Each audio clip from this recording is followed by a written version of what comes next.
Trade Center across the bay. I know Staten Island so well. The people in Staten Island are amazing.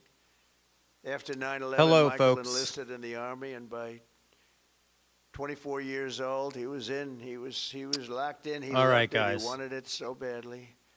He was a squad leader serving in Afghanistan with the 2nd Battalion, 22nd All right, guys. Infantry Regiment, 1st Brigade Combat So- Team of the... Trump is speaking right now. I know. Hello, Big Brain. Trump is speaking right now. He is doing a ceremony where he's handing out some medals, okay? But apparently he's going to be speaking about Iran. So we're going to keep an eye on that. I want to see what he has to say because, oh my God. Hello, Alyssa. Because Pete Hegseth, the secretary of the quote-unquote Department of War, is yesterday did a this morning did a press conference, which we're going to watch, where he said that the purpose of the war is not regime change, which, okay. And then he went on to say that they have not ruled out troops on the ground. Hello, Outer Signal, in Iran.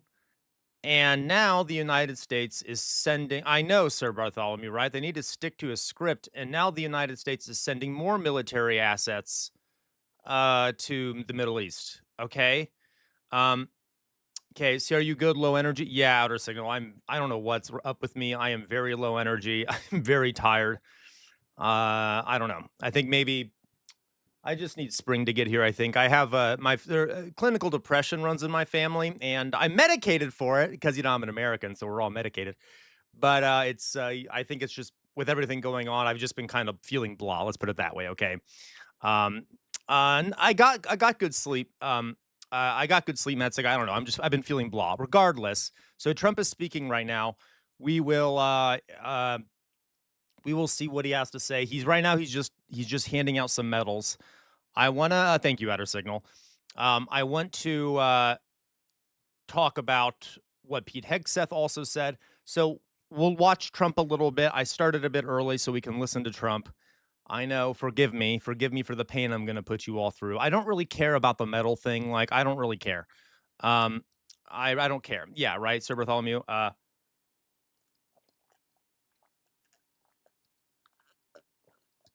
Excuse me, I need some water there. So I started a bit early just so we could see what he says about Iran. But I don't think he's actually talking about Iran right now. I know, Malzor. But Malzor, I do think it's important to watch at least what Pete Hegseth said this morning. Because now they're saying, Malzor, that this isn't about regime change and that they haven't ruled out putting troops on the ground. And we are now sending more military assets over to the Middle East. So right now, this looks like a useless thing to watch. So I'm going to keep an eye on it in the background. What I would like for us to watch, though, is Hello Body Swap. Hello Body Swap. What I would like to watch, though, yeah, okay. Yeah, okay, is what Pete Hegseth said this morning, because I think this is important. And this is yes, Fetty, that is a teleprompter. What Pete Hegseth said this morning is exceptionally moronic and really, all of you and I, we all predicted this correctly. It's going to be a fiasco. It was made with bad decisions. Obviously, all these things were made badly. There is a phrase okay, there was a Prussian general who wrote a famous book called On War, okay? And it was sort of one of these early attempts at writing a primer for generals about how to do war and shit like that. And the name of that book was On War by Karl von Clausewitz, and he said that war is an extension of politics by other means. So unless you have a political goal in mind, war is useless and it doesn't really do anything except cause more problems. For the love of God, this administration doesn't seem to know why we're at war. And I mean, we all know why.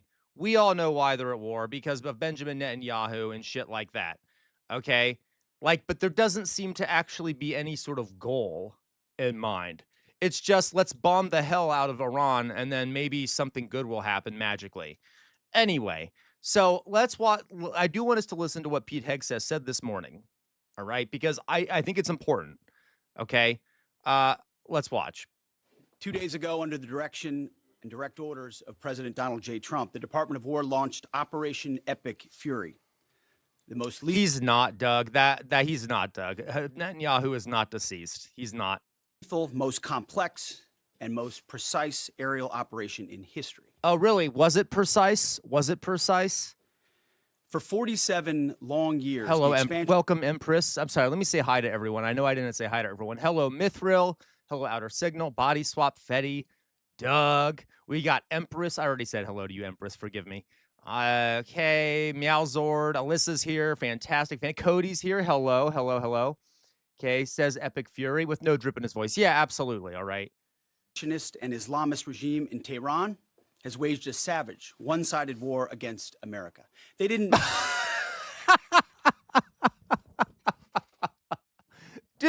Does anyone in the world believe that? Oh, God. Does anyone in the world believe that? They were waging a one-sided war against America. I can't even joke about this. This is just so stupid. Dear God. Okay. All right. always declare it openly, except for their constant chance of death to America. They did it through the blood of our people. Car bombs in Beirut, rocket attacks on our ships, murders at our embassies, roadside bombs in Iraq and Afghanistan, funded and armed by Iranian Quds Force right, and IRGC killers. My generation of veterans carry the names of brothers body swap. who never came home. Brothers butchered by Iranian-backed roadside bombs and well-armed militias. Yeah, why were we there to begin with?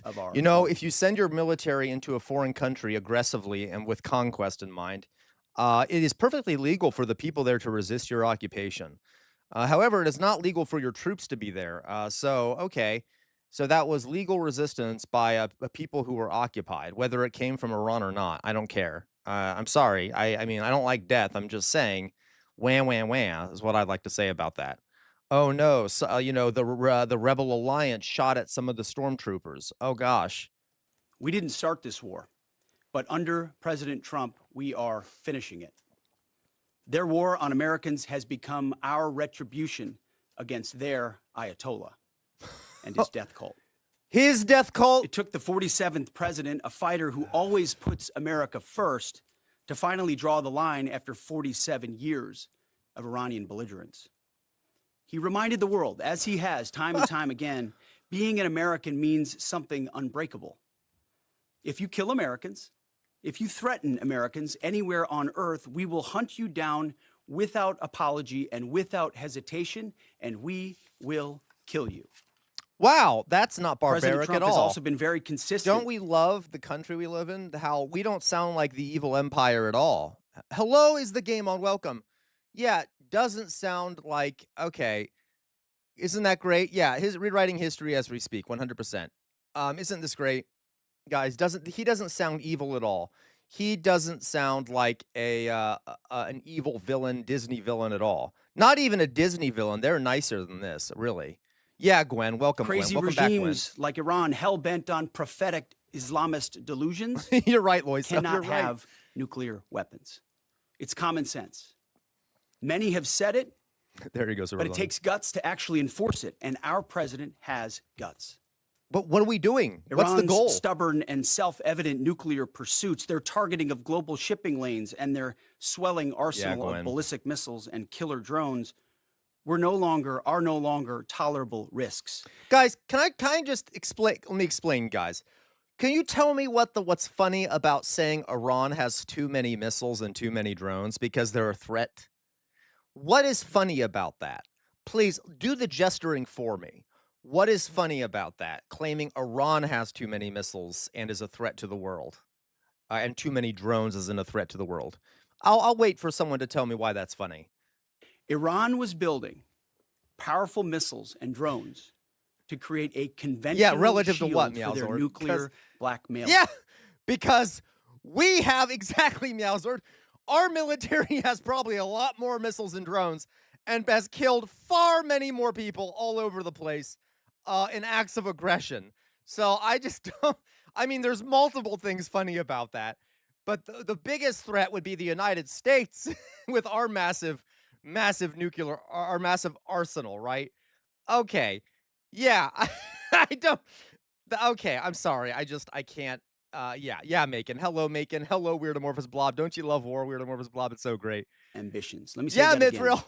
A conventional shield for their nuclear blackmail ambitions. Our bases, our people, our allies, all in their crosshairs. Iran had a conventional Yes, gun Inga. to our head as they tried to lie Did their they? way to a nuclear bomb.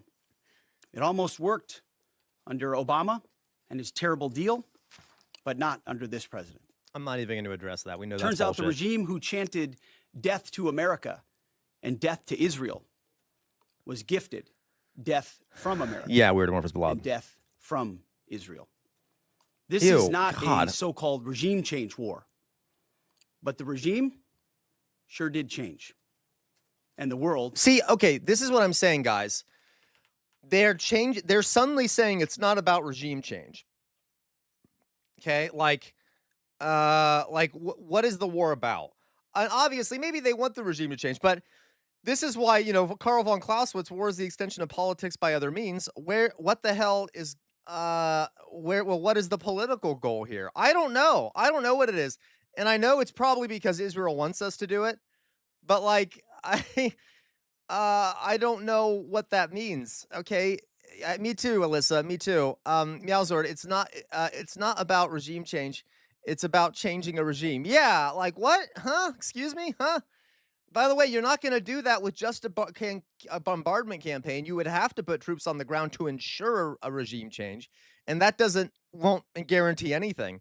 And okay, well, let's keep watching. is better off for You it. know what, Gwen? You might be right. It might be just to distract from Epstein. Might just be to distract from Epstein. Today, in their desperation, the enemy is unmasked.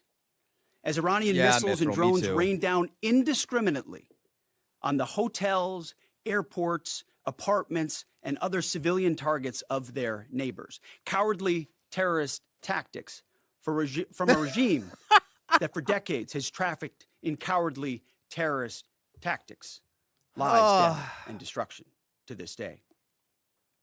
The Iranian leadership has built nothing except Yeah, proxies and Sir missiles Bartholomew. and drones and deep. Remember, guys, 2 biggest terrorist states on the planet. Thank you so much, W. Thank you. W says he almost certainly practices these epic one-liners in the mirror constantly. He's probably naked when he does it, W, and he's probably flexing. He's like, change the regime kind of shit. Yeah, like he definitely has a kink doing that shit. Anyway, so it's just like, and guys, it doesn't really matter what the goal is here. I just think it's hilarious. It's just a sign of incompetence, right? If you don't have a set goal for a military operation, regardless of the fact whether it's evil or not. Okay. Buried nuclear factories and facilities. Peaceful nuclear ambitions do not need to be buried underneath mountains. Yeah, guys. Last June, Operation Midnight Hammer obliterated their nuclear program to rubble. Oh my God! Look at that word use. Afterward, Wow. we told them plainly, that's it, now make a deal. Hello, Mayflower Kid. They arrogantly refused. We said, rebuild it, and we'll stop you again, this time far worse. Well, President Trump, Secretary Rubio, Steve Witkoff, Jared Kushner, they bent over backwards for real You said it, diplomacy, Mithril. I offering didn't. pathway after pathway to peace. I watched it. I was there. They tried over and over and over again earnest attempts at peace. Really? Earnest The attempts former at regime peace? had every chance to make a peaceful and course, Empress. sensible deal.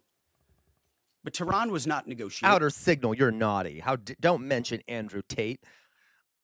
I mean, I didn't know that. I hope Iran has good aim.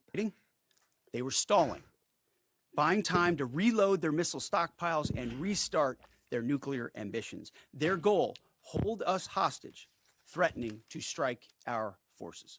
But why? Okay, again, guys, why do we have forces within the range of Iran to begin with? Like, why do we? I wish Fox Emblem. Why do we have so many military bases? Okay, it's the empire. It's the empire. It's the empire. We have an empire. We're the evil empire. And yeah, okay. Well, President Trump doesn't play those games. Oh, President Trump doesn't play Secretary those Rubio games. said after the Maduro raid, if you don't know, Yeah, Gwen. now you know. President Trump puts America and Americans first. He doesn't hesitate, and neither do our troops. The mission of Operation Epic Right, Fury we're gonna is laser focused.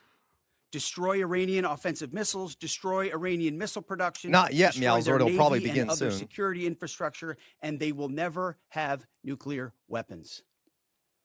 We're hitting them surgically, overwhelmingly, Yeah, guys, that one surgical strike on that girls' school, that was such a surgical strike. and unapologetically. With every passing day, our capabilities get stronger and Iran's get weaker. We set the terms of this war from start to finish. Okay, that's cope. That's cope. We haven't set the terms of the war. It's gotten out of hand already. It's already getting out of hand. It's already getting out of hand. Okay, I got to tell you. Hey, it's spreading all over the Middle East. It has gotten out of hand. It's already out of hand. Okay, I don't know how to phrase it. Okay. Our ambitions are not utopian. They are realistic, Are they? scoped to our interests and the defense of our people and our allies.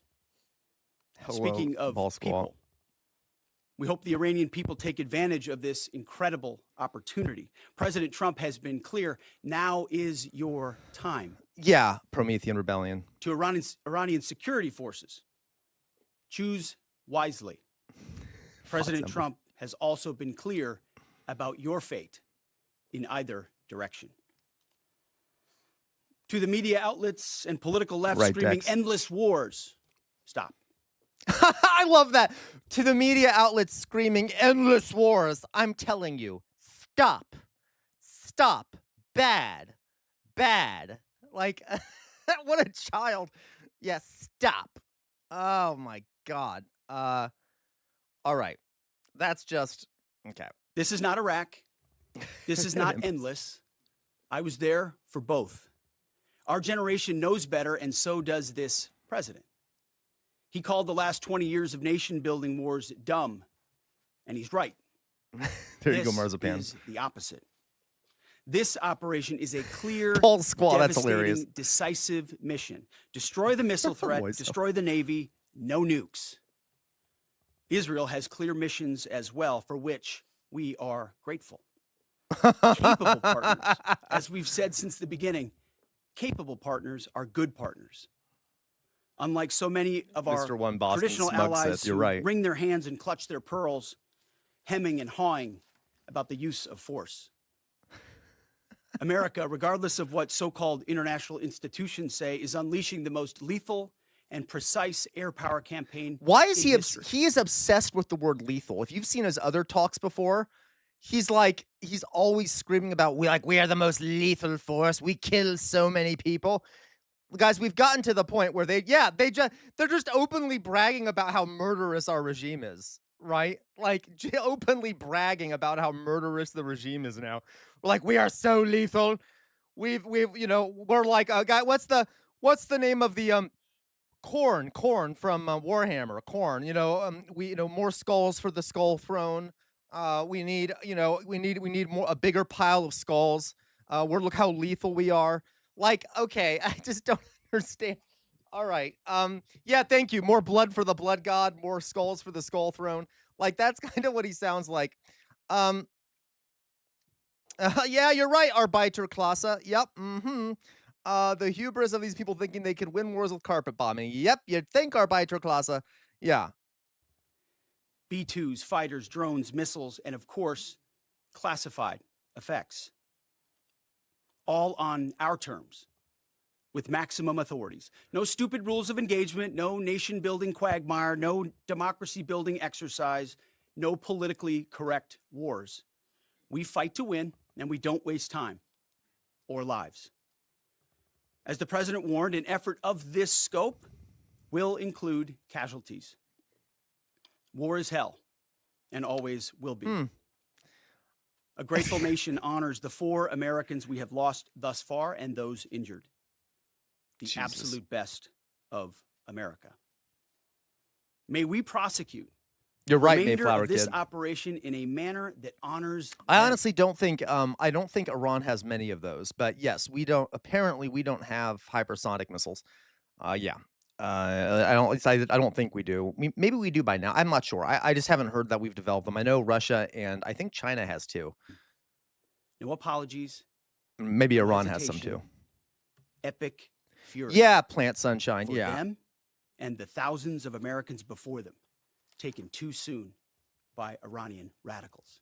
Really? They're the Before I turn radicals, it over to guys. General Kane for the operational update, let me speak straight to you, the Joint Force. Mr. Wimba, forgive me, guys. When I'm not an expert on these things, but hypersonic missiles, I don't mean like ICBMs. I mean the what are they called? I have to remember what they're called. They're shorter range, I think, than ICBMs. Well, it doesn't matter, Our but okay. warriors on the front lines. This is your moment. Yeah. This is the generational turning point America has waited for since 1979, and since the rudderless wars of hubris Welcome, Richard P. my Yeah. generation, our generation, endured. Don't listen to the noise. Just stay focused. Our commander-in-chief is steady at the wheel. Right? We face Oh, a I'm sure that, guys, no problem. No problem.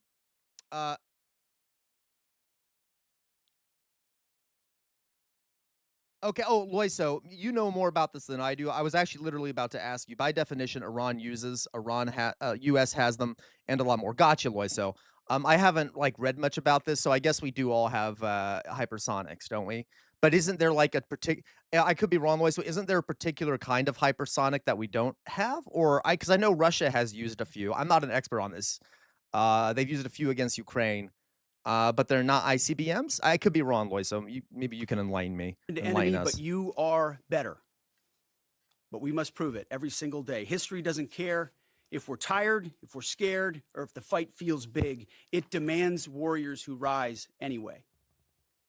Peace through strength, the warrior ethos. Peace through strength. Who is doing peace right now?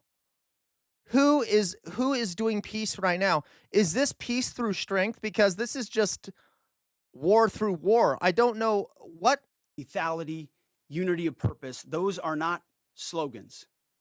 They're the beating heart of what it means to wear the uniform, that uniform. You think clearly under fire, you act decisively in chaos, you uphold the Constitution, and you uphold our country without hesitation. We are not defenders anymore. We are warriors, trained to kill the enemy and break their will. What war? Okay, this is just stupid. Like my inner teacher brain is opening up. A warrior can be on the defense. Like a warrior can be a defender. This is just stupid. He just doesn't know. Okay, bigger and faster ballistics though, launching them usually. Oh, I got. Oh no, I see what you're saying, Loiso. So like non-nuclear. Okay, I see what you mean. Gotcha. History is watching.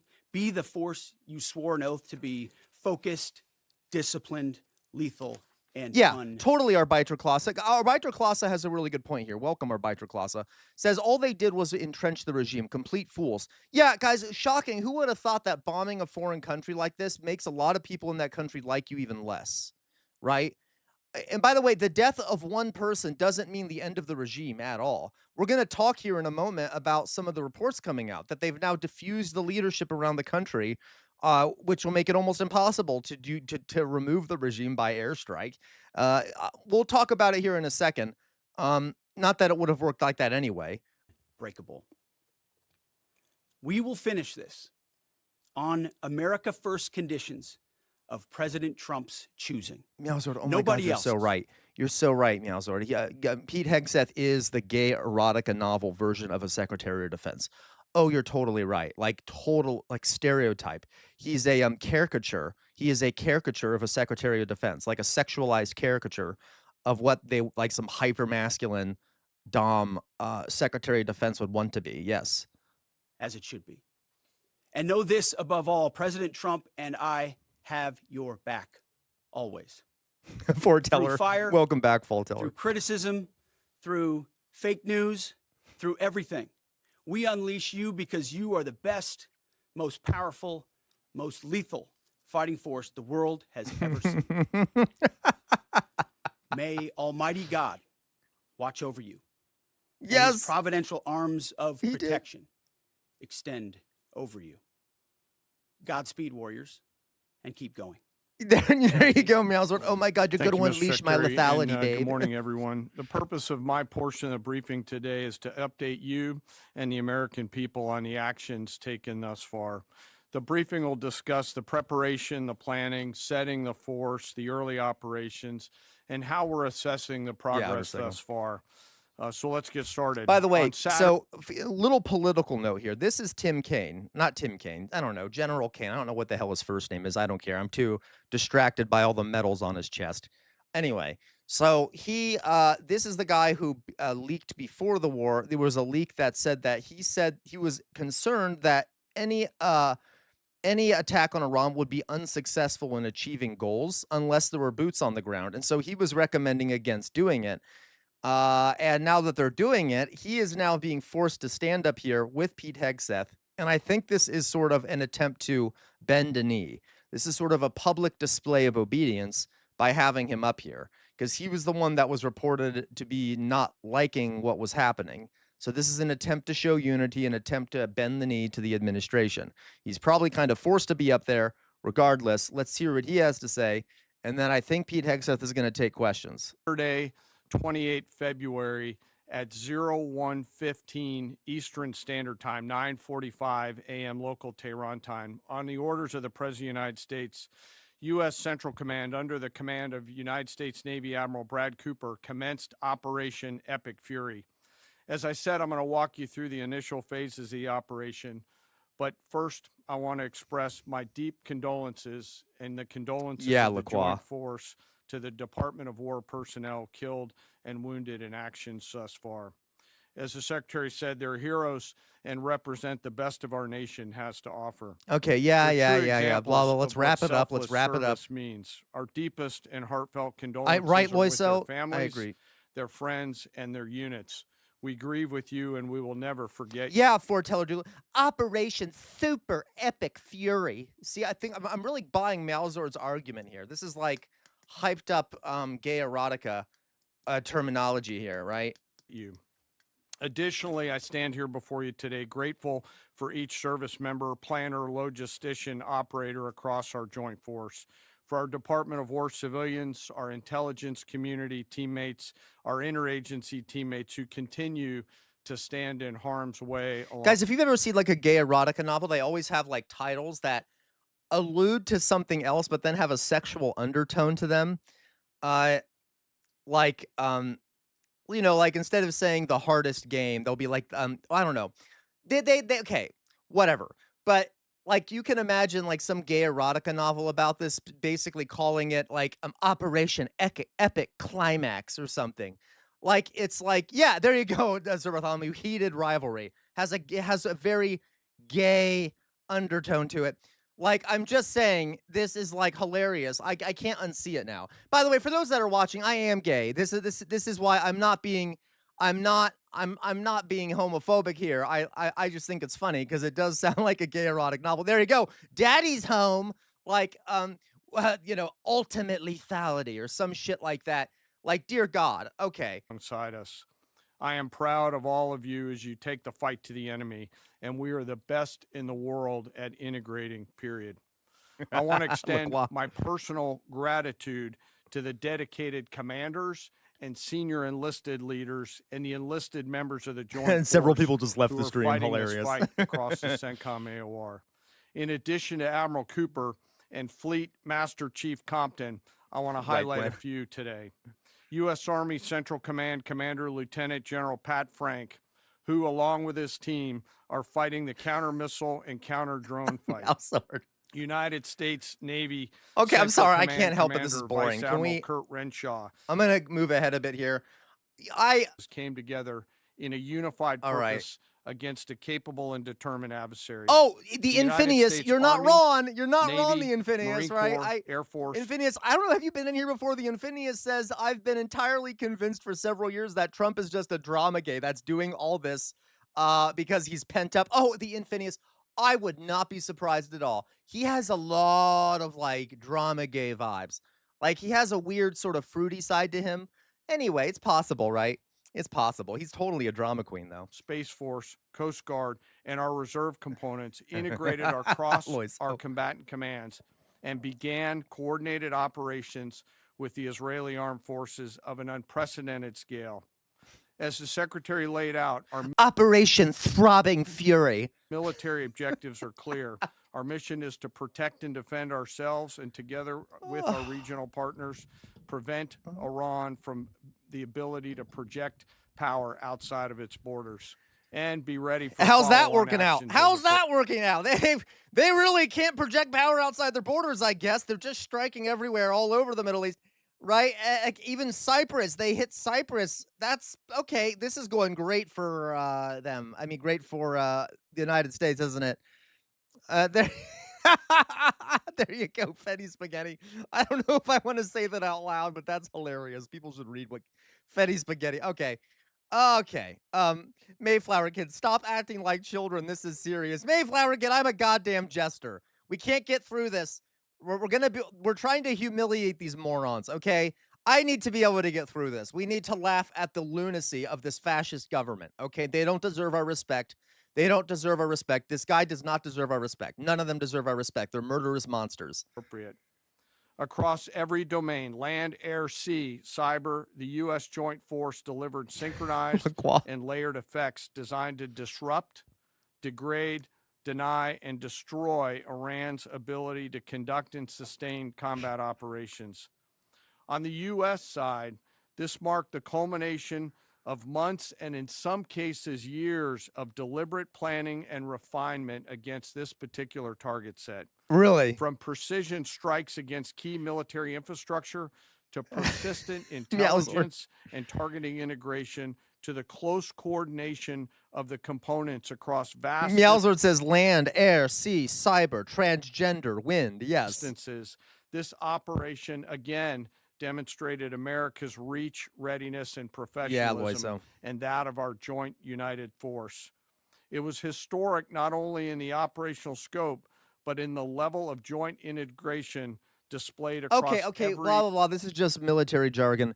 We get it, we get it. I want to see the questions that Pete Hegseth gets asked, because apparently he gets asked about troops on the ground, and then it says that that's not off the table.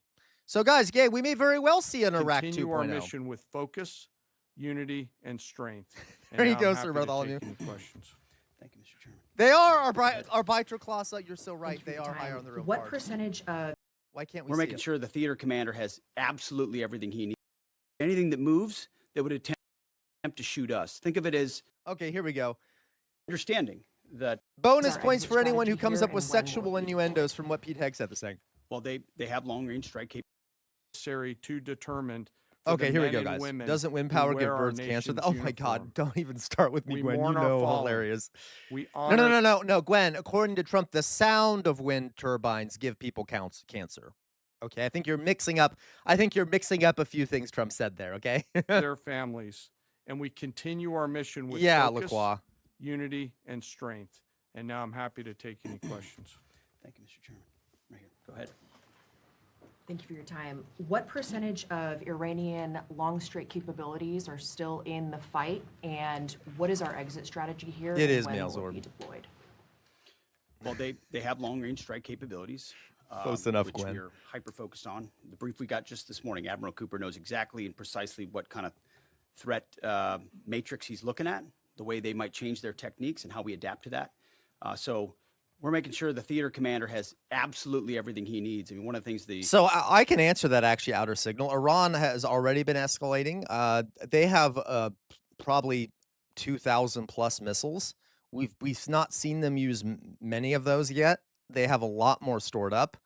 I'm actually surprised at how little their response has been so far. They could send a lot more missiles out if they wanted to, but they're trying to be careful.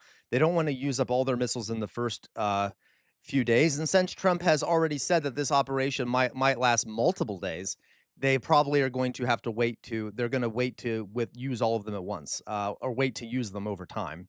Chairman mentioned is But they've for already caused damage, even though they haven't used their full capacity of their missiles. months and months, even before we built up, we ensured that we had maximum defensive capabilities in theater to allow the president the decision space in the future. So even before this buildup in the last 30 days, we discreetly brought defensive assets in to make sure, understanding that there are Iranian capabilities. There you go, As far as Malzo. time frame, I would never hang a time frame from our perspective.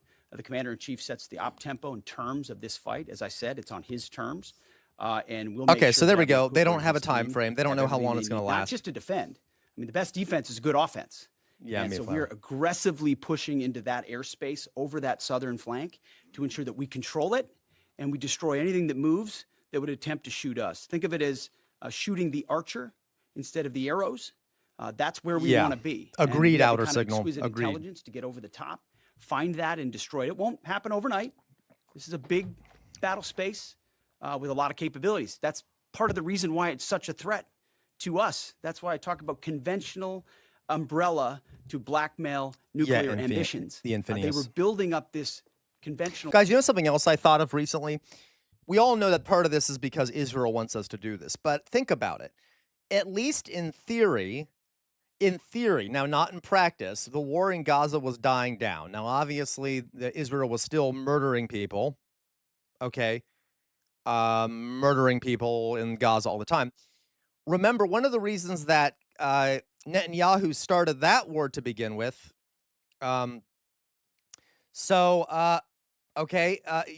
was because he didn't want to be found guilty of the corruption, right? He was trying to distract from his own corruption and a lot of the protests going on against him. Well, now that what's happening in Gaza is dying down, in theory, it's almost like Netanyahu has started this other war because now so he still will not be held accountable in his own country, because as long as there's war going on, he will never be held accountable.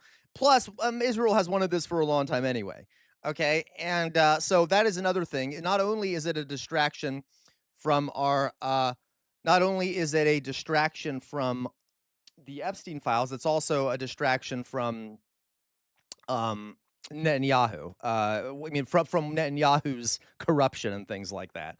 Arsenal in order to ensure that no one would ever block them from their Yeah, and they've restarted the Gaza stuff too, Fox Emblem. ability to get nuclear weapons. So we're very clear-eyed about the nature of this Iranian threat, and we're going to get after it. I don't know if you have anything to add to that, Mr. Chairman. Thank you for the question. The only thing I'll add is that unlike an operation. Outer signal, I'm offended. I have a degree in military history. I know my military history, Outer signal. So don't you dare rely on Loiso. Loiso knows more about scientific advancements in regards to missiles and shit, okay? But you can ask me, Outer signal, about military stuff. Ignore Loiso. Pfft, what does Loiso know? Pfft. I'm just joking, Loiso. You know I love you. A single operation like Midnight Hammer or Absolute Resolve, it'll take some time for us to conduct battle damage assessment, and the targeting cycle that CENTCOM will run will take those things into effect. Admiral Cooper will adjust his plan and fires accordingly to ensure that we're attriting that. He's focused on long-range strike capability coming out of the enemy, and that's a key and essential part of it. Capabilities that still exist. Damn right, the Outer front. signal. Yeah, that's what I mean when I say we're still doing BDA. Normally we'd be able to see a singular thing and we'd assess pretty quickly. He's doing offense and assessment simultaneously, so it'll take longer for us to assess than it would in a single operation. Secretary Hegseth. Okay, so guys, this is dying down. I want to see what else Hegseth has to say, and then we'll move on to something else. Yes, do we cover Trump? We haven't covered it yet. Look, while we're going to right after this, I have a whole bunch of things. I have a whole bunch of things to discuss right after this. But this was sort of going to be the beginning of our stream. Not needing to keep us informed. He just gave a great. Yeah. Wait, who did? Did Pete Hegseth? Anyway, I'm doing two jobs, so give me a break. That's so stupid, Mauser. Oh my God, what a crybaby. All right. What are our objectives, and can you share more information on how the soldiers who were killed were killed? Well, I laid out the objectives, as did the chairman. They're completely nested. I mean, Iran has an ability to project power against us and our allies in a way that we can't tolerate. So whether that's ballistic missiles and drones, so offensive capabilities, effectively their navy, which would attempt to set other terms and impose different costs. So literally, we want them to completely disarm. Is that what we're saying? We need them to be.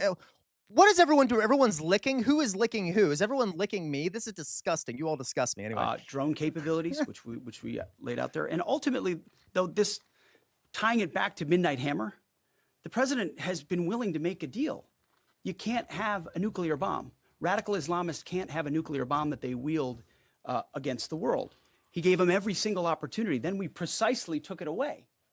And even Guys, okay, hey, guys, for those that are in a bad mood, open season in the chat right now. We got a troll, folks. We got a troll. Go ahead, open season. I'm not going to address it. I'm too busy with Hegseth, but we got a troll here in the chat. It says, glad all the science deniers that think men can get pregnant are in one spot. TDS support groups are important for clowns. Ha ha ha. Guys, go to town. I give you permission. Go to town. I'm gonna keep going on here. even then, Yeah, after you're right, that, Glenn. they Midnight didn't have Midnight that. Hammer. They didn't come Hilarious. to the table with a willingness to give it away. I'm telling you guys, the gay undertones are hilarious. The homoeroticism is hilarious. So ultimately, There you go, those Paul nuclear Squaw. ambitions, which never ceased, are something that had to be addressed as well. So that's a discrete sense of what's being addressed here to ensure that they can't use that What are you doing? conventional umbrella Okay. to continue a pursuit of nuclear ambitions. And then, as it pertains to the U.S. It's like, guys, casualties, literally, he reminds me of like a grade schooler trying to use bigger words to sound like they're a high schooler. Like that we're using the umbrella in pursuit of our goals and our objectives and to pursue, like he's just throwing together words to try and sound like a big boy. Okay, that's what he sounds like. particular incident was, you know, I'm you sorry, have air LaCroix. defenses and the lot's coming in and you hit most of it, and we absolutely do. We have incredible air defenders. Every once in a while, you might have one, unfortunately, we call it a squirter that makes its way through. And in that particular case, it happened to hit. There you go, outer a signal. tactical operations center that was fortified, but these are powerful weapons. Guys, I love you So all. we certainly Look, we'll do, as I said, moments like that as we remember them and we take care of them and take care of their families only stiffen our resolve. Yes, to our ensure Biter that we, classroom. Guys, no, Meowzord. I think, guys, come on. The innuendos are there. The innuendos are there. Come on. Come on, Midnight Hammer. I mean, come on. It's so obvious. That's like the most gay shit you've ever heard, okay? I don't want to point it all out. I don't have time for this. I don't have time to point out all the innuendos, okay? A lot of you are saying it here in chat, okay? we do this properly. There you go, Mayflower Kid. Operation Epic Squirter. Secretary Hegseth, I had two questions for you. First, are there currently any American boots on the ground in Iran? No, but we're not going to go into the exercise of what we will or will not do. I think it's one of those fallacies for a long time that this department or presidents or others should tell the American people this, and our enemies, by the way, here's exactly what we'll do. Here's exactly how long we'll go. Here's exactly how far we'll go. Here's what we're willing Letitia. Hello, Tisha. That's a great to do entrance. and not do. It's foolishness. And so President Trump ensures that our enemies understand we'll go as far as we need to go to advance American interests. But we're not dumb about it. You don't have Guys, I'll go as far as we need to go. I'll go as far as you want me to go. to roll 200,000 people in there and stay for 20 years. We've proven that you can achieve objectives that advance American interests without being foolish about it. Now, will we be bold about it? Are we willing to be decisive about it? Do we put months and months of planning into what kind of effects we want to achieve? Paul Squaw says, Midnight Hammer, ensuring all my brave soldiers make it deep inside. Absolutely. But Okay, going I'm sorry. forward, Okay, I'm sorry. why I'm in sorry. the world would we tell you, Doug. the enemy, anybody, what we will or will not do in pursuit of an objective? We fight to win. We fight to achieve the objectives the President of the United States has laid out, and we will do so unapologetically. Thank Is there you. any significance to Israel carrying out the strike to kill the Ayatollah? And I wanted to know, what was your immediate reaction to finding out about his killing? Albeiter I Klasse, think sprechen Israel Sie did a Deutsch? great job in the conduct of that operation. President Trump put a 4-week Here you go, timeline right on here, it. Are you please. saying that's wrong? Yeah, no, you're right, Loiso. You're absolutely right. You called it, Loiso. Loiso said, see, he directly verbalizes what I said. If they had real demands, he would have said, we will go until X. Yeah, as I said, guys, what are their, what are their demands? Like, are they basically saying until we destroy all Iranian forces? Like, what? That's not a real military objective. Yeah, thank you. You mentioned during the briefing, General Yeah, Kane, sorry. that there would be additional troops sent to the region. Could you say how many troops currently are involved in this operation and how many additional troops are You guys, fuck it. planned to Fuck go it. in I'm going to put on in the this jester next hat. phase? We need some gesturing. I don't We want to need it. talk I need it. specifics We because all that need would it. tip We the need some enemy off. gesturing. We And then when we we have talk more about the serious tactical shit, I'll take it aviation off, okay? flowing into I can't theater handle this, just based man, on the time it without took the to get jester it hat. out there. I think we're just about where we want to be in terms of total combat capacity. Okay, and I total got you, combat Arbiter power Classe. It's still for cool. I Admiral love Cooper. that phrase. One of the things, though, good that Ger- a it's a good commander, German he'll phrase. consistently assess the trajectory of the campaign. Is he on or off trajectory? And then make an ask of the joint that's force, better. which will then Oh, thank develop you in your groove. Thank options for you. Welcome in your consideration groove. by the Thank you, Body Secretary and Swap. the We're putting President on the to jester either hat, folks. increase We or in need some this shit. cases decrease the amount of combat capability that we have over there. I heard the question about 4 weeks. It's the typical NBC sort of gotcha type question. President Trump has all the latitude in the world to talk about how long it may or may not take. 4 weeks, 2 weeks, 6 weeks. It could move up. It could move back. That makes me feel better, guys. That makes me feel so much better. It could take 2 weeks, 3 weeks, 4 weeks. Could take years. Could be an Iraq point 2.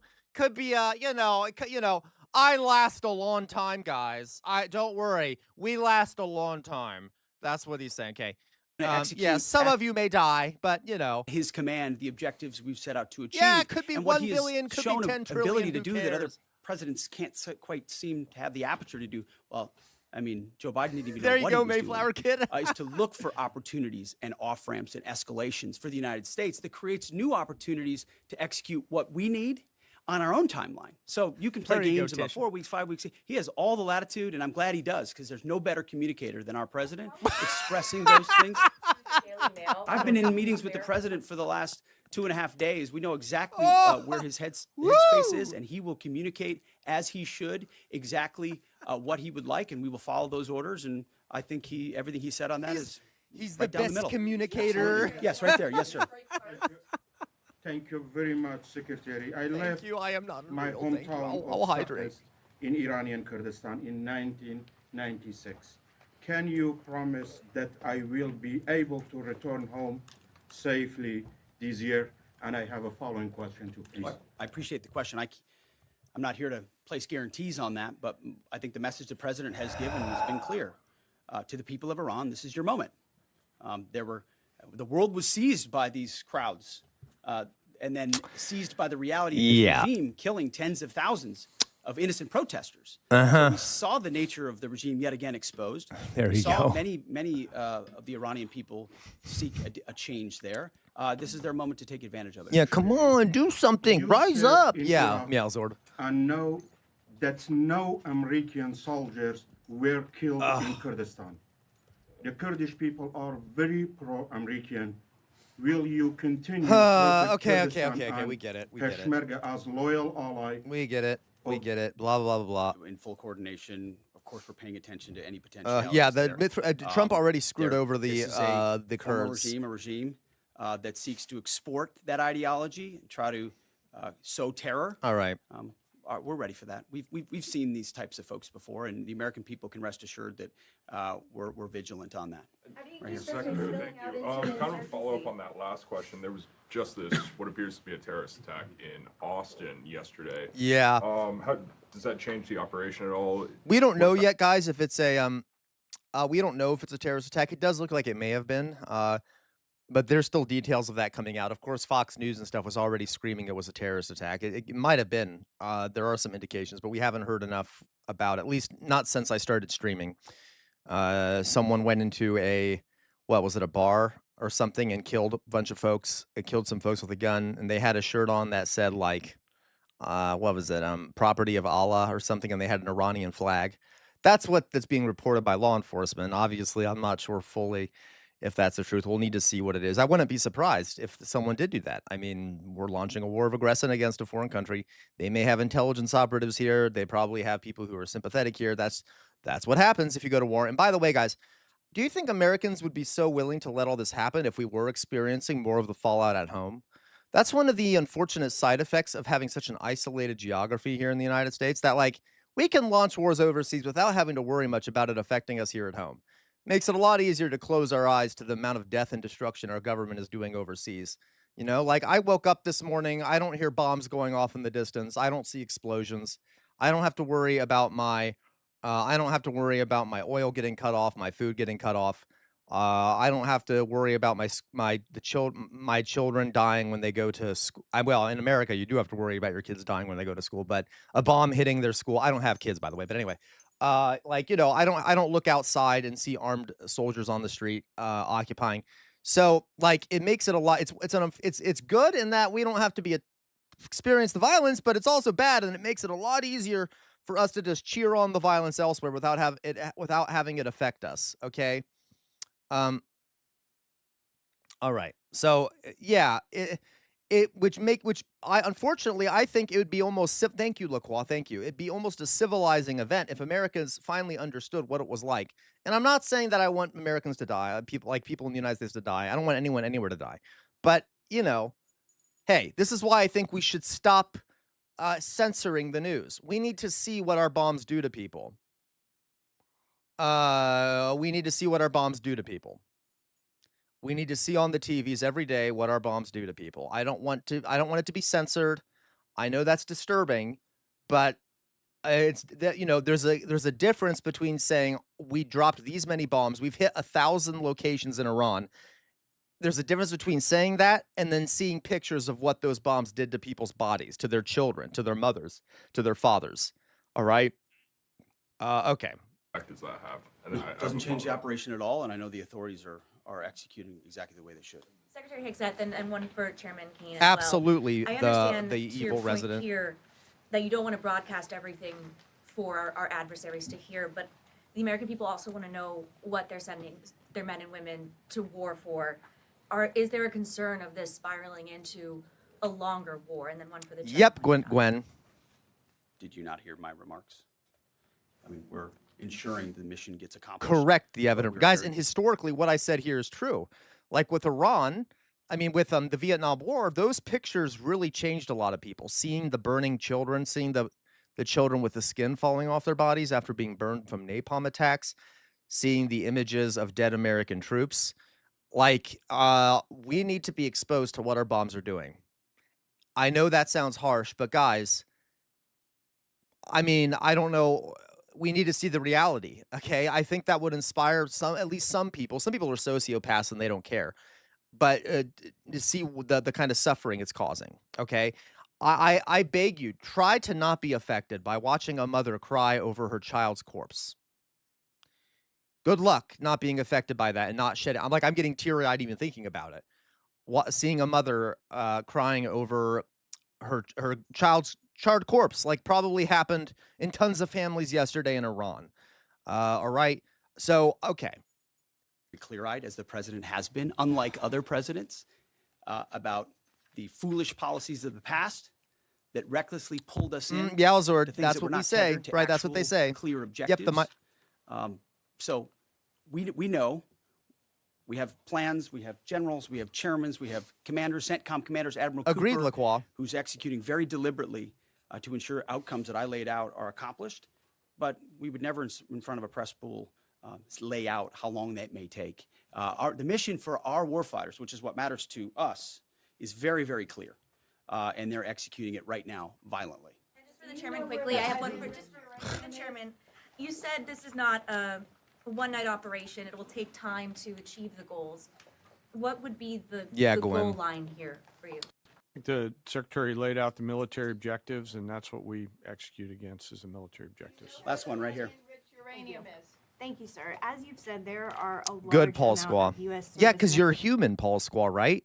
Like Paul Squaw, I'm going to call you out here, Paul Squaw, but Paul Squaw, like basically an original at this point. Seeing what we were doing in Palestine changed my politics significantly. I think the images in Palestine have changed a lot of Americans. A majority of Americans now support Palestine over Israel for the first time in my lifetime. A majority of Americans are more supportive of the Palestinians than they are the Israelis. I think it's because they saw the images on social media. We need to see the images of what our bombs do, guys. Like, these are barbaric weapons. We like to think we're super advanced, but what does a bomb do to your body? It blows it into little pieces. It burns a person alive. It crushes your skull. I mean, I'm not trying to be dark here. I'm just saying the reality of what these bombs do, okay? Sometimes you can't even find a body. They're turned into a fine dust because they're blown into such small pieces. Like, I don't know how to better phrase this. And if you're in with a certain range of these bombs, it'll crush your lungs and crush your body just from the impact, the pressure that the impact causes, even if you don't get hit directly by them.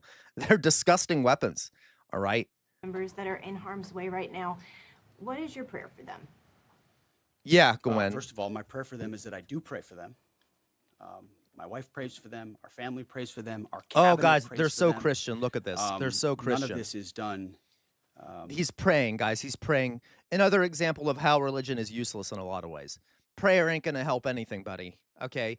Yeah, you're the one doing this evil, and you think it's okay. You know, you think prayer somehow absolves you, or that you're somehow working for these people by praying. On a whim, having been in their boots, having been in their shoes, having been Yeah, in their the flight viral suits, resident. I think I know we think about them with Yeah, every decision Empress, that we like, make and every disgusting, recommendation right? that we make. And guys, remember, what do people say about Iran? There are these radical Muslims. They're a theocracy, radical Muslims. What we just hear on here, okay? Who is the death cult? Who is the death cult? Like, it's so gross. Yeah, they are end-time cultists. Exactly, Arbaita Klasa. Pete Hegseth and his ilk are in a death cult. Evangelical Christians are a death cult. That's why they support Israel, by the way. They think all the Jews should return to Israel to start the apocalypse. They want the end times to come. They want to see fire and brimstone and mass death. They're the death cult, all right? To the President of the United States. In your Those groove. recommendations are made prayerfully. And when I pray every day for No, them and yeah, for this mission. don't get me wrong. Forgive me, Fox Emblem, you're right. You're right. Iran is a theocracy. I'm just saying the fact that we always scream about it being a theocracy and we make it seem like they're uniquely conservative. Well, the United States is full of a giant death cult, right? Lamira, no new wars, right? Welcome, Lamira. So glad you're back, okay? I pray simply for the biblical wisdom to see what is right and the courage to do it. It's going to take courage to follow through on this. There's going to be a lot of noise, and we pray for that, and we hope. Yeah, there's going to be a lot of noise, guys. You're going to have to hear the wailing of mothers. You're going to have to hear the screaming of fathers when they find, their children dead. You're going to have to see wives finding out that their husbands were in an Iranian fighter jet that was shot down. You're going to have to hear the wailing and the suffering of untold thousands of innocent people. And Pete Hegseth wants you to ignore that. He's saying ignore the noise, ignore the screams of humanity, ignore that, right? Because we have to have the evil empire dominate the Middle East. So again, just be aware of that, right? You do as well. Thank you very much. Appreciate it. Thank you. Okay. All right. So that's Pete Hegseth, guys. That's Pete Hegseth. Apparently, I don't know if Trump has spoken. It looks like he did already. You know what? I don't even want to deal with it. He doesn't look like he even said that much about Iran. So we're not gonna look at that. Okay. So guys, this is a terrible slide. Meowsword's gonna kill me. I know Meowsword hates it. It isn't really very well designed. I just put it together really quickly. Let's talk about some of the news updates from today. All right. So there's Pete Hegseth screaming about, saying that we don't really have an objective except to get rid of all the weapons. Yeah, except to get rid of all the weapons in Iran, et cetera, et cetera. Okay, completely disarm them, make them completely open to being attacked by the Israeli fascists, okay, and us. And apparently it's no longer about regime change, even though Trump was saying, rise up and take out your regime. It's whatever, who cares? It doesn't matter. So, I mean, it's just a massive regional war. So as of 8 a.m. Eastern time this morning, from what I read, guys, and this could have changed because I didn't update it since 8 a.m., there's the Iranian Red Crescent has reported 555 Iranians dead across 131 cities in Iran from these bombardments. That is almost certainly an underestimate because you have to clean up rubble and things like that. So far, around 555 Iranians dead, okay, killed in these strikes. We have 4 American troops confirmed dead. There may be more than that. Well, that's unclear. 4 dead American troops. This morning, by the way, apparently it was either 3 or 4 American fighters were shot down accidentally by Kuwait. So that happened too. Kuwait, I believe, also Qatar, I think, recently reported that they shot down a few Iranian fighters or bombers that were heading towards Qatar. There have been reports of multiple dead in Lebanon now. Yeah, Gwen. By the way, the Trump administration and Israel have apparently launched thousands of strikes, over 1,000 strikes on military targets throughout Iran. 1,000. Imagine the amount of firepower falling down on a country where you have, it's a big country. So yeah, you may not see it everywhere, but over 1,000 bombs dropping on a country, that's a lot. I mean, in World War II terms, it's not that many, but dear God, what would America do if 1,000 bombs were dropped on America in over 131 cities? Okay. Meanwhile, and this again is an underestimate almost certainly. Okay. Another thing here, Israel. I know you all love Israel, right? We have a bunch of Israel lovers in here, right, guys? Tell me how much you love Israel. Gotta love Israel, right? The fascist state, genocidal fascist state. Okay. Okay. Genocidal fascist state, obviously. All right. And I am not talking about the number of casualties in other countries. I have not yet gotten reliable counts of those yet, but there's been casualties all over the place in the Middle East, okay? LaCroix, did you see the video of the $100 million U.S. jet plane that got shot down? Yes, I did, LaCroix. I did see it. None of those guys died, by the way. They got out. And yeah, Fox, I'm just saying, Netanyahu is your disgusting, Lemira. I'm gonna clip that, Lemira, and send it to your friends. Okay, I don't know. Anyway, so Israel, by the way, so let me explain something real fast. Okay, just as a quick little, you notice I didn't do much. I didn't make this look very pretty. I wasn't in the mood to make it look pretty. I want to explain some terms you're going to be seeing in the news a lot. First of all, the IRGC, which is the Islamic Revolutionary Guard Corps. So in Iran, you have the regular military forces, the Iranian military, and then as sort of a parallel organization to that, you have the Islamic Revolutionary Guard Corps, and they take direct orders from the Ayatollah, from the supreme leader, all right? I'm not comparing them to the SS from Germany, but it's a similar command structure. Like the SS took direct command from Hitler. They take direct command from the supreme leader, and they're sort of separate from the regular military, kind of like the SS was. I'm not saying they're the SS, but you guys, I know a lot about German history. That's why that comparison makes sense to me from a structural standpoint, okay? They're sort of an elite fighting force within Iran, okay? So they're an elite armed force and a constitutionally recognized component of the Iranian military, established in 1979 after the Islamic Revolution. It operates alongside the country's regular army, but answers directly to the supreme leader, all right? In fact, its doctrine is built on Velayat Fa'iq, or guardianship of the Islamic jurist, essentially the protection of the Islamic Revolution and its fealty to the supreme religious leader. Initially, Ayatollah Ruhollah Khomeini, who died in 1989 and was succeeded by Khamenei. So why am I telling you about this? Because apparently, I'm going to draw something on the screen here. So like, it is one thing if you have like let's see here, you have a leader. I'm just going to put, I don't know. It's hard to write on here without my writing thing, but I didn't set it up. You have a leader, right, of a country. All right. And it's one, and then of course you have a hierarchy underneath that leader with all the forces of the country underneath that leader, right? And of course there might be advisors up here. Okay, so obviously if you want to overthrow a government, you take out that leader.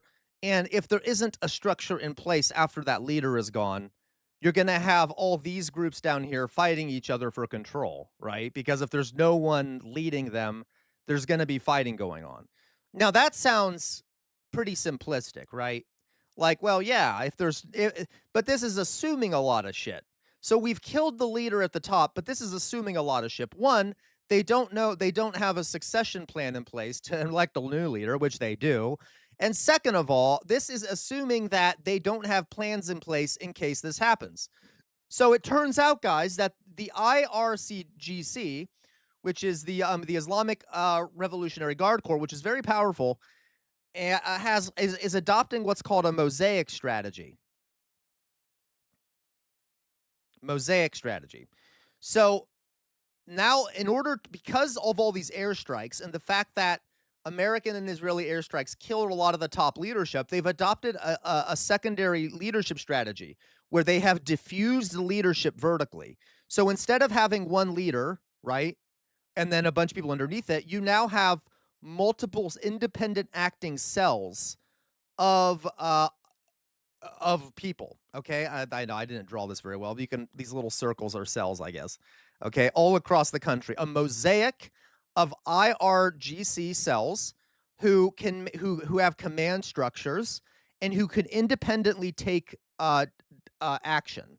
Okay, who can independently take action in order to fire missiles and to strike back. And there is sort of a council at the top that is sort of loosely ordering these folks around. But how, again, this is what's stupid about trying to do decapitation strikes where you try to end leadership. How are we going to deal with this now? If your goal is to end the leadership, you have like a bunch of Islamic Revolutionary Guard Corps cells that can independently take action. You're not going to be able to stop that, right? It's like playing that game where you have to hit the gopher that comes out of the goddamn machine. Remember, if anyone's ever been to a Chuck E. Cheese's or whatever, some creepy ass bullshit, like you have to keep hitting the goddamn gophers as they're coming out of the holes. So Iran, shockingly, is not stupid, and apparently they had this idea in place where they'll just diffuse leadership if we start targeting their leaders, and that's what we've seen happen. So now the Islamic Revolutionary Guard Corps, whack-a-mole, thank you, has diffused their leadership, and the Islamic Revolutionary Guard Corps, by the way, is more conservative than Khomeini was. So they're not going to hold back, which I don't blame them. But anyway, so they've now yeah, shocking, Elliot, right, guys? Isn't it shocking that Elliot says, wait, hold on, you mean that overthrowing the Iranian regime won't be as simple as a Disney movie and we can't just magically install a beautiful, thriving democracy? Shocking, right? Shocking, Elliot, right? Okay. Okay. Yep, you got it, Fox Emblem. How the IRGC works is that the Ayatollah is the head, and the IRGC, which is 700,000 strong, is the skeleton. The skeleton has planned for the Ayatollah to pass for ages, since he was 87 years old. Correct! Correct! So, yeah. Okay, guys, you're so bright. Arbiter Klosser, please come back to more streams. I like having you in here. You say, even a more futile whack-a-mole than one with the cartels, right? It's like dealing with cartels. It's like a mosaic of different leaders and stuff. So, okay. So that's clearly not working, right? Clearly not working. And apparently, the Trump yesterday in a tweet, we had apparently planned that we had some ideas about who should succeed the supreme leader. But oops, either us or Israel killed those people in the first strike. So we killed the Ayatollah, and then with the Ayatollah, we killed the people that we were hoping would take over from him. Whoops! It's all so stupid. Okay, I mean, and by the way, I don't care about the military strategy, right? The whole thing is illegal and immoral and shit like that. Okay? But the incompetence is out of this world. Like, we all in this community were screaming about this beforehand. We were saying it's not going to be easy, right? We in this community are smarter than goddamn Pete Hegseth or President Trump. I mean, it's obvious. It wasn't hard. It's not like we're geniuses. It's just that it's obvious. Anyway, so okay, yeah. Anyway, yeah, guys, it's not like they're dumb. The Iranians aren't dumb. Okay, they are human beings and they're smart. Okay, so there we go. Just wanted to explain that to you. So. Now they've adopted this mosaic strategy, and that's part of the reason you're seeing an uptick in missile strikes. Another group that you need to be aware of is the Quds Force, or the Al-Quds Force. All right? So one of the branches of the IRGC, okay,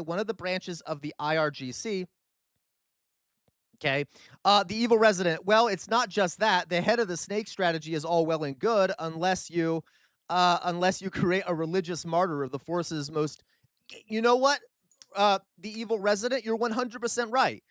The killing of the supreme leader has turned him into a martyr also. And he's now like this, by the way, the first religious leader of the state that has been killed, there's only been 2 supreme leaders. So now he's a martyr, all right? Okay, yep, very educated, Laqual. Let's go on to the next one. Correct, I am not unreal, but while they're waiting for the command structure to consolidate, they have this mosaic structure, which is very useful, and it loosely still takes control from a central authority, but you're not going to be able to stop those forces even if you keep beheading the people at the top, right? Okay. Next, we have the Al-Quds Force. This is a branch of the IRGC, okay? And it is the foreign branch of it. So I'm going to read this to you, and then I'm going to explain it a bit, okay? So the Quds Force is Iran's elite extraterritorial special operations branch of the Islamic Revolutionary Guard Corps.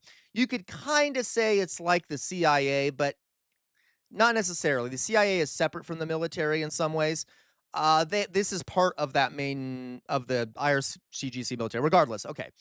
They are responsible for projecting Iranian power and influence abroad by training, arming, and directing proxy militias like Hezbollah and the Houthis, conducting covert operations and orchestrating attacks against U.S. interests in Israel, all right? Not only U.S. interests in Israel, they basically, like the CIS, okay?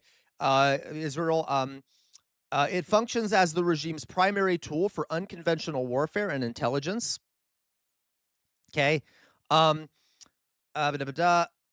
Supporting the access of resistance to counter Western influence and secure Iranian objectives beyond its borders. Okay, so here is what the Quds Force basically is like a part of the IRGC that goes abroad and funds, trains, and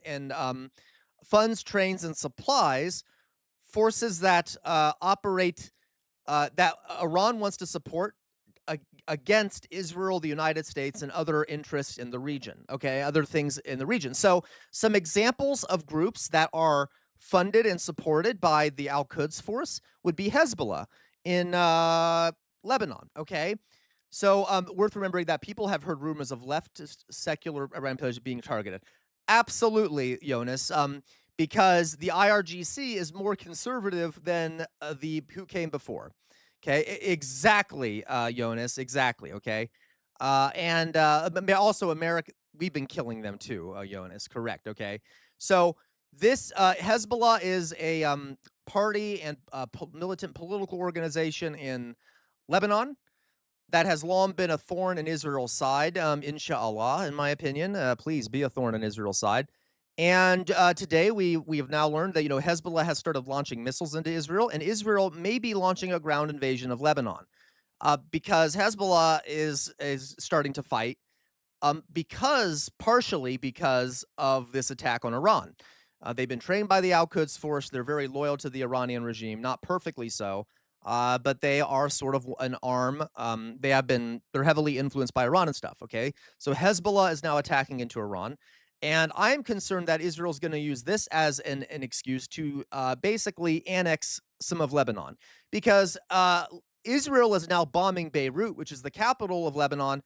And, Israel never misses an opportunity to seize chunks of the countries around it for the sake of building greater Israel.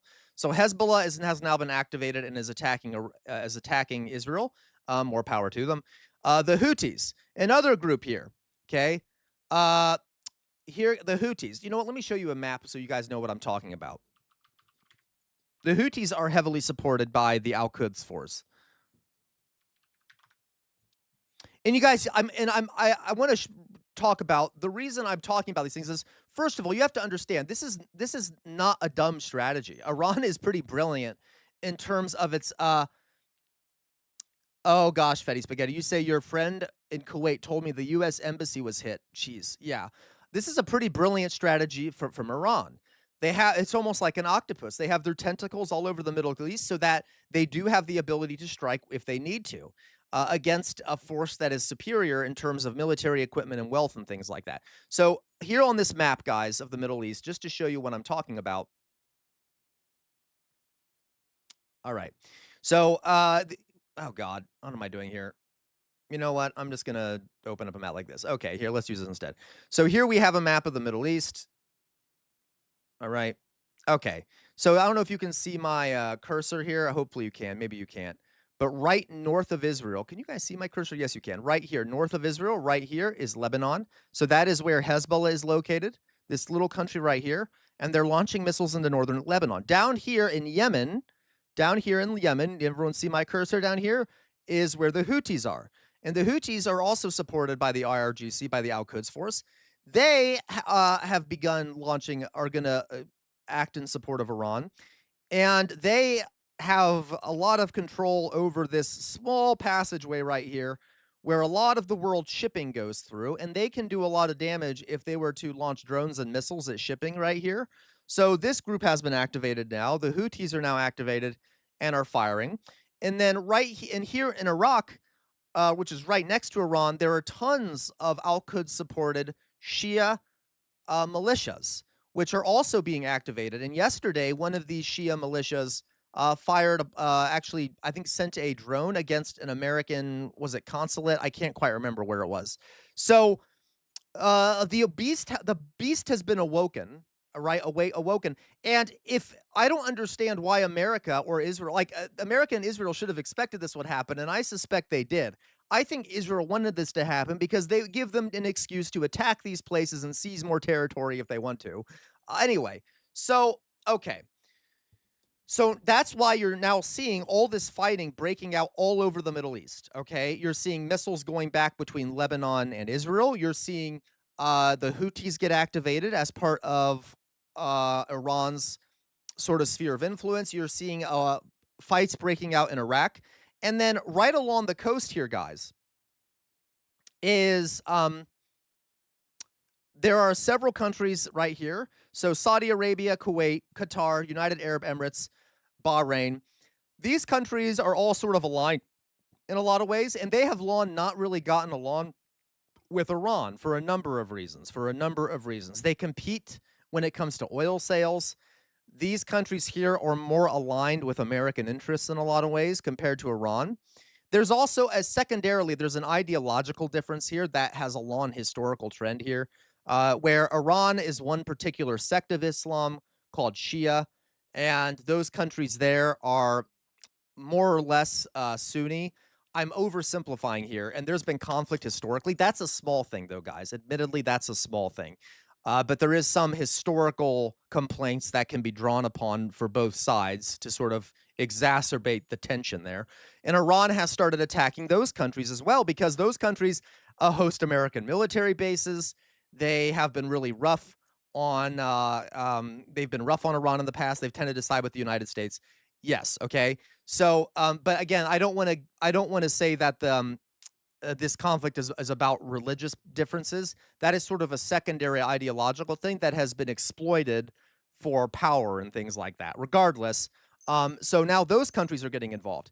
And Qatar has completely shut off its natural gas that it's sending, which will be a massive blow to Europe. Europe very much relies on Qatari natural gas. And Europe is going to see a massive increase in the cost of their natural gas. And now, okay, I'm talking a lot here. Europe's stockpiles of natural gas are around 30%. Okay, so they're stockpiled around 30% of capacity. But pretty soon, gas prices are going to start shooting up in Europe because of Qatar shutting off their supplies. Also, Iran has closed the Strait of Hormuz, which I'm circling right here, where tons of the world's oil supply flows through. Something like, I think like what, 20% of it? I don't know. A massive amount of the world's oil supply flows through here. So we're also going to see oil prices starting to go up. Iran has also started attacking big oil refineries in Saudi Arabia. As a matter of fact, yesterday they hit one of the biggest oil refineries in the world in Saudi Arabia. Now, they didn't directly hit it. They fired a drone at it. It got shot down, but then the shot down drone crashed into the Saudi oil facility, which is going to further diminish oil supply. So this is a very clever strategy on Iran's part. They're doing what they can, where they can, to influence the world in their direction. But the reason I'm ranting, guys, is I want you to show. There you go, Jonas, right? It's their fault for existing on greater Israeli land. Yeah, okay. This is a massive conflict now. I'm listing all these things in fast tempo to show you how disastrous this is, okay? This is spiraling out of control. It was already out of control, but okay. Just to show you here, oil refinery. And by the way, like one of the other reasons that Saudi Arabia doesn't like Iran, or that Iran doesn't like Saudi Arabia and stuff, is Saudi Arabia was doing a genocide against the Houthis with American funding, if you guys didn't know. Saudi Arabia was funding and was bombing and killing tons of Houthis, which are aligned with Iran. Okay, so, yep, Iran attack on Saudi oil refinery pushes up oil prices. You can see here, look at this. Price per barrel is shooting up because of this. Okay, yeah, guys, this was all guys, this was all very predictable. This was all very predictable. All right, this is all very predictable. And this is what's moronic about it. It's like, did we? Okay. Also, reminder, guys, the country that hated and was most fearful of the Arab Spring, Jonas, correct. Because Israel knows that if the people of these countries were to have control of these countries, they would be screwed. Because a lot of these countries in the Arab world have regimes that are favorable to the United States. Just to be honest with you, Iran is not favorable to the United States, which means that they're a threat. But the United States has kept very loyal regimes in a lot of these countries that are not responsive to their people.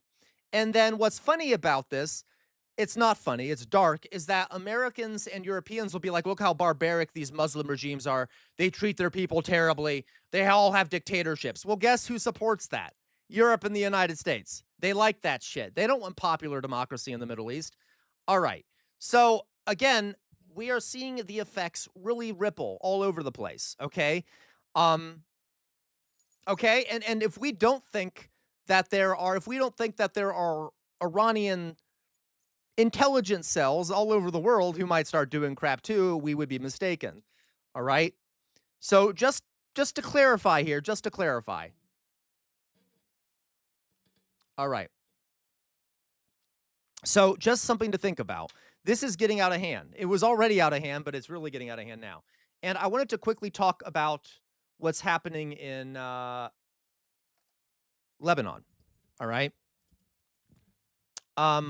So our favorite country, Israel, which has a right to exist. It has a right to exist. I promise it has a right to exist. It has a right to exist. Okay. You get the joke. I wonder, Jonas. Jonas. What might the United States want to keep instability in the region and maintain discord? Surely it has nothing to do with power, right? Oh, that's cute, Mithril. All right. So Israel has started carrying out. Now they've been bombing Lebanon on and off for a while. But okay, Israel has carried out heavy airstrikes. Okay, guys, I hope you know I'm joking. It's a joke, Mayflower Kid. You know, don't worry, Israel has a right to defend itself. As in, like, everyone always wants us to scream about Israel having a right to defend itself and how, do you have to say Israel has a right to exist? I don't give a shit, okay? There you go, Arbiter Klasa, promised 3,000 years ago by the flying spaghetti monster. So here we have this. First of all, I talked yesterday about how Israel has reimposed a blockade on Gaza. So while all this was happening, folks, it's almost like Israel never intended to stop murdering the Palestinians. There you go, Macon. Do you condemn Hamas? Okay. It's almost like Israel never intended to let the Palestinians be. Shocking, I know. And they have once again shut off all border crossings into the Gaza Strip, preventing the flow of supplies and crap like that into the Gaza Strip in a continuation of what was a never-ending genocide to begin with. Okay, so that's good. Israel, of course, the monstrous, evil state that we send tons of our tax dollars to, by the way, is, in fact, continuing their genocide, which never really ended to begin with, of the Gaza Strip while the world is distracted, saying Israel is under attack and shit like that. All right, so there we go. So that's good. That's good. Love that. So it is Britain's fault, to be fair. Which part? Yeah, that is fair. Okay, if we look historically, yeah, Britain and yeah, okay, true. Okay, hello, Sultan. Welcome, Sultan. You hear Sultan? Welcome, Sultan. So okay, oh God, please, the Resident Evil. Would you guys? I'm curious to hear what has Keir Starmer been saying. I know he's a weak little, pathetic little man. And I know he came out and he's like, they almost hit one of our bases in Cyprus. Now we must defend our bases. And he's like, we're not engaging in strikes, but we hate Iran. Iran is evil. I know Keir Starmer is a pathetic little slug who is a cuck to the United States and really ought to fight for his own people instead of fighting for the United States. Of course he did, Philly cheese. Of course Starmer blamed Iran for the hostilities. Okay, Jesus Christ. You know, I hate Trump, but I wish Keir Starmer had a UK first strategy as opposed to, there you go, Jonas.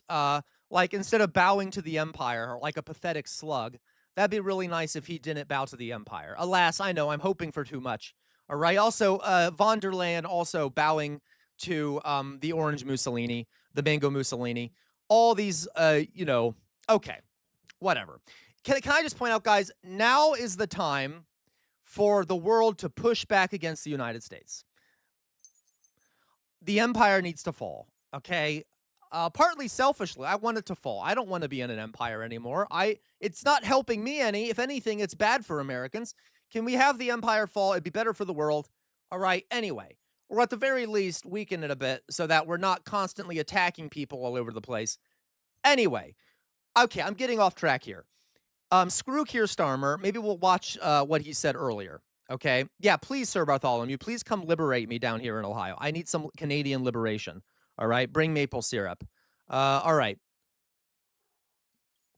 Though actually, Vermont maple syrup is very good, so we already have syrup. Yeah, there you go. And hey, then, Sir Bartholomew, you guys can start calling yourself Americans. How about that? All right?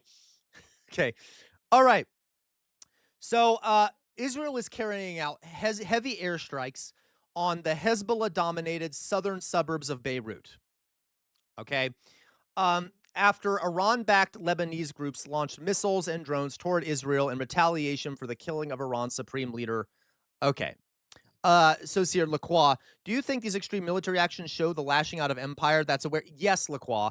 I believe I've said that before, guys. There are sort of two ways. Of course he will add her signal. And but guys, hey, okay, I'm sorry. You know, my ADHD is going crazy. Let me take a step back here. There is one piece of positive news from the UK. Did you guys hear that? Maybe someone from the UK can tell me here. A member of the Green Party shockingly won an election recently, which is a very good sign, guys. I know it's only one Green winning. Would someone remind me what was the importance of that election? I saw a member of the Green Party actually beat Labour recently. Now, the question will be, will Labour learn from that and maybe start moving more towards the left? Or will they continue on the same path that the Democrats are taking in the U.S.? Regardless, okay. So that's one note I want to add there. Now, let me move on to the second thing I was going to say. Yes, Lacroix, I have said before that when empires are collapsing, they oftentimes will start lashing out erratically. They will start lashing out erratically, okay? And what are we seeing the United States do? We're lashing out erratically. We can see the empire falling, so we are lashing out erratically in an attempt to maintain that empire. And it is doomed to fail. All the economic historical forces are aligned against the United States. We are in terminal decline. The empire will eventually fail or fall. And if it doesn't fail or fall, America itself will collapse, and then the empire will fall. Because we cannot maintain the size and power or wealth of the empire. We're massively in debt. It's doomed to fail. Okay, it is. So, but sometimes an empire will just lash out randomly and desperately. That's what we're seeing here. We're seeing a lashing out of empire. And it won't work. It's not going to work, right? Because we can't maintain it. Yeah, Cuba may be next, guys. Cuba may be next. We're already embargoing Cuba, and now we're attacking, and we don't even have a good reason to attack Iran. Right? Like, obviously not. We don't have a good reason to attack anywhere. It's almost like an attempt at terrorism. It's like trying to reassert our authority and power. Look how big and strong we are. We can bomb whoever we want. That doesn't win wars, folks. It doesn't achieve anything either. It makes things worse, if anything. Okay? So anyway, moving on. Yes, this is partially the lashing out of empire, mixed with, Trump wanting to distract from the Epstein files and Bibi wanting to distract from his own corruption. All right. Oh, of course, Mithril says the Labor spokesman on the radio this morning said those disaffected voters will come back for a general election. Oh my God, they're just Democrats. I love it. Okay, the evil resident. For years, Labor was slightly left of your Dems, but in the last 20, oh, absolutely, evil resident. Yeah, absolutely. They were slightly left, and now I think beginning with, it may have started before Tony Blair, but I know Tony Blair was definitely a sign of this. Anyway, yeah, I get it, Philly cheese.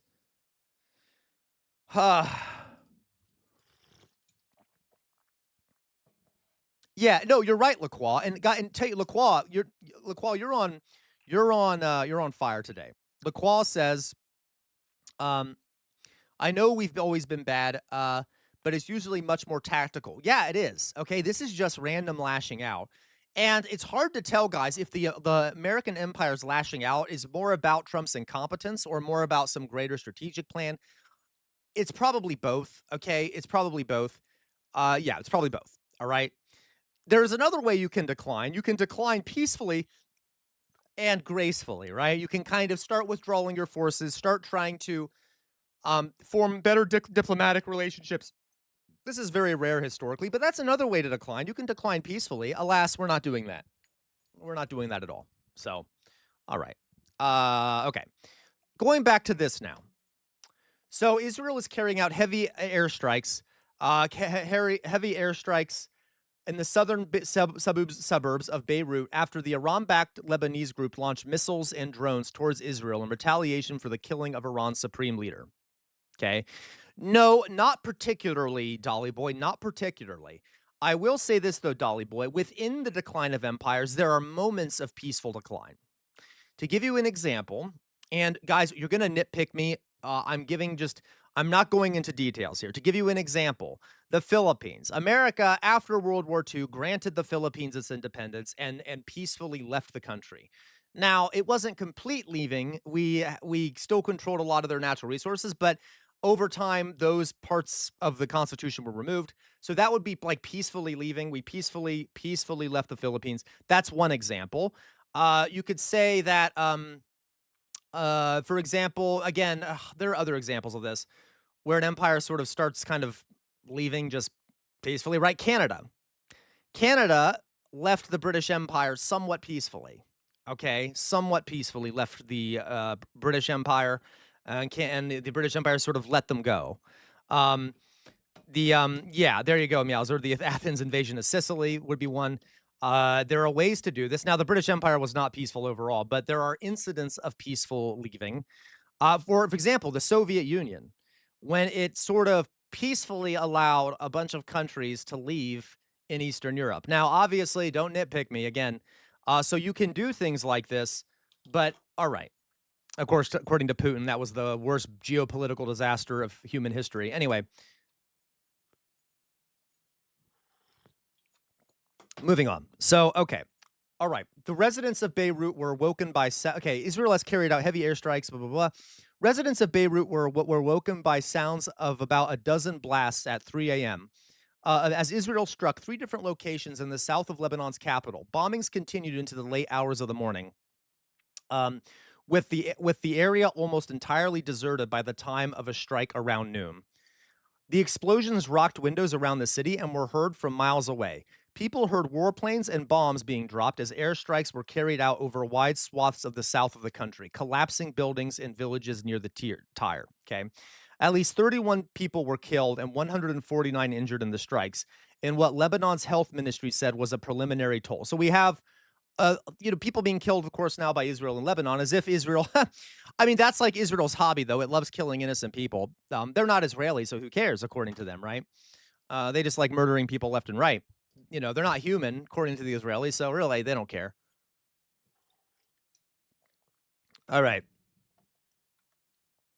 Lebanon is the latest country sucked into the U.S.-Israeli war with Iran, which in its third day has expanded to much of the Middle East. Iran continued to attack Arab Gulf states, with a drone hitting an Aramco refinery, by the way, the biggest in the world, either the first or second biggest in the world. Aramco oil refinery in Saudi Arabia on Monday morning. Overnight, a drone hit a UK military base in Cyprus. Is that true, guys? From what I heard, it didn't really hit it. It got close to hitting it. I'm sorry, Mayflower Renegade. Vermont, I love Vermont maple syrup. You converted me. I thought I heard that drone didn't actually directly hit the base. Maybe there's new information. Okay. A senior Iranian official, Ali Larijani, said Iran did not want to attack states in the region, but that it would continue to target them so long as they hosted U.S. bases that were being used for staging grounds for attacks against Iran. The U.S. President Donald Trump, who announced the start of the war against Iran as an operation aimed at regime change, gave contradictory statements about whether or not there could be a diplomatic off-ramp to the conflict. I mean, if you kill all the leaders, how are you going to negotiate to begin with? Correct, Arbitra. And guys, you're so good. Arbitra, I like having you. Actually, Fox Emblem mentioned this to me yesterday. There's a word that's used amongst military people. It's called the fog of war. You have to be clear, guys. When war is happening, the states involved have a clear interest in hiding what's actually going on. So while this conflict is happening, just be careful. We can't be sure of a lot of this stuff, right? There's a fog of war. It's sort of unclear what's happening at any given moment. So that's why we're not really sure. Did that drone hit that at base? Did it not? Was it an accident? There's lots of contradictory information. It's called the fog of war. It's hard to see what's happening during war. Okay. So just to be clear about that, I know Fox Emblem made a smart point about that yesterday. Arbitra Clausa just made that. That, by the way, is another idea that Karl von Clausewitz came up with. Clausewitz is a very interesting guy. Maybe I'll do a stream on him sometime. Okay. So, all right. The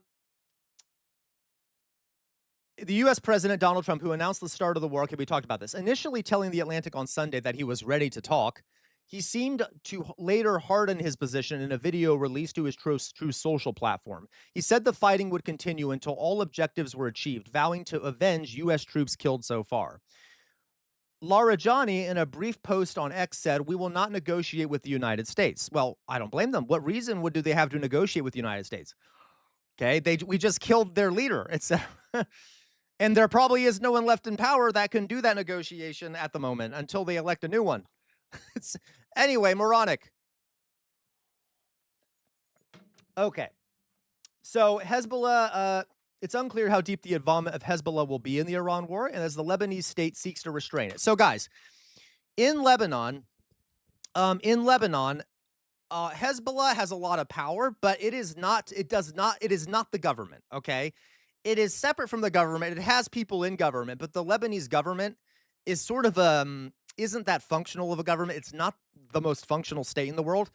It doesn't have a lot of power. It has power, but not as like Hezbollah has a lot of power, even though it's part of the state. Okay.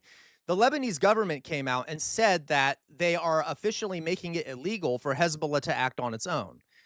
That could signal a problem within Lebanon where they might end up having violence between these different factions if the Lebanese government decides to act against Hezbollah. So there's a lot of that would be very disastrous too if like a civil war broke out in Lebanon.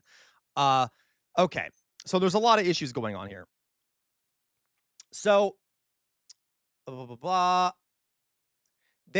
Israel is deploying 100,000 reservists to the border with Lebanon, so they'll probably invade Lebanon. They've done that multiple times in the past. All right. So a bunch of Lebanese are now leaving. So that's terrible. Okay. Anyway, so I just wanted to talk about that. Again, so Israel might be invading Lebanon now. That's great. That's great. Love that. Just a note there. Yes, hello is the game on. And, Israel wants greater Israel, so they might just seize more Lebanese territory. Yeah, exactly, the evil resident. Correct, all right? So, okay, guys, I'm going to have to go. My grandson's... Okay, bye-bye, Mithril. Have a good time. So that's just another story I wanted to talk about, folks, is the fact that Lebanon, war is going to break out. I mean, Israel's probably going to invade Lebanon now. Love that for us. Love that for us. Great news. Great news. No problem at all there. I'm going to put up my face here, guys. Yeah, what could go wrong? I'm going to put up my face.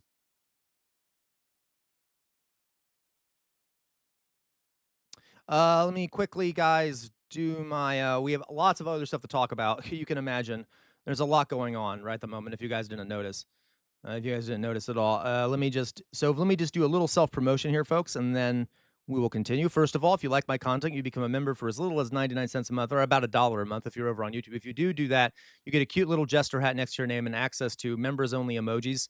You'll also be able to access the live streams the day I post them, which will be the day I do them. If you're over on Twitch, you can become a subscriber for free using Amazon Prime. Send me some of Jeff Bezos' money and help me do this long term. You can do that. You can also subscribe and become a member for regular on Twitch. And if you do that, you will no longer have to see ads on Twitch, okay? Yes, so TJ, the estimates for Iran at least are 555 dead and hundreds wounded. For other countries, I have not checked yet. I'm not sure. For America, it's like 4. Okay. Anyway, so so you can do that. Also, you can also support me by sending me a buy me a coffee. If you can use the QR code I'm pointing at, which is right underneath my face here, to send me a buy me a coffee. If you send me $5 or more, I will send you a personalized video response. So I would appreciate that too. Or you can send me a super chat on YouTube, or you can send me a bits on Twitch. Okay. I deeply appreciate. Oh, really? 52 dead in Lebanon, Dolly Boy? Okay. Horrific. Also, please join our Discord if you haven't already. Our Discord is a very fast-going community. It's a great play. It's a great community. We're very respectful there, etc. Like seriously, I'm not just saying it. So please join our Discord. You can also recommend things for me to react to on our Discord. We have a new hobbies channel, so you can post about your hobbies, and it's a very popular channel. It appears to be. So so please join our Discord. It is linked at the top of the Twitch chat and at the top of the YouTube chat. If it does not work, if the link doesn't work, tell me and I'll repost it. So please join our Twitch. All right. Yeah, hobbies chat is peak. Okay, guys. What we're going to do now, guys, first, what do you think I'm going to say? I'm going to go pee because I've been drinking too much coffee. I'm going to pee, and then I'll be right back, and we will continue. We have a lot of other things to talk about because, my God, do we ever have a moment? Okay. Thank you so much, Is the Game On. My CEO is the biggest Trump supporter out of, CEO is the biggest supporter out of Washington. So I'm thinking I will apply for unemployment on the basis of job being against my morals. Hey, do it, Is the Game On. More power to you. I don't know how that works, Is the Game On. So obviously do some research, but great job. Okay. Thank you very much for that donation there, Is the Game On. Really. So guys, I'll be right back. I'm going to go pee and then I'll be back. First of all, we have Nadalio. Welcome, Nadalio, over there on Twitch. Says, you can't liberate Iran. Dream of Prince is laughable. They are more brainwashed than North Koreans. No. Well, you're right. I mean, this has nothing to do with liberating Iran. So the first part, yeah, we can't and we shouldn't liberate Iran. I'm not sure what you mean, but they're not more brainwashed than North Koreans. What do you mean? First of all, there have been massive protests against the regime there. Because I'm not sure what you mean. Okay, Iran's very educated. It's different than North Korea. But North Korea also, I don't want to get into this debate, but I'm not quite sure what you're saying, Nadalio. All right. Guys, I'll be right back. God help us all. Let's hope World War III doesn't break out while I'm gone. 1 second.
All right, guys, I'm back. I'm back. Oof.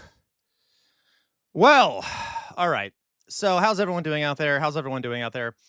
Oh, good God. I also got some food because I'm hungry as hell. All right. You know what, TJ? How dare you? Okay. How dare you, Drusilla? How dare all of you? Okay.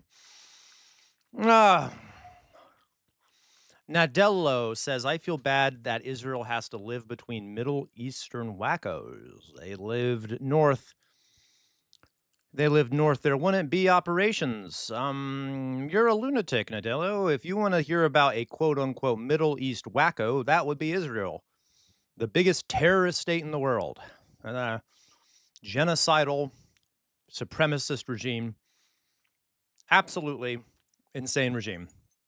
So, you're wrong. End of story. Okay. So, moving on. How's everyone doing? You guys, everyone hungry? You see Trump get distracted by his drapes while he was talking about Iranian deaths? I did not, Fetty. Nadello, okay, Nadello, okay. Thank you, Sir Bartholomew. Okay, now, thank you, Sir Bartholomew. Okay, I didn't want to have to do it myself. All right, guys, so did you see Trump get distracted by his drapes while he was talking about Iranian deaths? Oh, you did, thank you. Thank you, guys. All right. Do you see Trump? I did not see that. He got distracted by the drapes. I know. I can't stand it, guys. I cannot stand it. Folks, it doesn't. Thank you, Sir Bartholomew. There, yeah, Sir Bartholomew. Sir Bartholomew, that's a brilliant joke. Sir Bartholomew says, I took preemptive measures, which is what Israel said about bombing Iran. Okay. Yeah. So, guys, a few things to talk about here, right? I hope you know, guys. I get pushback from my community because I don't often ban people from the streams. I don't.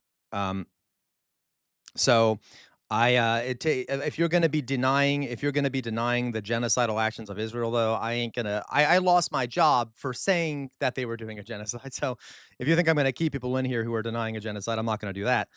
All right. Okay.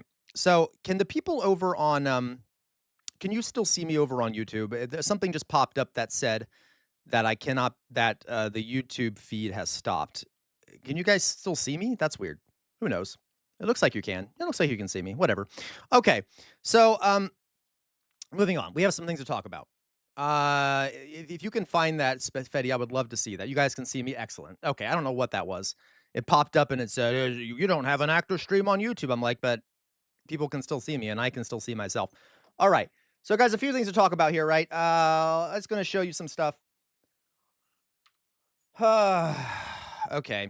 Hello, Sarah F. Sarah F is here. Great. Love having Sarah F around. So we got some other stuff here to talk about. Obviously, the biggest story being, yeah, Sir Bartholomew, I think it is time for you to do a smoke. Go smoke some, Sir Bartholomew. Don't smoke out there, people. Don't smoke. Sir Bartholomew's smoking the right way, which means he's smoking marijuana. Okay. Yeah, wow, can't say ugly mug. Okay. All right, so I'm going to put up my screen here again, guys. There were a few things going on X, Twitch, Twitter, not Twitch, Twitter, whatever. You guys know I can't talk. That are interesting. I guess. To be clear, of course, we don't like Elon Musk, but I found some interesting statements that were being made over on Twitter. Now, don't trust Twitter as a source, guys. I'm sorry, Drusilla. I'm sorry. Okay, as if you ever cared about the law, Drusilla. All right. So we don't trust X as a source. I want to point that out. We do not do that, right? whenever I show you guys things that are happening over on X, I double check what I'm showing you if it's serious. And then the other stuff I show you is just propaganda that we're analyzing for the sake of propaganda, but be very careful about what you take as gospel over on X. The what you take, it is X is just as reliable as the real gospels, and that is it's not reliable at all. So just be aware of that. Yeah, don't smoke cigs. Cigs are bad. Okay. I know. Yeah. Don't smoke, Gwen. All right. So, all right. It's a cesspool. So just be cautious about that. I want to make clear that I'm not. It is my first talk, right? That I'm not promoting using this, but we're being careful about it, right? So this Nicholas Kristof, who's a New York Times columnist. There you go, Mayflower Kid said the following: "It sounds as if the girls' school bombed in Iran used to be part of an IRGC base. So it used to be part that school that was bombed used to be part of a Islamic Republican Guard Corps base, right? One wonders if people selecting targets were working off old materials. So no. So this is what I think is funny about the statement. One, it's kind of like so." He doesn't really say, it's almost like he's implying, well, oops, they just had old materials. Regardless, it also just shows you that not only is it evil, it's incompetence. Not only did we kill a bunch of girls, we also bombed a location that we apparently didn't update. Like, it's just stupid. All right. And I don't know if we bombed it or if Israel bombed it, but like, what, like, is this, it's incompetence. It's just like, all right, who knows, right? Who knows? But all right. Regardless, just, you could either say it's incompetence or it is evil. Either one doesn't look good. And I don't really care if it was a mistake, as in, it doesn't matter. It's still evil. Okay. Anyway, yeah, no, you're right, Philly Cheese. It probably wasn't a mistake. They may have done it on purpose. Who knows? If it was Israel, I would definitely say, that it wasn't on purpose. I mean, not that America wouldn't do that, but okay. But this is the thing, though, folks. It's sometimes hard to tell if it's just pure incompetence or evil, because the Trump administration is deeply incompetent, right? And it doesn't matter; they're still dead, still evil. Okay, so I just thought that was an interesting point he made, even though he made it in a horrible way. Okay, you're right, Sir Bartholomew. Right. All right. So Trump administration, here's another thing here. Trump administration officials told the U.S. that Congress said, oh, sorry, let me rephrase this. Trump administration's officials told the U.S. Congress that there were no signs that Iran planned to attack the United States before the U.S.-Israeli strikes that killed Supreme Leader Ayatollah Ali Khamenei, the news agency Reuters has reported. So, of course, they're even admitting it. Okay, like, there was no threat. The Trump administration even admitted it to Congress. Oh, yeah, Iran wasn't planning to attack us at all. Iran isn't planning to attack us at all, right? No threat. So, just a little note there. Pentagon tells Congress no sign Iran planned to attack the U.S. first. But, of course, this was a preemptive strike, right? This was a preemptive strike, apparently. If we believe the government, which of course you should never do, folks, this is all preemptive according to Israel and the United States, even though they are openly saying that it was not preemptive because there was no plan for Iran to attack the United States at all. Anyway, but we all knew that. So that's just kind of a confirmation of what we already knew, because we live in the worst possible timeline. All right. So, Mr. One Boston, I like having you in here, Mr. One Boston. A lot of what you say sounds conspiratorial, and I am curious what you're referring to when you say this is a critical neural audit of the system's efficiency by mapping the phi graphene mesh, the dendritic branching logic found in the manganese. What is this? What are you talking about, Mr. Boston? Just curious. Okay. I have not, Philly Cheese, I have not seen that. All right, so here we go.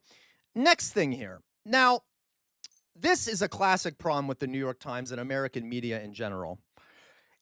Okay, so this guy here, Adam Johnson, this is the New York Times front page. And this is all, there are tons of, there have been actually PhDs written about this shit, okay? Analyzing headlines in newspapers. So here we have two different headlines from the New York Times, all right? The first one says, Iran says dozens are killed in a strike on a school. Okay? Iran says that dozens are killed in strike on school. Mr. Boston, we love having you in here, but we've decided to time you out. Just chill, okay? Please chill. You're just kind of flooding the, you're basically, what's the term? You're spamming. Please stop spamming the chat. Love having you in here, but you can make your point in one concise paragraph, please, rather than sort of spamming whatever it is you're talking about, okay? But love having you here, Mr. Boston. All right. So, okay. So do we see how this is framed? Iran says dozens are killed in a strike on a school. It does not say that this casts doubt, right? Iran says casts doubt on it. It implies that this could be fake because Iran said it. All right. Iran says dozens are killed in strike on school. It doesn't say who did the strike. It is passive, right? It is passive. It is a passive thing to say that, right? Then if you go down here, though, to when they're talking about Israel, 9 killed in Israeli city near Jerusalem after Iranian missile strike. We have much more direct language here, right? It doesn't say Israel claims or Israel says 9 killed in Israeli city after strike. It is very clear. It says that they were killed. It says that Iran did it. But of course, in this top one here, it's much more passive and doesn't assign blame. Do we see that as a subtle form of manufacturing consent, a subtle form of control, right? Social control, where you frame things differently, okay?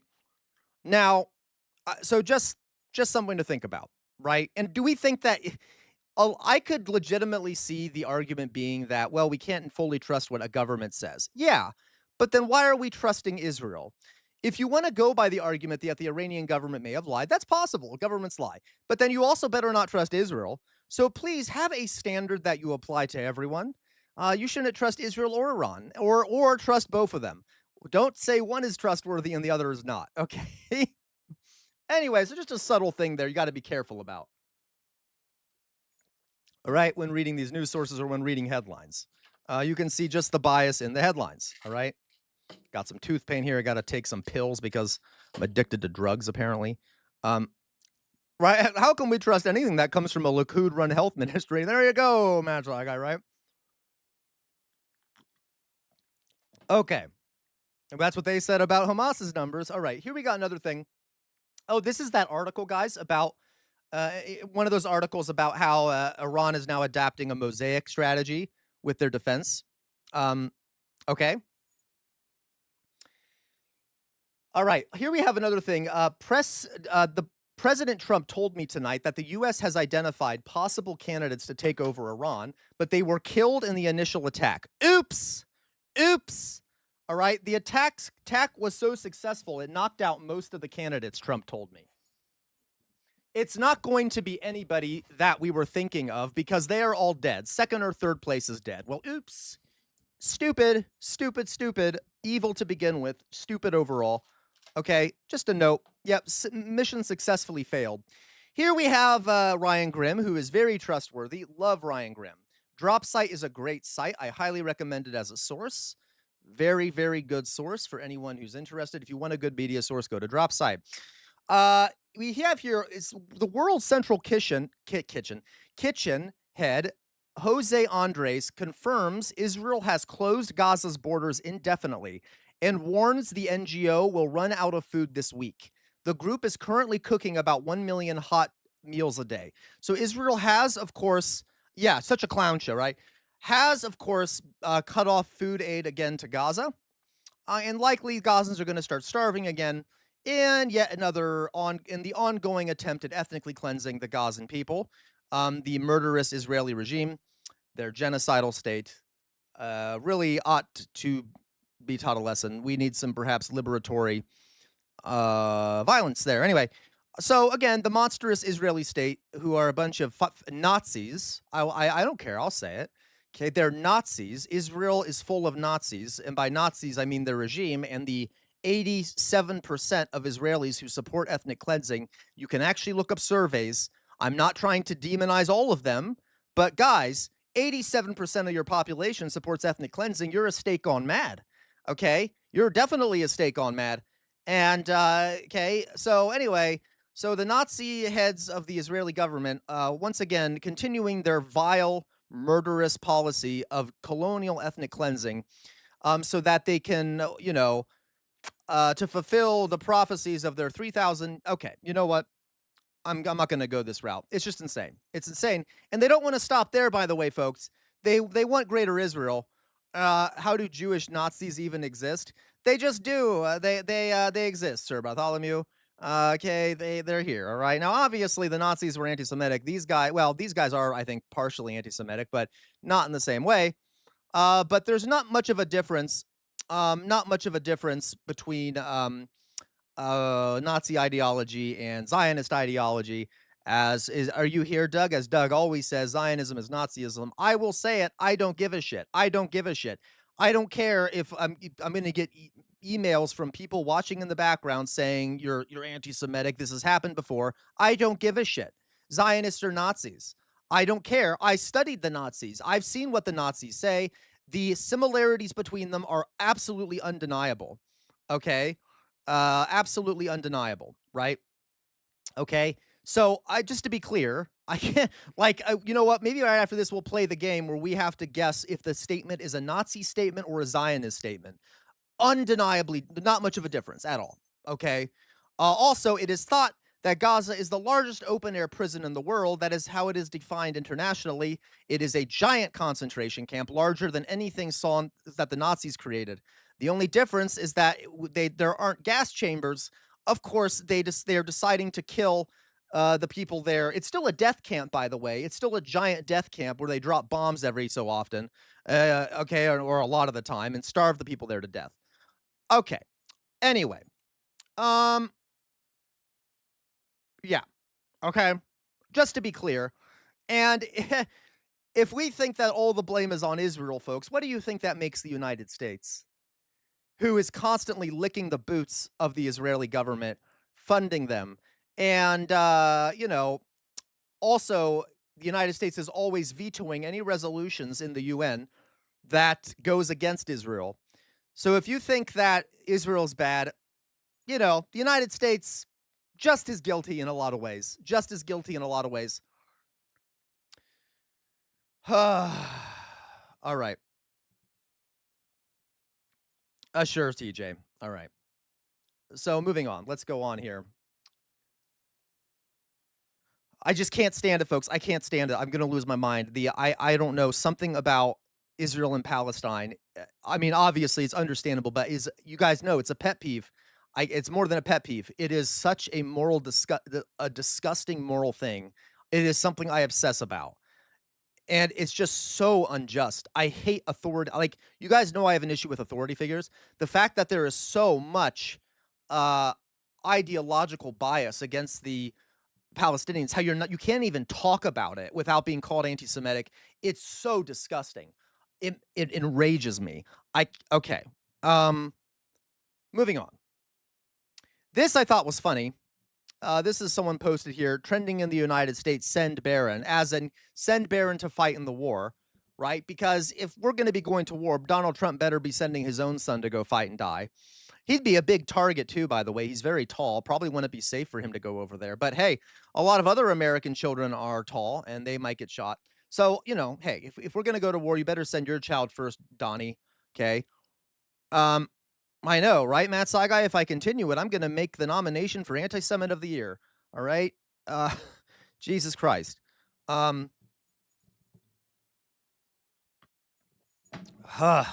so that's fun. I thought that was kind of cute. Yeah, send Barron. He should be the first one landing on the beaches of Iran. Yeah, oh, really? Probably, Alberto Clausa. At least that's what they'll say. I know I might get banned after saying that. You know, I don't give a shit. That's the good thing, guys, about being such a small streamer right now. If I get bigger, then I might have to be more careful. But no one's gonna care about what I say about Israel because no one's gonna be, you know, they're not gonna come watch what I'm saying. I know. Even Stalin sent his sons. Yeah, he did. Okay. All right. They may be outer signal. I think they are. Anyway. So, okay. Here we have, I wanted to show you this clip, guys. We are, okay, here is the fun. There's only 10 people in here. Exactly, Sir Bartholomew. It's not like people are going to go telling what I said. All right. I have a very small community right now. Though, guys, though, in my defense, it's grown very fast. I've only been doing this for, what, 8 or 9 months now? And so I'm trying to build it up more. If you're watching, please follow me on Twitch or, you know, subscribe or whatever you may be so I can help build this community up more. All right. And it's gotten a lot bigger since I started. There you go, Paul Squall, right? Share, by the way, guys, if you want to help me grow my channel, please tell your friends about me. Have them come over. Make sure you explain to them that I'm not crazy, even though I am, but lie to them. And then let them come over here, and then I will pull them in with my charisma, okay? I will lure them in with my lunatic charisma. Okay, anyway. So moving on. So hit the like button, too, if you're on YouTube to get more people in here. Okay, guys. Moving on. So here we have the classic thing that, you know, they're pulling a Putin. What do I mean by that? We all know how Putin refuses to call the war in Ukraine a war. He calls it a special military operation. It's a special military operation that has lasted for what, 4 years? 4 or 5 years now? So, okay, the spokespeople for the Trump regime going out there and saying that what we're doing is not a war, guys. So I just want to hear what you say this. It's not a war. It's just an operation. So let's see what she has to say here. The woman, can you guess? If you were to guess which of the women up here are the ones that support Trump, is the one that supports Trump, which one is it? Someone tell me in the chat. Come on, we've talked about this before. Which of the women up here is the Trump supporter? Guys, there's a type. Come on. They all look the same, generally. You got it, Meowzord. The lip filler. The one on the far right. Symbolically. Okay, the far right one. I know I'm being somewhat misogynist, but come on. Why do all of Trump's female, like, women spokespeople always have the lip filler? I'm sorry, they do. Okay, it's just gross. It's the one on the right. Okay, these two ladies in the center, you know, they're not Trump supporters, right? They don't have lip filler. The one on the right that has the, okay. Moving on. Members, there are multiple wounded. And again, it is not the intention of the U.S. government to invade. That is not what is happening. These are isolated, strategic, large-scale attacks. But again, there are negotiations. They're isolated, strategic, large-scale attacks. That makes sense. Okay, by the way, this woman right here, I love her. First of all, love the outfit. Second, no, I'm gay, right? Forgive me for complimenting the look. But look at her face. I love this. This lady, I love her. She's so awesome. You're right. That is one thing that's unusual, Sarah, is that she's not bleach blonde, okay? But look at this. Look at her face. Oh, my God. Isn't it amazing? Look at that face. She's like, what? I love it. That will take place, or at least open communication with the White House as soon as the president decides that he is willing or ready to talk, and that has developed in the last couple of hours. So that update will come hopefully later on this evening. I'm sorry, you say it's not the intention of the U.S. government to invade? Did we not just invade? We are not invading. Are you seeing boots on the ground there? Because I'm not, and I've been told directly by the State Department and the White House that that's not the intention. I mean, we just killed the leader of the country. That's not okay. Targeted strategic. Okay, that's kind of a. We could nitpick about what the word invasion means, but military strikes and invasions are two totally different things. Strategic military strikes. The president has called it a war. And targeted airstrikes. Strategic strikes. Mm-hmm. Strategic strikes, and according to the it's a war. Even Donald Trump said it was a war. It's obviously a war. White House, and I just talked to them and talked to the Secretary of State. Strategic strikes are not war. Really? Oh my! So really? You guys were living in 1984, don't you know? War is peace. War is peace. Oh, if someone bombed America, do you see boots on the ground? Oh wait, that makes no sense. So you're saying it has to be boots on the ground? According to your own definition, So that's your standard. The So regime you're of saying, Iran has killed thousands of Americans and murdered them. So by definition, they've already declared war on the United States. I've had Shiite Shiite missiles raining down on me too. I know how I'm sorry, I terrible the can't hear you Iranian guys talking regime over is. each other. We are not debating that they are a truly terrible regime. Yeah, guys, this is a war. I don't know what else you call it. Again, I like these two women in the middle. Brilliant. How they're approaching it. Like, imagine what would happen if the president was killed. Would that be a war? Right? Yeah, and I will say the fact that she said Shiite missiles is pretty ridiculous. I will say that's kind of gross. I don't want to compliment how she phrased Shiite missiles. Okay, maybe I don't like her as much, but okay.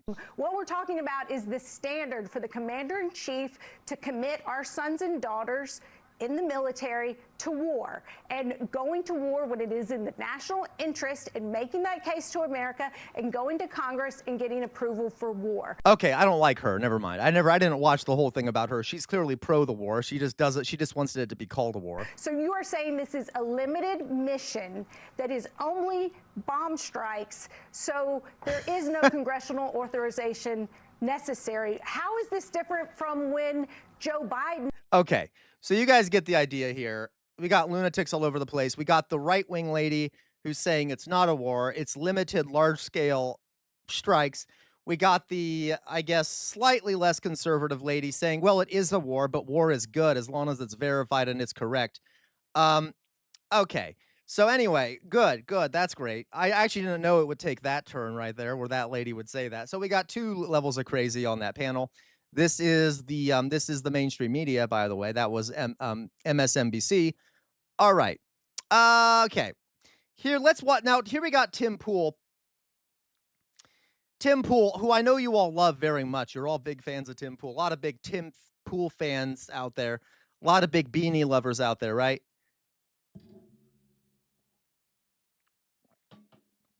Okay. And I don't really know what this means. I just saw this and I thought it was kind of weird. So Dave Smith, who's very anti-war, he's a libertarian. He's not great, but he's anti-war. Said the following: Iran is currently bombing Israel in a clearly unprovoked anti-Semitic attack. He's joking, folks. He's being sarcastic. Now, I know that's hard to tell because people unironically say that sort of shit, but he's joking, right? He's basically saying, you know, obviously this is unprovoked. Clearly it's not. And clearly it's okay. You see what I mean? I don't know. What the hell does Tim Pool mean? Like, whoa, whoa. I'm not sure what that means. But it just, I don't know. What do we think he means? I'm literally asking you guys, why do we think Tim Pool is woeing at that? Yeah, he's joking. Don't worry. Dave Smith is joking. But what's this woe? What is this woeing shit that Tim Pool is doing? Is he just trying to... Yeah, so that's... Okay, you think so? So what I think is funny here is I think Tim Pool thinks that Dave Smith is being serious. Okay? Thank you, Jonas. Thank you so much, Jonas, for that contribution. I think Tim Pool is so dumb that he thinks that Dave Smith is being serious. And he's like, oh my God, there are anti-Semitic unjustified attacks happening against Israel. Like, okay. All right. So, like, I don't know. But, like, it's just funny to me. I don't know what it is. He's either really stupid. Like, what does this mean? Anyway, just a little note there. Yeah, I don't know, TJ. I just thought it would be interesting I wanted to see what you guys thought. Because Tim Pool is not, guys, and how do I say this? How do I say this without being rude? I was a teacher for a long time. And I'm going to be so mean. I can tell that Tim Pool isn't the brightest bulb in the bunch. Okay, I'm just saying he is not that bright. You can tell in how he talks. You can tell at how he basically just parrots anything he hears and then, like, contradicts himself, like, all the time. He is not that bright. He's kind of a blank slate. And then anyone he talks to, you know, anyway, he's not that bright. Why is it that a lot of the people on the right wing just aren't that bright, and yet they're deeply popular? I got to tell you, like, think about it. Tim Pool is an example. what's that other guy? The guy that's like the big muscle guy that has the gun holsters. What is his name? Matt's like, how dare you? What's the other guy's name? Thank you, Dolly Boy. Thank you. Thank you so much, Dolly Boy. You know you're an angel. Well, those aren't real. You're a hero, Matt. Yeah, Dolly Boy and Matt's like, all right. What's that guy's name? The one that has the big muscles. Chat will fill in for your political correctness. Thank you. Okay. Crowder, Steven Crowder. I got to tell you, also not very bright. I'm not going to go too far into this. Okay. Yeah, and I don't mean to be an asshole. I do kind of. But like sometimes they say things and I'm like, "Oh, my dear child. Oh, my dear child. Oh, goodness." Right? Oh my God, you actually believe that. No, Eloy, so okay. Yeah, and I don't mean to be okay. Or another example of someone who just isn't that bright. There are others out there, right? Hey, there are a few people on the right wing that are bright. Like, by all accounts, Charlie Kirk wasn't stupid. All right. That's not to say he was right, but he wasn't stupid. He kind of knew what he was doing, right? Or Candace Owens, not necessarily stupid. Okay. She's Ron, not necessarily stupid. But there are, like, Jesse Lee Peterson is stupid. So there's an example, right? My point is like a lot of the right-wing people aren't that bright, okay? Or that other one, the gay one, Rubin,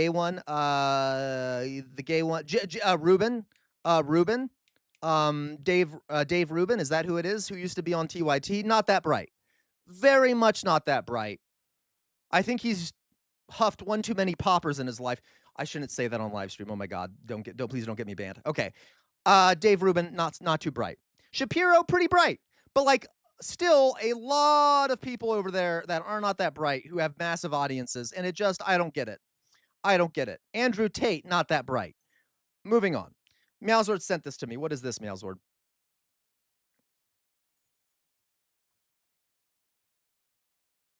All right.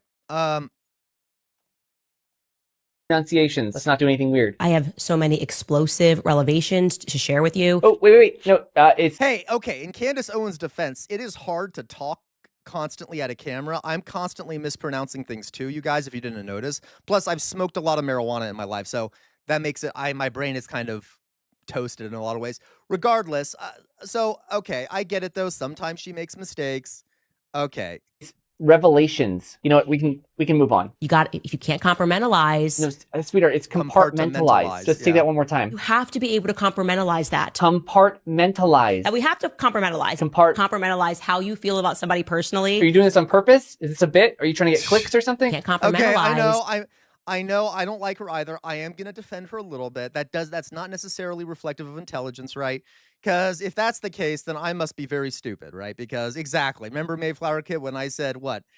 What did I say on stream that I teached instead of taught? Like, okay. But really, it was about the architecture. Oh, this is the big one. It's architecture. He just liked the architecture. Architecture, not architecture. Loved the architecture. Architecture. Yeah, no, like he loved the architecture of things. Jonas, how dare you? really don't know how these words are pronounced? You speak for a living. Prince Harry abdicates England, causes this whole race kerfluffle. Oh, no, it's kerfuffle. We knew a kerfluffle happened. Kerfuffle. Because this dress kerfluffle. Pronounced kerfuffle. Kerfuffle. Designed quite literally with the intention to mock me and Tucker Carlson. It's always got to be Tucker Carlson camera selling. Yeah. It's Candace Owens. It's Candace. Let's cut here. I'm going to go take my life. Okay, Candace. Okay, that's funny. But again, I don't want to overemphasize that, right? She's pretty bright and a lot of other things. Yeah, she slips up sometimes in her pronunciation. I am always slipping up in my pronunciation, if you guys didn't notice. Because when you're like talking to a camera, you have so many things going on. Your brain wanders and it's really hard. And I know I'm defending myself, but it's hard to, right? Like I'll be trying to read the chats here. I'll be trying to, at the same time, I'll be trying to think about what to do next on the stream. So I get it. Okay, I get it. Maybe I'm not smart too. Maybe that's possible. Okay, but anyway, but yes, that's kind of funny. All right. So anyway, I know. Okay. Obfuscate. See, I can barely pronounce that word. Obfuscate. There you go. It is hard. It is hard. It is hard. It is hard. It's very hard. Okay. No one quote me on that. Okay. I know what you degenerates out there are going to think. You're going to clip that, me saying the hard thing. Anyway, moving on. So I know, but Drusilla, I've slipped up more than once. I slip up all the time with my pronunciations of things. Okay. Like I am always doing it. I know I can change her. I know you think you can, Jonas. Okay. Gosh, you heteros. You're so disgusting. How dare you? Okay. Just kidding, Jonas. All right. It's hard and okay. How do you know what, guys? Screw all of you. We're moving on. We're moving on. We're moving on. We're moving on. I don't want to start this. We're moving on. All right. Okay. How dare all of you? Oh yeah, I wanted to show this all to you. This is sort of a palate cleanser. Okay, this is sort of a palate cleanser. For the sake of humanizing folks, right? For the sake of humanizing people, this is a mosque. All right. Where is this? I'm not sure where this is. Does anyone know where the Amin Ali Pasha Mosque is? Amin Ali Pasha Mosque. I don't know where. Oh, in Istanbul. So this is in Turkey. Okay. We all thank you, Body Swap. You know what to say, Body Swap. Okay. This is a mosque in Turkey. I know this may be shocking to folks out there, but did we know that Muslims are human beings? Oh, I know that's shocking out there, and I'm going to get angry messages from Zionists being like, no, they're not, or whatever. Muslims are human beings. Ooh, shocking. They have lives. They have desires. They fall in love. They get jealous. They're people, right? You know, there are Muslim grandmothers who give candy to their children. Okay, there are Muslim fathers who teach their sons baseball or whatever. Okay, I know I'm using gender stereotypical things, right? Okay, you all know this. Here we have an image of the inside of a mosque where the imam at this mosque basically opens up the floor of the mosque for children to play. And they play. This is during Ramadan. So here we have an image of Turkish people playing. Okay, just playing in a mosque.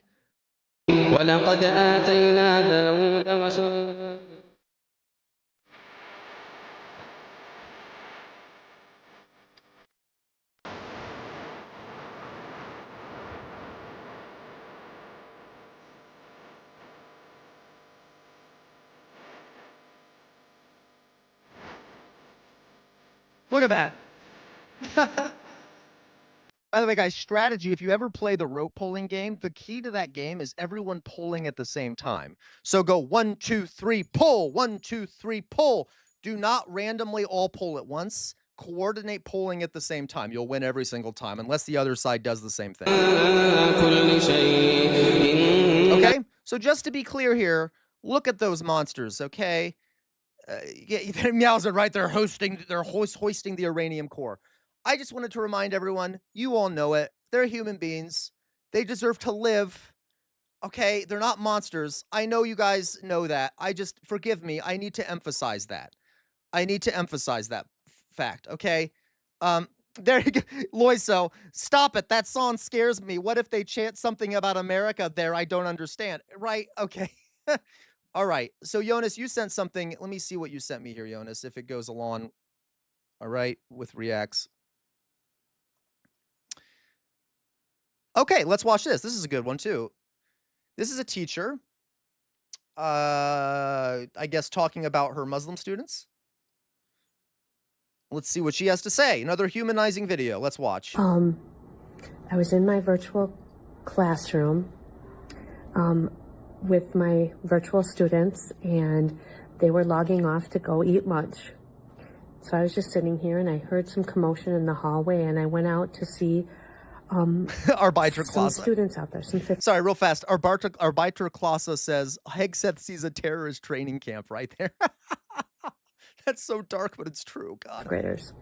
And they were looking for somewhere to pray. It is Ramadan. They practice, they are Muslim.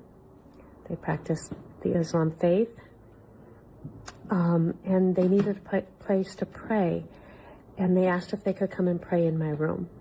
And I've never Agreed, Jonas. experienced these students praying before. I've never seen it. I know they do, and it's usually in another place cool, in the Matt Saiga. school, but that teacher wasn't here today, the counselor. And so they asked if they could come in here. They knew I didn't have students. And they said I could stay. And so I sat at my table. Oh my and God, guys! Muslims hate women. Did you hear that? Oh my God, they're letting her stay. Is that to attack her or something? Oh no! Watched these I'm joking. 4 precious babies without any adult there forcing them to do it, which happens a lot in religion. With no one here guiding them or leading them or telling them what to do. There was a beautiful symphony of these 4 knowing exactly what to do. Things with their hands, things with their bodies, standing, sitting, almost bowing and kneeling and in perfect synchronicity and very seriously. And it was so incredible to watch. I sat at my desk and I just started weeping. They got done, and I was sitting there wiping my tears, and they looked at me and they said, "What?" And I just said, "I'm proud of you. I'm so proud of you." And they came over and we hugged and we had a moment, but man, to have that faith as a 5th grader, where you take it on yourself to pray when you're supposed to and do what you were supposed to do, it was beautiful to watch. And I'm so proud of my babies. Oh my God, what a sweetheart. Yeah. Thank you, Jonas. Exactly, guys. I mean, yeah. Yeah. So, hello, Dan Steely. Dan Steely says, cult indoctrination is so cool. Yeah, Dan Steely. So, I'm an atheist, Dan Steely. So, okay, let me put it this way. Do you say the same thing about Christians, Dan Steely? Do you say the same thing, like Christians are cult indoctrinated, if you want to put it that way? Any major religion, it doesn't matter. The point here, Dan Steely, is I hope you're not just saying that about Muslim people, okay? Okay, excellent, Dan Steely. But I'm just saying, okay, good, Dan Steely. All right, because there's nothing. No, they're not harming anyone by doing this. Okay, my point here, guys, is that this is all about humanizing people, right? There are people of different religions all around the world. Okay, Dan Steely, that's fair then. Okay, forgive me for attacking you. You can understand why I thought so, Dan Steely. But all right, that was beautiful to me. Like it's humanizing. It is humanizing. Okay. Exactly. Like this, spirituality is a very human thing. Religious ritual is a very human thing. These sort of rituals are very like humanist, human. It's a beautiful thing. Yeah, I don't believe the religious aspects of any religion, but hey, this is beautiful. I love this teacher. These kids are humans, and we need to remember that, okay? Hello, Gluteomyalgia. Hey, CR. Hey, chat. Just realized that Sham Wow Guy is running here locally. What, Gluteomyalgia? Jesus. Loiso Puandova. I grew up in an extremist totalitarian Christian family. This is uncomfortable for me because I know that many of those children might be suffering. Yes. No, Loiso, I know, right? I know. I want to, guys, okay. I get it. I get it, guys. I know, and let me put my face up real fast for this. We're gonna have this conversation real fast, okay? I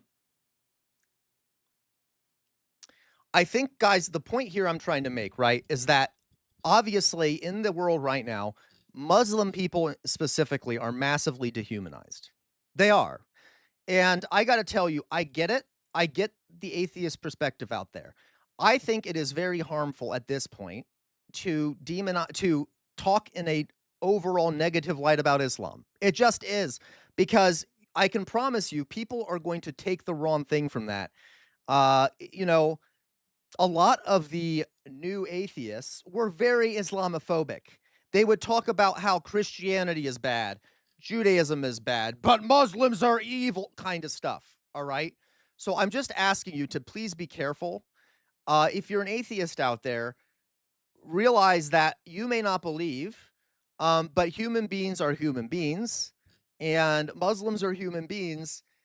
You know what I mean? So I'm just asking, especially in this moment. I know I'm not trying to say you need to like censor yourself, but be aware that you're not doing more harm than good at certain points. Okay.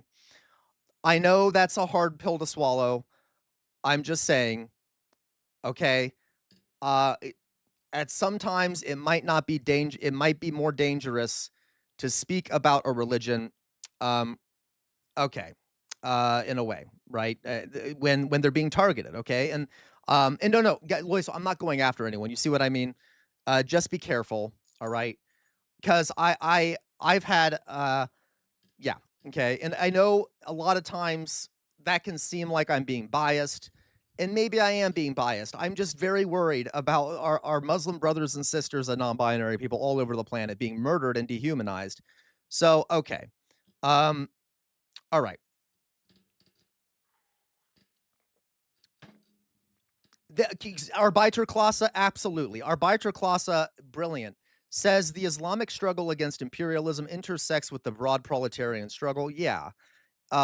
So yes, and like, I'm like very happy this teacher allowed this and stuff. I get it. I know there might be an issue with like children doing this and stuff like that. I understand. But okay. So, yeah, every person is biased, 100%, Cicero Fields. I just want to be clear, guys. Just be cautious about it. Yeah, no, Loiso, I'm not saying this about you at all, Loiso. I knew exactly what you were saying here. I'm just saying in general to all the people out there. That's why I'm defending this and things like that. I don't. Okay. I also, guys, I am. You all know I'm a gay man. I went to Catholic schools. I went to Catholic high school, Catholic grade school. It was not a good experience for me at all. I have not had a good experience with organized religion at all. Okay, at all. It was a horrific experience, and that's one of the reasons why I am much more comfortable bashing Christianity than I am Islam, regardless. I also, I guess, have a yeah. Yep, exactly. It was not fun, Dan Steely. It was not. All right. So anyway, but I hope we all know that individuals are not the same as religions, right? Christians are human beings. I know, and I know you guys know this. I just need to reemphasize this, especially at this moment when Muslims are being killed all over the place. Okay. Anyway, moving on. Let's go on here. Hey, Dan Steely, it wasn't that hard to break the cycle, Dan Steely, when you're a gay man going to a Catholic school and you're constantly being sent to the dean's office for arguing with the the theology teacher. For me, is that apparently I was an ugly. Oh, Loisa, that's hilarious. I'm a Hindu and I feel persecuted. Yeah. Oh, I'm sorry, Matt Saiga, you're right. I'm sorry. Hindus too. Okay, Hindus are human beings also. And I know Matt Saiga, forgive me for not mentioning that. I was being biased towards Abrahamic religions. Hindus also, right? Hindus also are also human beings, and things like that. Okay, moving on. So, okay, what else we got going on here? Here we have another little note here. I read this a few weeks ago, but I wanted to yeah, Dan Steely, okay? I wanted to show this to all of you.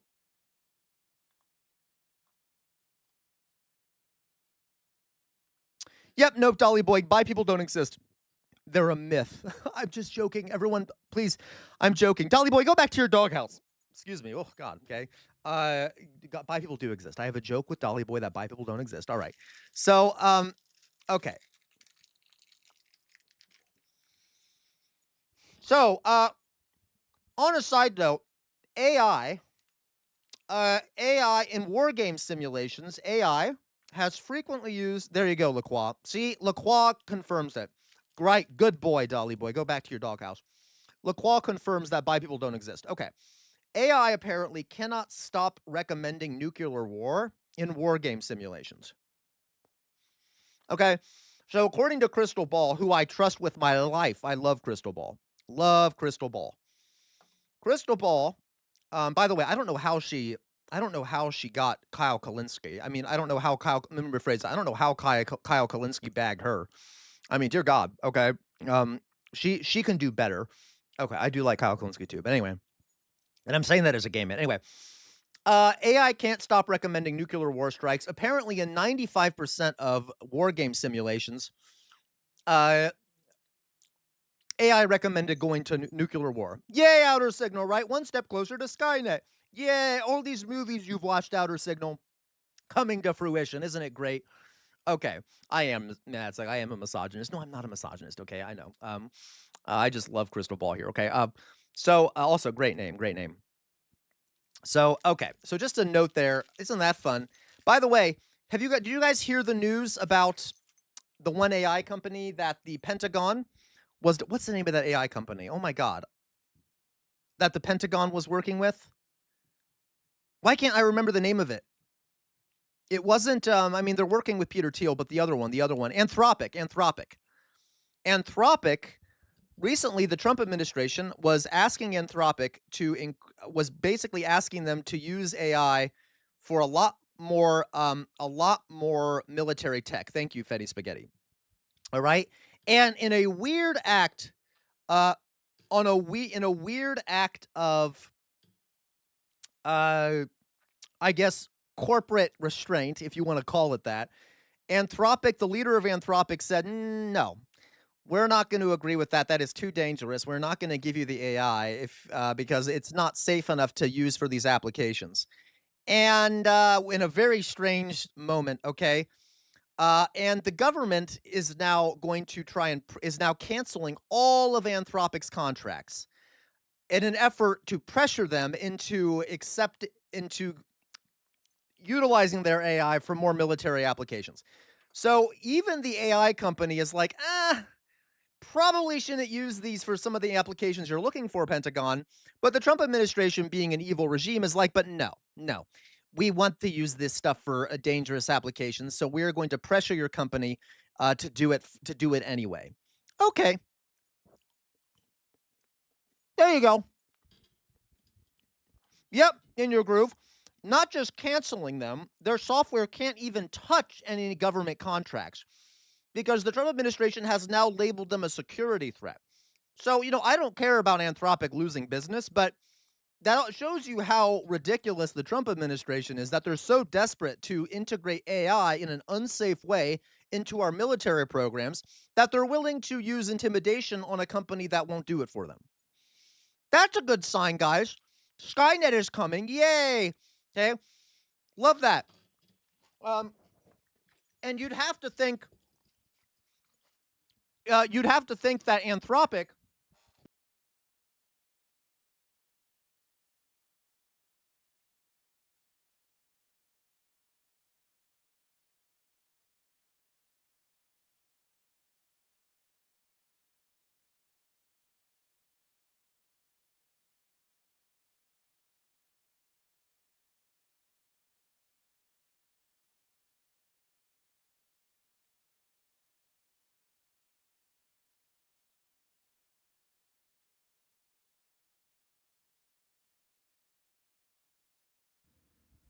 Forgive me, guys. I dropped a piece of food and I needed to pick it up. And while I'm such a pig, I dropped a piece of food, and then while attempting to pick it up, I knocked out my mic. Anyway, so they are trying to see that was okay. Anyway, the AI pulled the plug. Okay, just ignore me. So that's good, guys. Love that for us. So that's good, and it's of course is recommending nuclear war. Love that. So now. All right. What was I going to say here? Okay, so that's for that. That is that. So that's good. More good news for all of us. Let's go back over to YouTube now. Okay.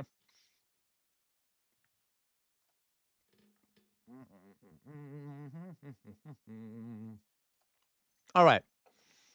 On September. Right. Now, a few things here. I wanted to quickly watch something. I have I have grown to really well. Okay, a few days. Who just did that? Thank you, Jonas. Yeah, time to get educated. Now, a few things here, guys. A few days ago, there was the State of the Union address, right? And that Trump gave the State of the Union address, and the Democrats came out after the State of the Union address and did their response to the State of the Union address, and it was crap. It was absolute garbage. Absolute garbage. And to be clear here, I hoped we could talk about, well, there was a guy who's on YouTube that I've grown to really like, okay? And he makes me jealous because he's much more good at talking about these things than I am. Okay, he's much better at talking about these things than I am. And his name is Tad Stormer. I'm not sure how to pronounce his name. It sounds like some German thing. I think it's actually Danish, okay?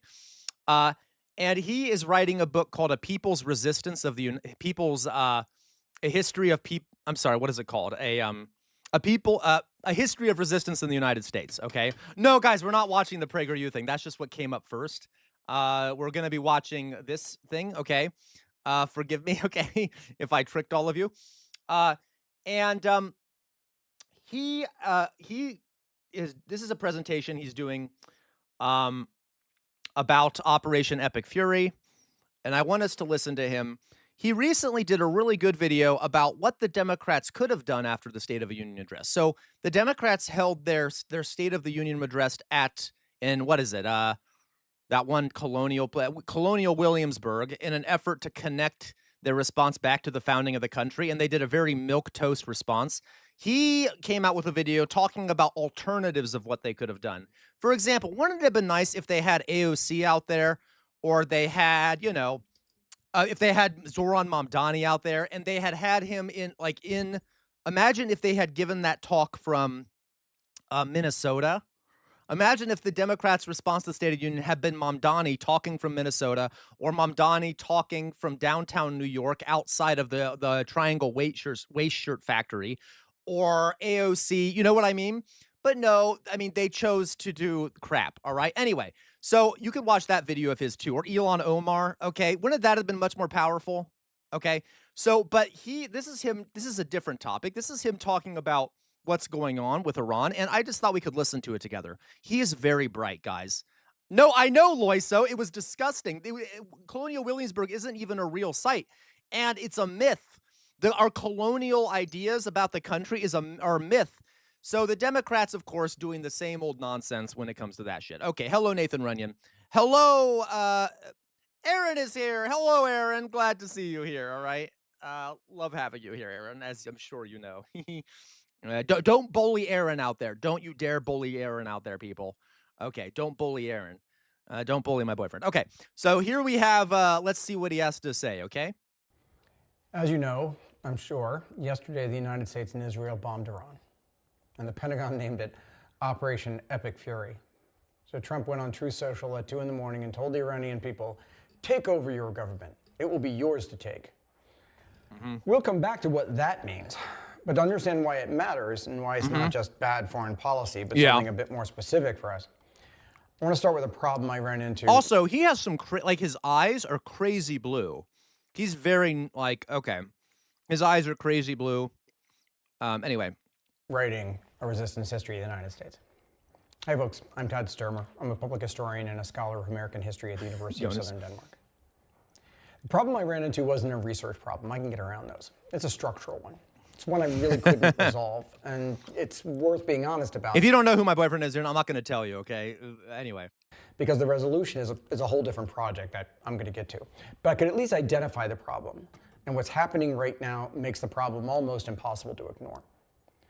Resistance history, the kind that I do, centers challengers to power, not those in power trying to explain how they got there. Yeah. It treats the founding of America not just as inevitable, but as part of a fight. The outcome of that fight wasn't set in stone, and it always asks, what did the people who defied, who resisted, who organized, who paid a price, what did they understand, even embrace, that the powerful needed to suppress? Every expansion of rights, every real change came through direct confrontation. The fight, the real struggle, direct, often illegal, always at a cost. Okay. Again, I'm jealous of him because he's an academic and he just has such a way of speaking that is quite lovely, all right? Anyway, He's right. Every positive change in the United States or globally has been the result of direct struggle, often illegal and at great cost. What does that sound like? Peaceful protest is going to change things, folks? No. Okay?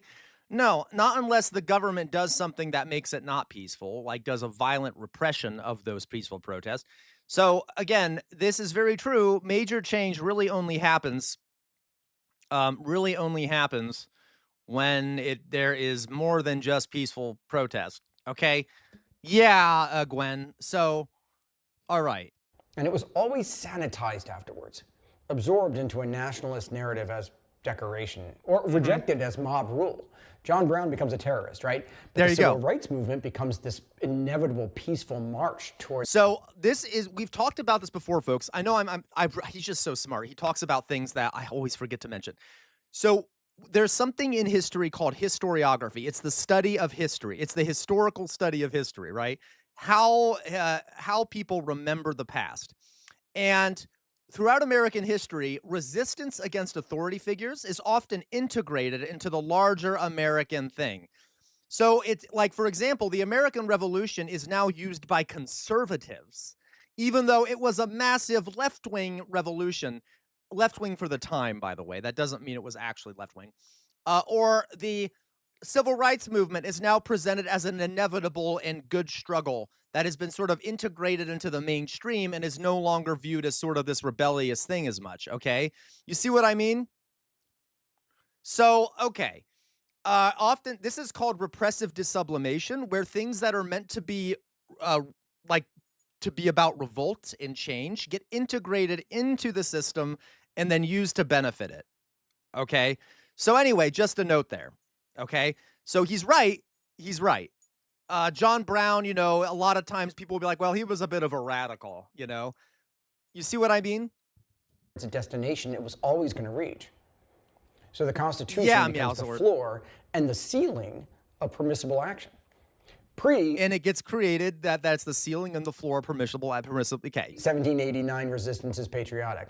Post 1789 resistance is, by definition, not. It's unpatriotic, un-American. Yeah, Gwen. Now that distortion I can write against. But what stopped me is something more. Jonas and Matt Saiga, I swear to God, I see every word you're saying out there. Okay, and I love Philomena Kunk. Okay, I love Philomena Kunk, but I'm not going to get copyrighted on your at your expense. And guess what? Not everyone in the world has the same humor as you Brits. I think Philomena Kunk is hilarious. There's a lot of people out there that would not find her funny. Okay, so you can back off. All right. Recent. It's a counter-resistance force, and it's one that doesn't suppress opposition, but it makes. Jonas, you have crossed a line, Jonas. Jonas says Hassan would react to Philomena. How dare you? How dare you? Jesus. Makes opposition feel unnecessary. It breeds comfort, it breeds complacency, and it calls both of those things progress.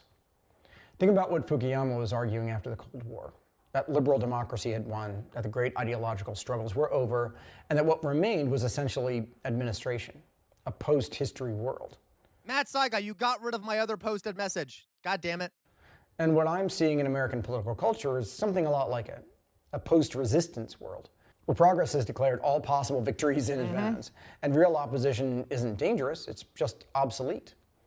Why resist a system that is, however slowly, however imperfectly, working?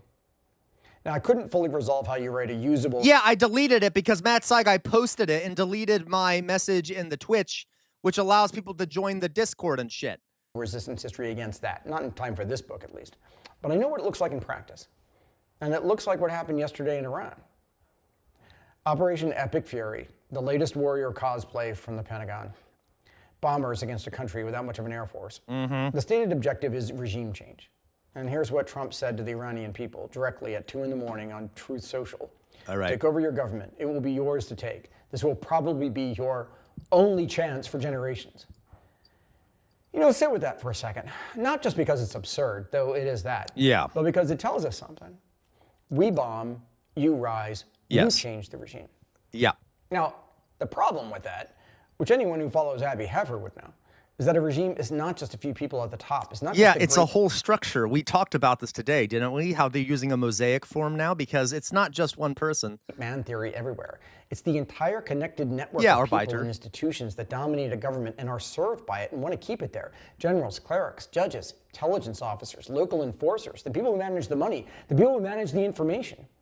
You can kill Khomeini, and they did, along with his daughter and granddaughter, and not touch the system that produced him. The CIA said so in their own assessments. A hardliner will just step in. Those in Guys, power- I just posted a link to this video in chat. I recommend you follow his channel. He's a very brilliant academic, okay? And he's a public historian, so he's really good at talking to the public. If you want to see more of his content, he does a lot of stuff like this. And he's actually going to be releasing a book soon about the resistance history of the United States, okay? So just to be clear. tend to work to stay in power. So Trump tries to push an Iranian resistance like it's a button. That's not how resistance works. But that requires understanding something beyond his capacity and Hegseth'S capacity. People have to do something, not just perform it. People organize. People oppose. People build parallel ways to get things done. Clandestine, illegal, but present. There is something, guys, and on Clausewitz, I know I keep mentioning Clausewitz, it's called friction. When you're taking action against a, yeah, Mayflower Kid, he is boring. I mean, if you listen to what he's saying, it's very brilliant, right?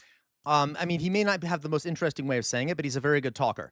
So when you're at war, it is not enough to just make plans and then do them. You have to understand the other side is also planning at the same time, right? So good boy, Dolly boy. You have to make sure that you are taking into consideration that there's going to be friction. Your plans are going to have friction with the other side's plans.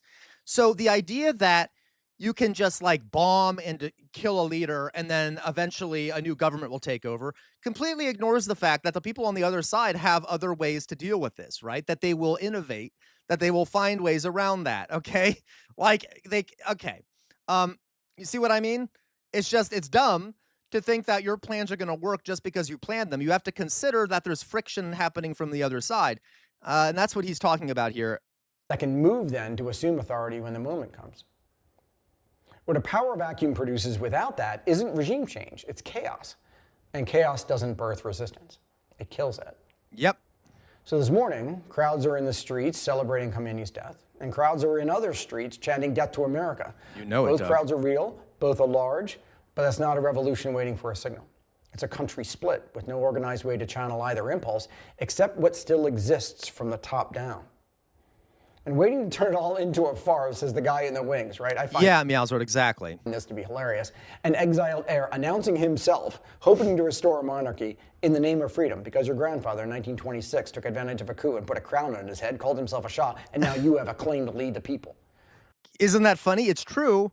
A lot of the people protesting in Iran for a new regime want the Shah's godson to return. I mean, and that guy is just a goddamn sycophant to the West and is praising Israel and the United States for bombing his own country and think that they have, thinks that he has sort of a divine right to rule the country of Iran. I know Jonas, right? He does. I know, and I know you're straight, Jonas, but you got to admit, though, guys, he has like really nice eyes. It's like his eyes are very mesmerizing. I agree. Okay. Anyway, something we need to remember is that the Iranians were still negotiating as of last Thursday. The Omani foreign minister, a third party, described significant progress. So the talks ended Thursday. The bombs fell Saturday. The decision was not forced. It was chosen. No, I don't have a crush on him, Drizella. I don't like. He ain't my type. Okay, I'm just saying he has nice eyes. Okay. 108 girls in a primary school are now dead, with 170 still inside. Dozens more trapped under rubble. But we've seen this. Dan Steely. In 2003, the U.S. removed Saddam, disbanding the Iraqi army, leaving 400,000 trained military men with no income and no future. What filled that vacuum was eventually ISIS. 2011, the U.S. helped bomb Libya into the ground until Gaddafi was dead, and then left. It could be that Gotham Ranger's no longer here, Mayflower Kid. That's possible. Gotham Ranger might have just stopped by to say hello, to make me blush, and then left. Okay, that's possible. Libya's had no functioning central government since. Just rival governments, multiple militias, an open slave trade. The people who thought liberation was coming paid the price. And that's a through line in post-World War II history. And it's more common than not, especially since Americans invented the ultimate button for solving and creating every problem with Nagasaki and Hiroshima. Jesus, But yeah. at least in many of those cases, there was the... Okay, chat, don't make me put you in timeout. We're trying to learn here. I know you're all bored. You're like, oh, this is boring. We're going to start randomly talking about random shit now. And several people are going to leave the stream because there's an academic talking who might not be like flashing lights and shit all the time. We're trying to learn here. Focus, class, focus. This guy is very bright and he's saying some very important things. I know it's not like super entertaining. I know he's not jumping around in a clown outfit like some other people you know. I'm just saying he is exactly, Lacroix. Thank you, Lacroix. He's doing a great job of explaining it in very cool ways. So I know, a bright love. I know all of you are distracted. I know you're all distracted and you need to focus. I will hide the chat on the mainstream. I will put you all in timeout. All right? I will put you all in timeout if you do not listen. Okay? You're all going to get detention. Listen, it is almost done. It is boring. Mayflower Kid, maybe listen to the content of what he's saying. What do you want me to do, Mayflower Kid? Shoot off fireworks? Will that get okay? Okay. Good, bad Dolly Boy. I mean, good Dolly Boy, okay. All right. If anything, he's too flashy for my personal academic case. Of course, Loiso, of course. All right. You're never happy. All right. Focus, folks. Focus. All right? I know you are, TJ. Everyone needs to focus. Don't make me shut down the chat. I will do it. I'll do it, guys. I'll take it off the screen. We're almost done. We'll get through this and we'll have more fun stuff. You guys, if you're good with this, I will show you something more entertaining after this. Okay? Be good. Catastrophic sincerity of believing something would take hold. Now, there's just a Truth Social video and a pronouncement. Take over your government. It will be yours to take.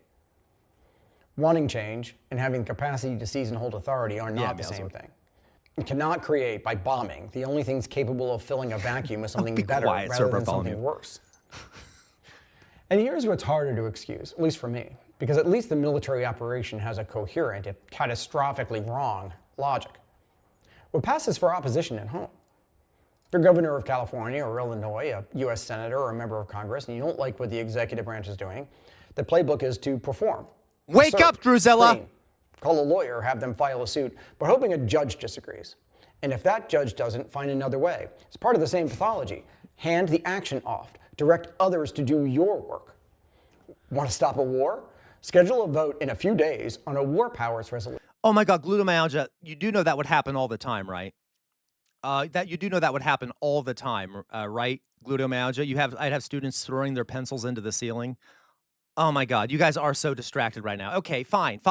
You know what? I'm gonna speed this up, but you're still gonna watch all of it. I'm still gonna make you watch it. I'll speed it up though. To get people on the record, to generate material for campaign ads, force the other side into a statement, use it against them in November, and then you call that accountability. Now that would be fine if it weren't the only move, if it was part of a broader project. But no, it is the only move. No action, no accountability, just assertion and delegation all the way down, rinse and repeat on social media all day long, assert, hope somebody else acts and does your work for you. So here's where the resistance history problem becomes clear. Thank you, Gwen. At least one of you are learning something. Okay, thank you, Gwen. Gwen is a good member of the community. So is Lacroix. Lacroix is a good member of the community. Paul Squaw is a good member of the community. All right, I know Meowzord is interested. Meowzord likes this sort of shit. Okay. There is near universal agreement across the political spectrum that the constitutional system is enabling what Trump is doing, that the structure itself is in fact the problem. That's true. The Anti-Federalists said exactly that in 1788. Said a strong executive, this architecture would become what it has become. They were right, they lost, and we've spent 2 centuries absorbing that loss into a story about the genius of the founding rather than all of its failures. And today, with the evidence playing, with everyone agreeing the structure is the problem, there's not one serious public conversation about addressing it. Not one. Because we live in a post-resistance world that has no language for that, because it's buried the history of it. The Constitution is the answer to every question about the Constitution. So working within the system is the only legitimate option, which guarantees the people who benefit from the system. See, that's what he's saying, guys. We've been lied to that everything is subsumed into the system. We can't work through the system, folks. We can't work through the system. Regardless of the outcomes, no matter how unfair or unjust. That's the counter-resistance force at work. Not censorship, not repression, the quiet, confident, endlessly repeated assurance by people served by the system that it is fully sufficient, which ensures that when it isn't, we have no language, no tools, and no history to reach for. But that's where we find the most inconvenient fact in American history. People made change. People made their own history. People without a history behind them chose to make it for themselves. Ona Judge chose it. William Still chose it. Alice Paul and Lucy Burns chose it. The men and women who took the freedom rides and sat at those counters and walked onto that bridge at Selma chose it. Thank you very much, Jonas. Okay, this video isn't efficient. His video isn't efficient. Fine, Jonas. Okay, I get it. Thank you, Jonas, for the contribution. Okay, how dare you, Jonas? I've read every word you've said, Jonas, and I have a very long memory. I'll only partially forgive you for that because of that contribution, Jonas. Okay. Knowing what was waiting on the other side. John Brown chose it. They weren't waiting for a signal or a judge's ruling or a favorable news cycle. They didn't ask someone else to do their work. Yeah. They understood. Notice that, guys. They weren't waiting. The people that resisted in history, they didn't do it through the system. Okay, they went outside the system. They did things that were illegal. They did things that were dangerous to them. Okay, they were willing to put their lives and property on the line, and they didn't wait for other people to do it. That the price was theirs to pay. Nobody else was Yeah, going to I pay know, it for Jonas. Of course, of course. We took that knowledge and buried it.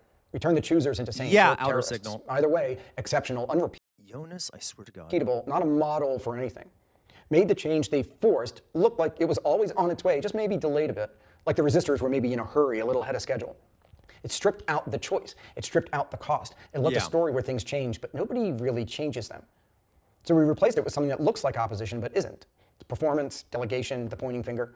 And it's not a MAGA invention. It's not a Republican mythology. The Democrats are doing it right now, too. The governor's performing, the members of Congress scheduling votes to generate campaign ads. They believe in it. They were raised on it. The system works, properly operated. Guys, we need to get all these old old guys out of Congress and women, by the way. Age isn't the issue, but a lot of these folks believe the exact same thing. Like, they've been there too long. They think things still operate the same way they used to. Even some of the younger people are buying right into it. It isn't really an age thing. Like, Bernie Sanders is against it, but we need to get a lot of these old people who don't have any idea how things are actually going to work, okay? File the paper, trust the judge, wait for the voters.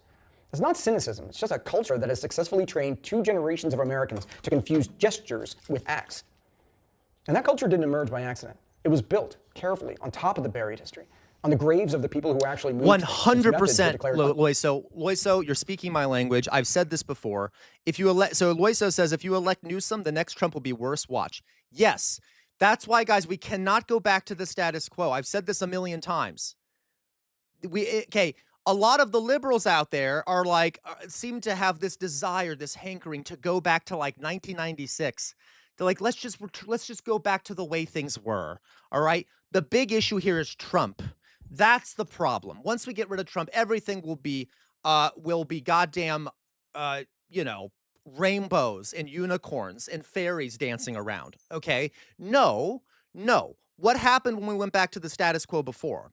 We went back to Biden, and then we just went right back to the fascist Trump. Okay. We need fundamental changes in the country. We cannot go back to the status quo. Guys, the status quo is gone.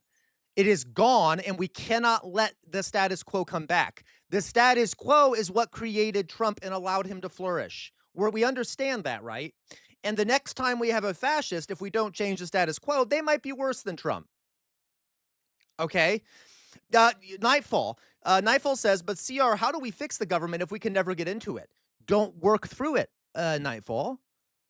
We need massive resistance outside of the government. This is what he is saying, right? It's not enough to work through the government. Every major change in American history has been through major struggle, often illegal, and often outside the regular levels of power. So we keep focusing on like, well, just the next election. Liberals especially keep focusing on, think about the next election. Think about the next election. Just focus on the next election. Just focus on the next election. No. Okay.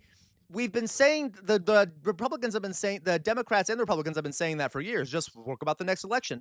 That's not going to change anything. We need major resistance outside of the government. Okay. We can do elections too, but guys, that's not going to really change much because the Democrats are still a bunch of idiots. All right. So, okay. Yeah, midterms are coming. Absolutely. But again, will that really fundamentally change things? We're already seeing that a lot of the Democrats aren't doing much. They're doing the same old.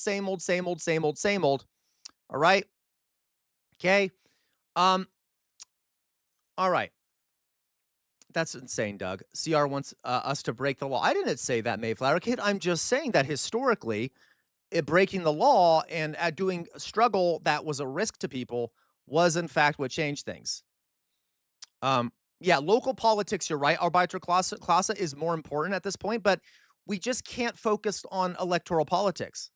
And guys, like even if I mean it's still important, right? But unless we fundamentally change the system, like, and guys, let me be clear here. I'm not saying like I voted for the Democrats. I hated it, but I did. I voted for Kamala. I voted for Biden, not because I wanted to, but because I didn't want the fascists to take over.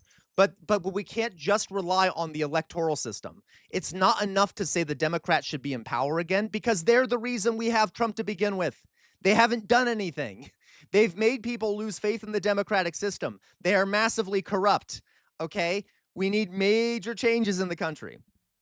Yeah, exactly, Paul Squall. If you use organized people power to force the law to change, it doesn't matter who's elected in office. Correct. Okay. Do we get it? So Dan Steely, healthcare for all equals step 1, tax the rich step 2. Oh, step 1. Yeah, but Dan Steely, so how do you accomplish that? Because even if you do that, I mean, how are you going to do it? How are we going to get the power to do that? Because the Democrats are rigging the elections in their favor. I know Trump is rigging it, but the Democrats are awful massively corrupt. They don't work for us. We don't live in a democracy, folks. Okay, let me say this again, guys. It might change your perspective if I remind you we don't live in a democracy. If you think of it that way, why are we so focused on elections? Elections, I mean, obviously they're important, but that's not what's going to change things. We need a democracy, all right? Because right now we don't have one. It's an oligarchy. The country is controlled by a few very wealthy and powerful people and corporations. That's what we live in. I want a democracy. So all this voting and shit is operating within an oligarchic system. That means you're not going to be able to really get people into power that are truly, truly representative. Okay, so how do you change that? It's not going to happen through the system if it's an oligarchy, right? Okay. Yeah. And so, but again, both are going better a mess than going broke or going sick. Honestly, I think we need another Black Panther Party, and I've always been an admirer of the BPP, and I think a return to it could help. All right. So again, guys, we need some major changes. And like, yeah, and guys, one of these streams, I'll go through some of the major changes we probably need. Like, we need a reform to how we do voting. We need a reform to campaign finance. Guys, I'm a socialist. I'm not even asking that we go all the way to the left, right? I am a socialist. I want us to democratically own the businesses in the country. If we don't get that, fine. But we need to at least move a lot to the left, though. Okay, we need more we need democratic elections. We don't have democratic elections now. We need an actual popular vote. We need money out of politics. We need universal health care. We need massive taxes on the rich. As a matter of fact, we should ban billionaires, in my opinion. Okay, we the people need to control the country, right? There's a lot of shit we need. Okay, but we can talk about that.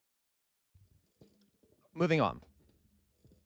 Unacceptable and un-American, whose victories were repackaged as the system. By the way, it's the same in the UK, right? There is more hope in the UK because you have a more modern voting system compared to the United States. But right now, Labour and the Tories have a lot of power, right? And unless people start moving more towards the Green Party, they're going to need to go outside of the system there too. As intended, it needed that burial to function.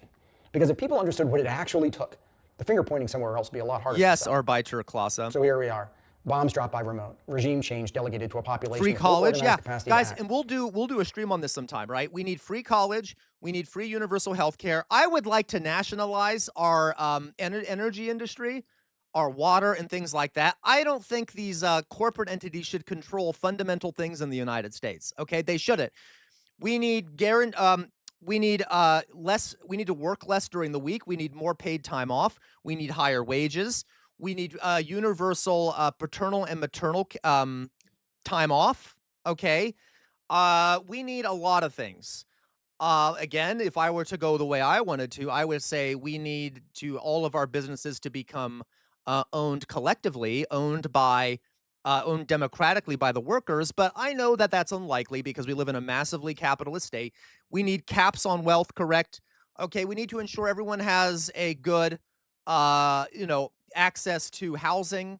Guys, there is far more housing in this country than there are people that are homeless. Why? Because the landlords and stuff don't want to rent out all the house, don't want to sell all the houses or rent out all the apartments because that increases prices and shit. All right. Um, yeah, the UK is better on a lot of these things, so there is more possibility there. And to be honest, guys, if you're worried that we won't be able to convince Americans of this, all it takes is it'll take like one person in power to pass one of these things. And that might then inspire Americans. Once you change their material conditions, that will convince a lot more people to come on board. Even the crazy right-wingers, if there's something like, oh my God, I suddenly have universal health care. I like this at all. I really like this. Once they see what's possible, that might convince more people. Yeah, publicly owned. So, all right, strong social safety net, no more private prisons. If you guys go over to our Discord, please join it. We actually have on there a list of reforms in our reforms section that I've posted up there. And we're adding more and more reforms we want to see happen in the United States. Okay. And we can talk about, admittedly, Gwen, Obamacare was terrible. Allow me to explain, all right? I know that sounds bad. Obamacare was better than what came before, but it was still a capitalist idea, and it was a right-wing idea. Obamacare was actually invented by the Heritage Foundation, which is a right-wing organization, and the first state to implement it in practice was Massachusetts under Mitt Romney, who was a Republican. Obamacare was deeply flawed. It was a flawed program, and it failed because it wasn't universal health care. All right? So we need universal health care. We're barbaric that we don't have universal health care. All right. Yeah, you're right. So Meowser, by the way, we already have, I did a live stream a long time ago. It was better than nothing, guys. Obamacare was very helpful for millions of people, but it was doomed to not work over the long term because we need to have universal, publicly run healthcare. All right. It was the capitalist way of fending off universal healthcare. Guys, if you think about it, Obamacare was forcing you to buy from private entities. That doesn't fix a lot of the problems with healthcare. Okay. Regardless, we need major reforms, guys. We just do. And by the way, I know I said I'm a socialist. I'm not just saying these things because of a political bias. I'm talking historically. Do you know what helped keep fascism away in the 30s and 40s in the United States? Massive reforms through FDR. He created Social Security. He massively revolutionized the country in a lot of ways. Now, he was still a capitalist, but he gave people a bunch of stuff, which reduced the capacity of fascists to gain power and stuff. Okay. We just need okay. All right. Moving on. We need major reforms. You can't stand in the center. And guys, if you stand in the center, the fascists will walk all over you. All right. And we're going to keep getting fascists unless we make major changes. It's not just about Trump. It's about the system that created Trump. Opposition that performs and files and schedules and waits. A constitutional crisis that everybody agrees is a problem and nobody will touch. The people on that bridge at Selma didn't have a button to push. They had themselves. That was enough to change the country. It was also enough to get them beaten half to death on a Sunday morning in March. That's what recovering resistance means. Getting honest about what the people who actually changed things did and what we did to the memory of it and why that serves exactly the people it appears to oppose. There's more in my Substack about this, folks, but for now, that's all I got. LMZ. Okay. So, just a little ad here for the book he's got that's coming out. So, really great guy. Recommend it, okay? I'm going to put my face up. We could even implement something like ranked choice voting, folks. Get rid of the Electoral College. There's a bunch of things. But we need to do them, okay? We need to make major reforms. All right? People who have been in the community a while know I've talked about what causes fascism and how to fight fascism. That's also the way to fight fascism is through major reforms. All right? Right-wing media propaganda created Trump. Yeah. But that wouldn't work, Dan Steely. So let me explain, okay? I've said this before, but I'll say it again because I know a lot of people in here are new. Fascism thrives in an environment where people have lost faith in their democratic institutions and are struggling economically. So what happens is for example, in Nazi Germany and Italy and places like this, what you see is an economic collapse. And people in a democratic system, and that democratic system fails to respond to the economic collapse because they are controlled by the corporate interests. They don't want to really help the people because they are protecting the corporate interests. They are beholden to the corporate interest and to the wealthy and to the powerful, so they don't actually fix things. So people start losing faith in the in democracy, which is what we're seeing in the United States. And then what fascists do is that they come into the picture and they say, the problem here is not the wealthy and the powerful. It is the Jews. It is the trans people. It is gay people. It is Latinos. It is immigrants. All the problems in the country are not because of the wealthy and because of this unfair system. It is because of this group or that group or this group or that group. And that is how fascism thrives. So the way to fight fascism is to, one, make the system more democratic so people have faith in it, and two, to give people economic security. It is a lot harder to convince people that they're being oppressed by minority groups if they're not being oppressed, if they don't feel like they're being oppressed.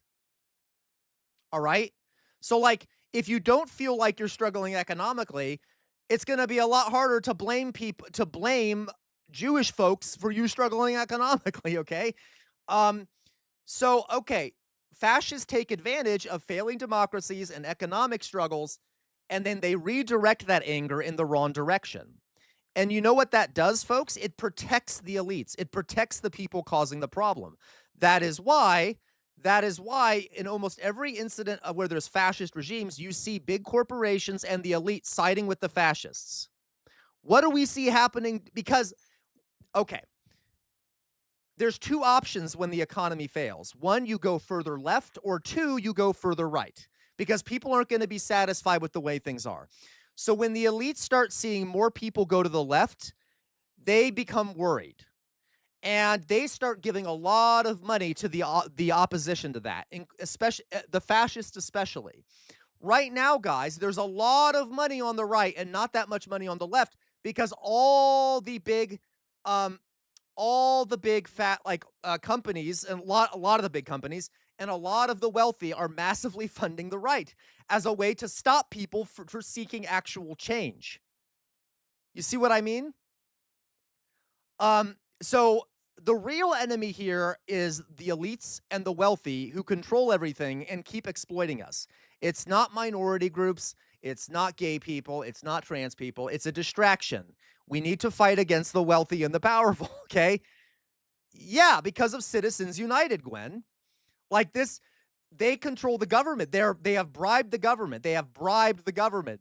And that's why nothing can seem to change. We don't have a democracy.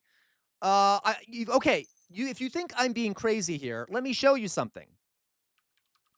I'm an academic. There are academic studies showing what I say. Okay? Princeton study, democracy. Princeton did a study a long time ago. I'll show it to you. Here it is. You can find it online by Martin Gillens in the politics department at Princeton University. They studied a bunch of policy proposals that in the United States. Guess what? The only policy proposals that ever got passed were ones that the elites, that the wealthiest 10% of the country wanted. Anything that the top 10% didn't want didn't get passed. And anything that the bottom 90% of the country wanted, if the elites didn't want it, it would never get passed. What we want does not matter, okay? If the elites don't want it, but we want it, we're never going to get it. 27% of Americans support what's happening against Iran right now. It's still happening. More than half of Americans support universal health care. We don't got it. We don't live in a democracy, okay? And this academic article literally concludes, we do not live in a democracy. It's an oligarchy of the wealthy. They make the decisions. It doesn't matter, all right? There is one area, by the way, where we can make progress. Only one area. Only one area. All right? Only one area. That is social issues. Why? So, for example, Black people have gotten more rights since the 60s. It's not perfect, mind you, but they've gotten more rights in the 60s. Gay people now have the right to marry. Why? Why are the elites okay with passing some of those things? Someone tell me in chat. Why are we able to make progress on social issues? All right. Why are we able to make process partly nightfall, partly it's sort of a distraction? There you go in your groove. It doesn't affect the money, right? If anything, guys, there are gay elites. There are elites who are black, okay? That doesn't fundamentally affect the economic structure of the country. They're okay. They're okay with making some changes around the edges as long as it doesn't affect their fundamental power, okay? That doesn't truly affect them. So if the people are want changes and they're okay with those changes, they'll throw us a bone. But when it comes to anything economic, they're not going to give us a damn thing. All right. And have you noticed that the left wing, like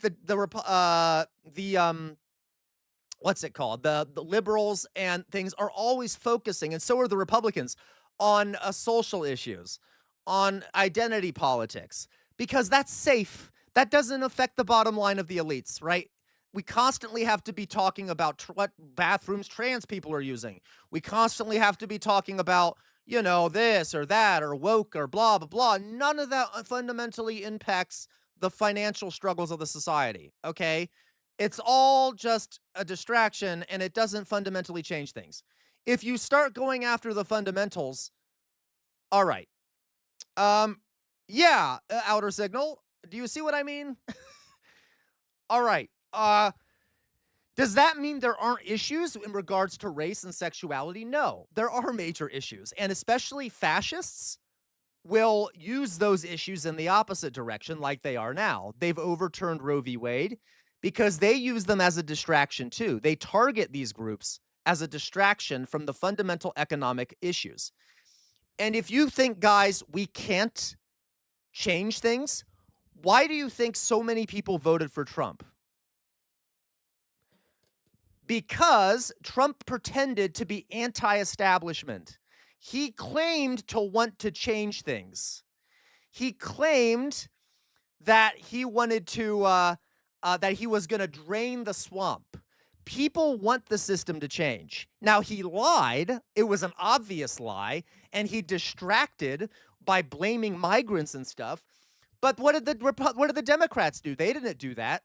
They stuck with the status quo. They continued with the status quo. Kamala Harris stuck with the status quo. Biden stuck with the status quo. The Democrats are useless. They're useless. They refuse to challenge the elites. They refuse to challenge things, okay? They refuse to even lie about it. Trump lied about it, and he used fascist talking points, but he is the swamp, and he doesn't actually challenge the elites, all right? So he lied, but maybe if we had a populist on the left who actually fights the elites like Mamdani, who's very popular, or Bernie Sanders, who is still the most popular politician in the country, okay? We need actual populist left-wing reform. Okay? Okay, I'm sorry. I've been on a rant. Do we all get it? Do we all get it?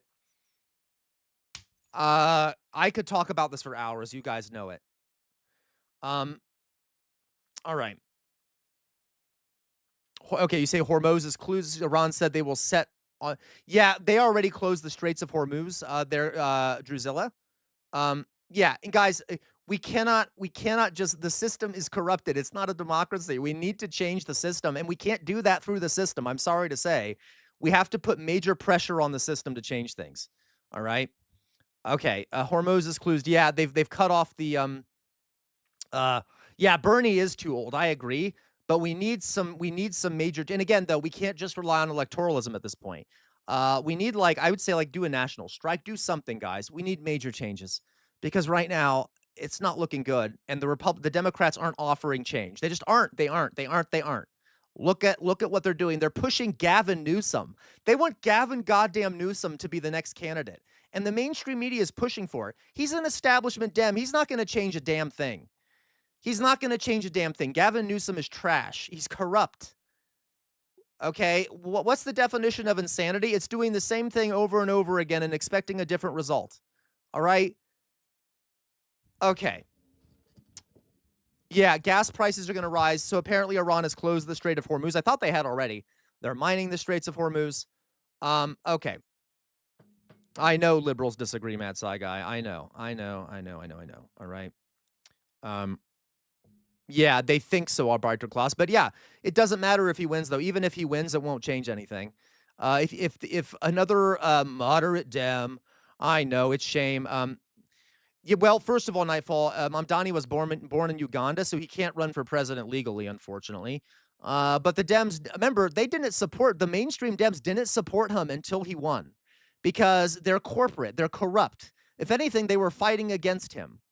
Okay? Remember how the Dems, they sniped Bernie when he almost won the nomination because they're corrupt.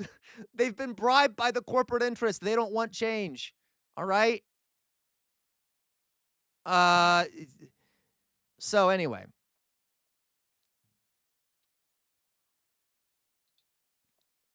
Yeah, unfortunately, I wish. So guys, I hope AOC runs. I think that would be a good choice. I don't know. But again, guys, this is what I'm telling you though. We have to do more than just vote. We need to be resisting in other ways. Nonviolent resistance, okay? Strikes, like the Minneapolis guys, they started to put some pressure on the government there. They did a strike and stuff. We need to do, unfortunately, I don't know if Americans have it in them to resist, but we need some more resistance rather than just elections, because even if we elect like a progressive, we better help that progressive by putting pressure on the elites in the streets. Okay, anyway, I could talk about it. We could talk about this for days. All right. I'm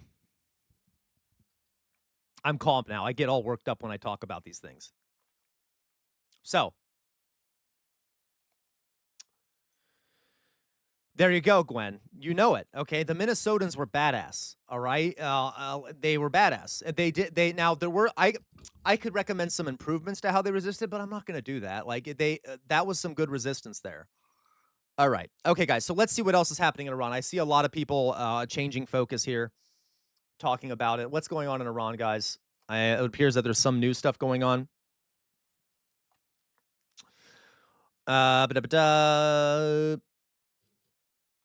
Okay.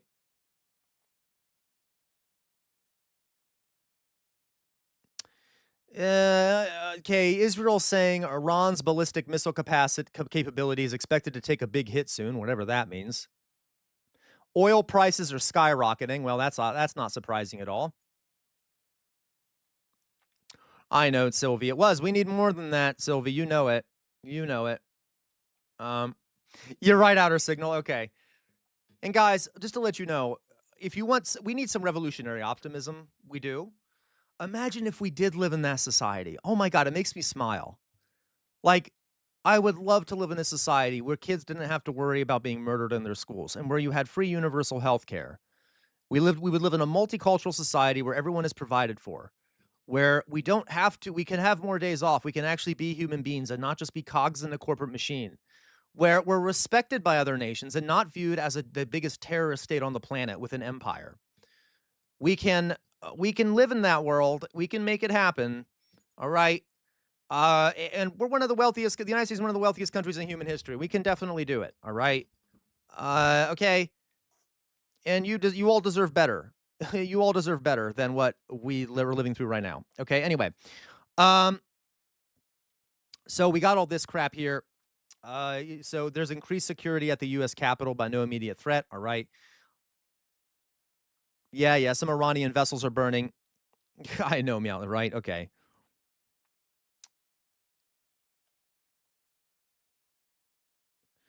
Israel's UN envoy says Iran leadership is lashing out in desperation. Well, that's what the United States is doing. It's lashing out in desperation.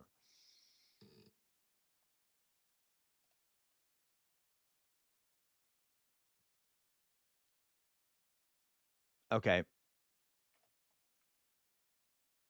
Okay. This isn't helping me much. This isn't telling me much, actually. Hello, Retro Asher. All right.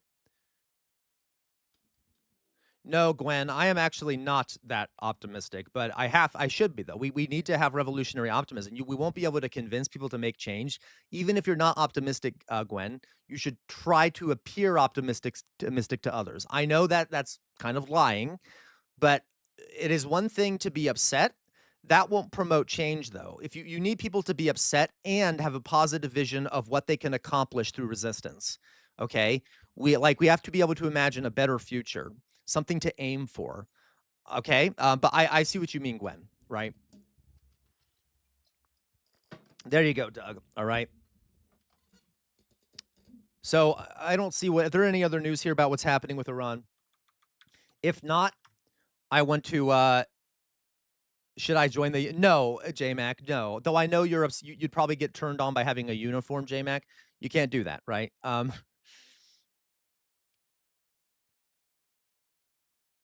right. Forgive me, guys. What are you talking about? What about the white core or whatever? You mean? All right. So Sylvie, I have found, Sylvie, that a good way. So Sylvie says, how do I even bring this up to people like coworkers? How do I even try to talk to people about this? Sylvie, a good way to approach this is to first kind of passively in conversation be like, wouldn't it be great if we had this and this and this and this? Like, start by presenting a positive vision of the future. And then over time, you can slowly start explaining, well, we could do it. Why don't we just do it? We have the power to do it. Okay. That's how I've done it, and it tends to work. I know that sounds like manipulative, but it's a good way to approach convincing people. Explain to people what could be before you explain to them how to get there. All right. Oh, of course, outer signal. Okay. So guys, let's see here. Trump says U.S. took last best chance to hit Iran as Lebanon. What does this mean? Trump says U.S. took last best chance to hit Iran. I don't know what that means.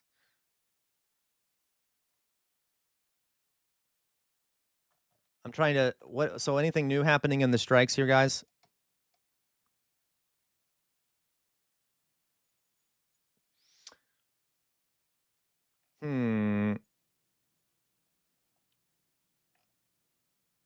Okay, more than a dozen American service members have been wounded. Okay. U.S. aircraft leaves Spain after ban on using bases. Based Spain. Spain is based. I very much appreciate Spain for banning us from using their bases. Okay. CENTCOM provides details of assets and targets of Iran operations.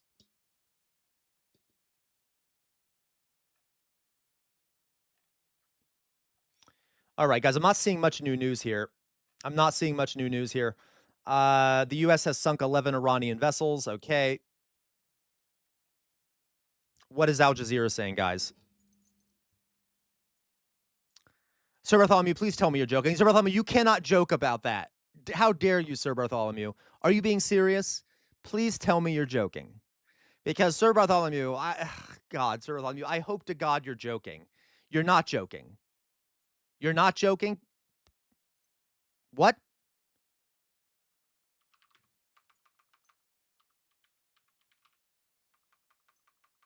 No. Oh, thank God, Sir Bartholomew. Jesus Christ, Sir Bartholomew. Bad, Sir Bartholomew. You get a bonk for that, Sir Bartholomew. Bonk. You're gonna spread. You're spreading misinformation, Sir Bartholomew. Like, let's be honest though, that could actually happen, Sir Bartholomew. Okay, that could actually happen. That's why I can't. How dare you, Sir Bartholomew? You know that the goddamn terrorist state of Israel would do that. Shame on you, Sir Bartholomew. Shame on you. Okay, God. Bad, Sir Bartholomew. God damn it. All right. So,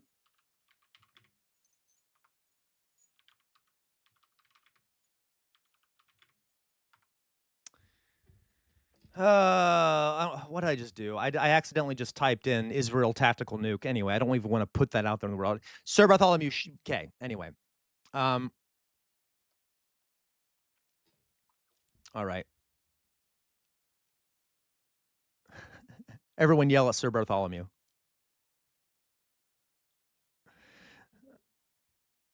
Okay, let's see here. Al Jazeera, thank you, Gwen. Let's see here.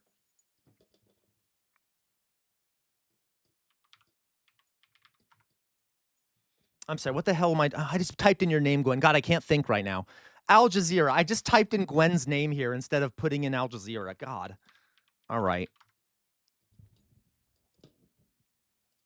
Let's see what Al Jazeera is saying here. Trump says war on Iran will last 4 to... Oh, great, great, guys. Look at this. Look at this. Trump says war in Iran will last 4 to 5 weeks. Great.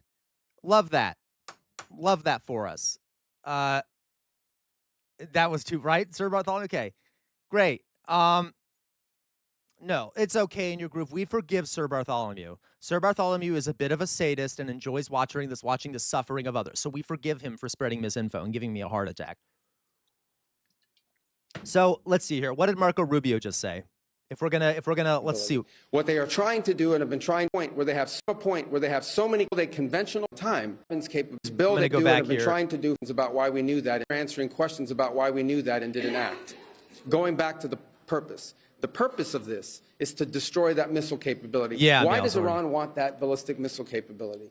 What they are trying to do, you better still watch the streams, Malzord, if you leave the country. I swear to God. Trying to do for a very long time is build a conventional weapons capability as a shield where they can hide behind. Meaning, there would come a point where they have so many conventional missiles, so many drones, and it can inflict so much damage that no one can do anything about their nuclear program. That is what they were trying to do, is put themselves in a place of immunity where the damage they could inflict on the region would be so high that no one can do anything about their nuclear program or their nuclear ambitions. They are producing, by some estimates, over 100 of these missiles a month. Compare that to the... J-Mac, you're joking. Come on, you're joking, right? They didn't release the P tape, did they? Because that's also possible. You guys got to stop. You got to stop screwing with me, okay? Because we all know that we're living in a clown show, and anything you say in chat could be true. And I rely upon you guys. I'm going to start bonking you guys. I'm relying upon some of you folks out there to help me know what's happening at any given moment because I can't be everywhere at the same time. So I hope to God, J-Mac, you're joking, all right? Today it is on or ahead of schedule. I will defer to the Department of War to discuss the progress being made at a tactical level, but it was the right decision and an important decision for the safety and security of the world. All right, what kind of bullshit is he going to talk about now? Does Congress have to weigh in? Does Congress have to weigh in? Is the president declaring war? Nightfall, God. No. And was there an imminent threat? Did you tell lawmakers that there was an imminent threat? There absolutely was an imminent threat, and the imminent threat was that we knew...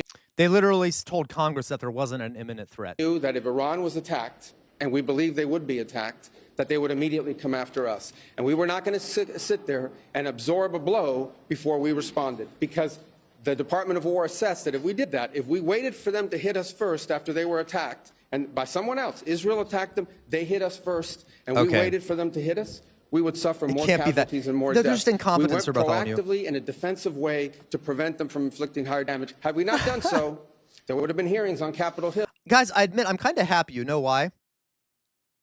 Yeah, I'm kind of happy. You know why? He looks exhausted. His face looks droopy. I think he's putting a lot of stress right now. I appreciate that. I appreciate that. At least there's one bit of joy is that Marco Rubio is stressed.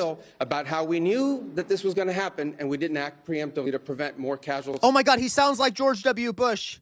Remember the line that George W. Bush, someone tell me in chat, what was George W. Bush's line about the mushroom cloud? Remember how he said it? Someone tell, one of you know it. Outer Signal, come on. I know Outer Signal has to know it. Someone out there has to know it. That sign, the WMDs. Remember what George Bush said, that line he said about a mushroom cloud? We don't want that, we don't want that mistake to come in the form of a mushroom cloud or whatever. That's exactly what Marco Rubio is doing. Okay. He's like, we don't know. That could have resulted in a mushroom cloud type shit. All right. It's the exact same thing. To ensure that IRC hardliner does not take power. So two things That's can be okay, true. Glenn. Number one is our mission and our focus is the destruction of their ballistic missile capabilities and their ability to manufacture them, as well as the threat posed by their Navy to global shipping. That's their objective. There you go, Retro Asher. Thank you. Retro Asher got it first. We cannot wait for the final proof, the smoking gun, which could come in the form of a mushroom cloud. That is that's exactly what Rubio kind of just said, but in different words. Look, look at what that pause I did. Oh, that's a great look. That should be his portrait. Look at that face. Look at that face. That said, we would not mind, we would not be heartbroken, and we hope that the Iranian people can overthrow this government and establish a new future for that country. We would love for that to be possible. Jesus. But the objective of this mission is the destruction of their ballistic missile capabilities and of their naval capabilities. So, okay. So are you saying, based on that, are you saying that there is no responsibility, no plan for the U.S. to at least play a role in whatever government comes next? We might. We'll see how circumstances play out. But there we go. That's great. Telling you what the objectives of this operation are. The objectives of this operation are to destroy their ballistic missile capability and make sure they can't rebuild it, and make sure that they can't hide behind that. What? That's the objective. So do you of want the mission. regime change, or are you just trying to destroy their missile capability, or is it just, all of the above? American public, that things will not get worse for the next regime that comes in there and replaces the actual. Well, we would love to see this regime be replaced. And ultimately, as the president has said, he calls. No, but let me finish my answer. As the president has said, he would love for the people of Iran to use this as an opportunity to rise up and remove these leaders. They've been wanting to remove them from a long time. We've seen successive. By the way, Marco Rubio should be in prison right now. He's committed a war crime. He should be in The Hague. He should be in a prison cell. I just want to remind everyone of that, if he wasn't a war criminal already for Venezuela, he's a war criminal. Okay, this man you're seeing in front of you is a war criminal. Just like Benjamin Netanyahu was a war criminal. He ought to be on trial. He ought to be in prison for being a war criminal. And if not for crimes against humanity, for an illegal war of aggression. So just to be clear, should be in prison. Behind which they can do whatever they want with their nuclear weapons ambition. We were not going to let them hide behind that, and that's why this was such a critical mission to undertake now, while they were at their weakest point, and not a year from now, where they could inflict even more damage and perhaps already be behind that point of immunity. Thank you, W. Go right here behind. Go ahead, you and then you. Yes. Your critics in Congress have said that they should have a role, they should be able to weigh in here, and there are going to be war powers resolutions voted in Congress later this week. Why not? Guys, this is that liberal shit where they're like, well, you didn't do it legally. So that's the big problem here, is that Congress didn't have a say. Maybe we should, maybe the main problem here is that we're at war, not the legal process. Yeah, it's a problem that the president did this, but I'm just so sick of the media being like, well, you didn't follow proper procedure. That is a classic Democratic thing to be like, the problem here is about procedure, not about the fact that it's war. All right. The problem is procedure. Democrats always distract with procedure, right? You didn't follow proper procedure. You didn't actually do this and that and this and that. Okay. Maybe go after the fact that we're at war to begin with. All right. Matt Saigai, is that true? Is that true? The law 100%. And we're going to continue to comply with it. We've done the notification, and we officially to Congress, but we did notify members of Congress. We just can't notify 535 people. That's not possible. But to be clear, guys, you do know that Congress has enabled this for years. They've allowed the president to do whatever he wants. And by the way, Congress was trying to pass a bill to limit the president's authority to go with Iran, and guess who said no? There were secret conversations in the Democratic Party to prevent that bill. Democrats didn't want it. They were enabling Trump. Yeah, the Republicans enabled him, but there were Democrats who were refusing to put it forward too, because they don't like Iran. They're also bribed by Israel. They are. Some of the biggest donors to some of the top Democrats is AIPAC, one of the biggest donors. So Democrats and Republicans were okay with us going to war with Iran, to be clear. So if you think this is about the Constitution mattering, the Democrats don't care about the Constitution either. They don't. Civilian infrastructure. The Iranians are, on the other hand, targeting civilian infrastructure. You guys have seen it. I'm sure you've seen it. They're hitting hotels. They're hitting embassies. They're hitting airports. They're hitting oil infrastructure. Well, it'd be very tragic, but I can't speak to the details behind it because I just don't have it. It would be a tragic outcome if it's happened. I don't have the details as to what led to it. But what is clear that the United States would not deliberately target a school. They are, on the other hand, deliberately targeting civilians, as you've seen. Oh, my because you know God. why? Oh, my they are a God. terroristic regime. Guys, you know, the United States is just like Israel, right? The state of Israel never does not deliberately target civilians. Okay. They sponsor terrorism and they participate in terrorism. What's your message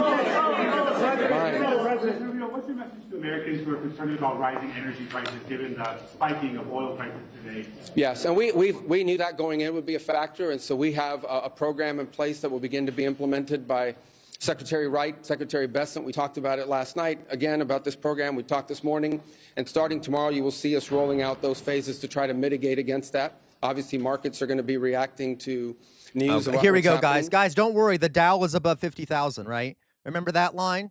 But hey, don't worry. So this is Marco Rubio, you know. Okay. I know he's not saying that, but guys, don't worry. The Dow is up. The Dow is up. None of this matters. The Dow is up. All right. So, Matt Saiga, I'm going to look this up. You say the Knesset was hit? Oh, my God. I'm going to Fed post. If this is true, I'm going to Fed post. Okay, Knesset hit.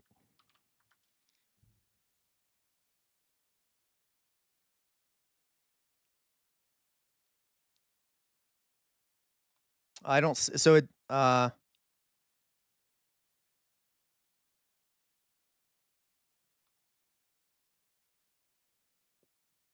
don't see anything about that. I don't see anything about that. Yeah, nothing about the Knesset getting hit. Anyway, so I don't know if that's true, Matt. I don't think it is true. Moving on. Stockpiles and their ballistic missile manufacturing capability, as well as their one-way attract drones and their Navy, because of the threat it poses to global shipping. Jonas, Jonas, you know exactly what I want to say, Jonas. Alas, I can't on stream. I also know what you want to say, Jonas, but I know that, well, you know, I get what you're trying to say under the surface there, Jonas. How long is Right, I can only do one more. Right there in the middle. Yes, sir. You too, Matt Saiga. I know what you want to say.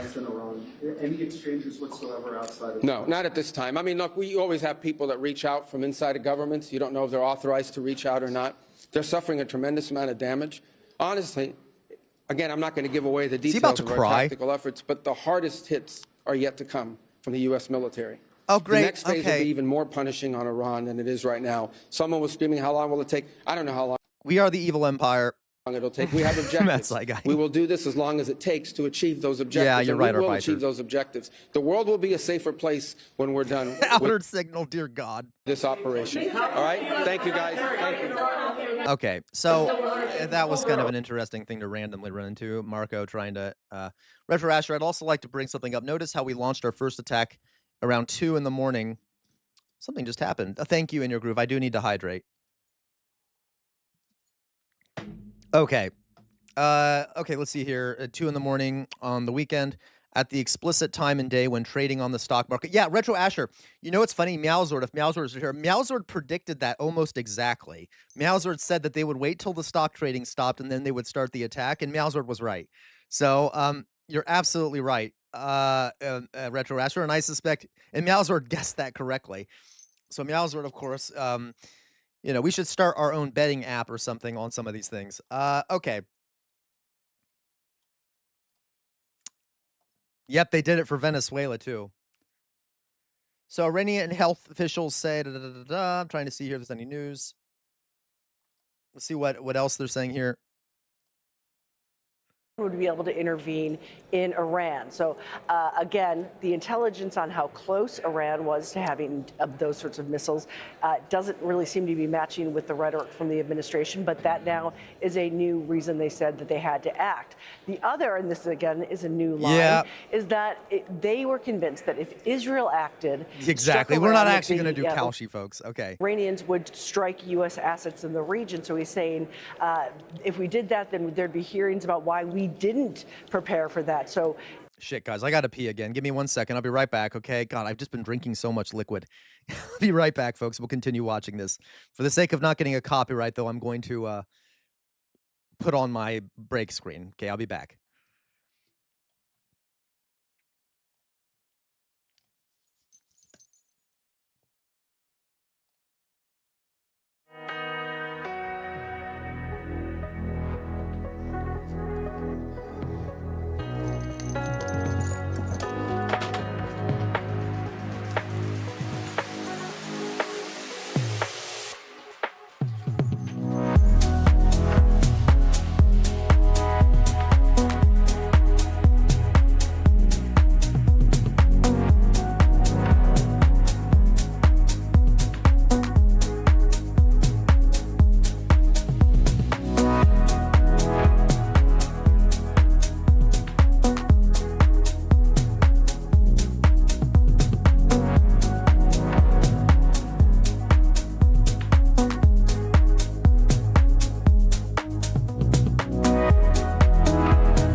feel that rush, rising, rising like the golden sun. Gonna take one touch, lightning lets me know that you're the one. Yeah, you took these rough diamonds, my heart is like a loaded gun, and I'm gonna use that love, I'm gonna use that love. Now we're here tonight, I'm gonna use that love, use that love, till it's running dry. I'm gonna use that love, use that love. I was empty, so hollow, since you came around. I'm gonna use that love, I'm gonna use that love, use that love, use that love, I'm gonna use that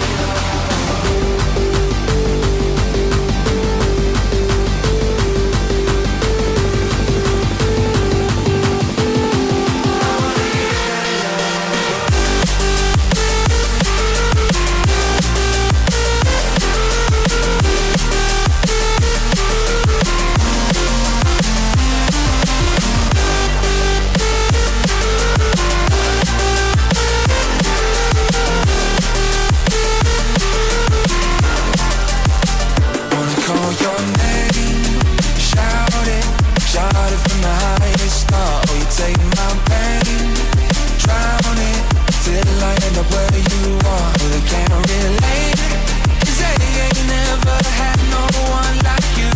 And I'm gonna use that love, I'm gonna use that love.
Okay, folks, and we're back.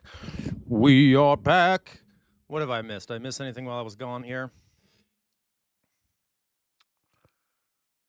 County un-American ideal. You should be killed for having. Louise, there is betting thing going on. I believe Trump Jr. is involved, and we are betting on. Oh my God. Yeah, thousands of Iranians chanting Farsi. Let's make it a world war. We don't care. Jesus. The fact that we can bet on these things. Yeah. Oh, thank you, Matt Saigai. Thank you.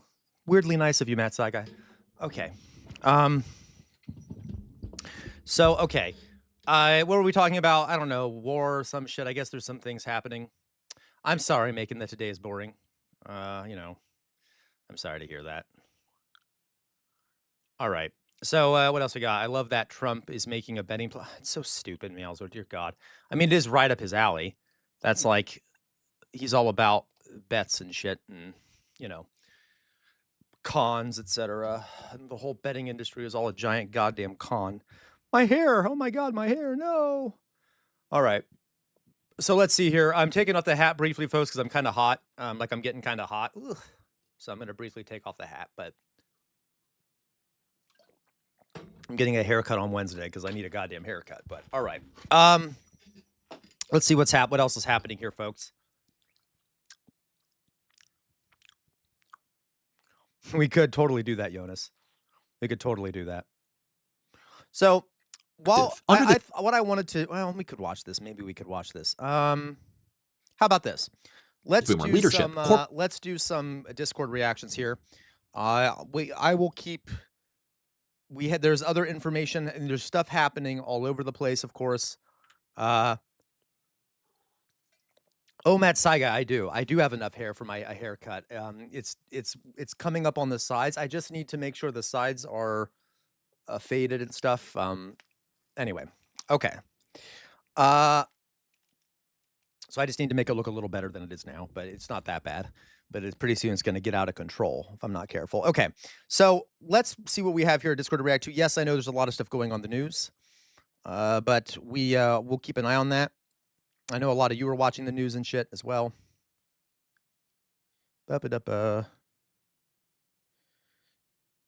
Ooh.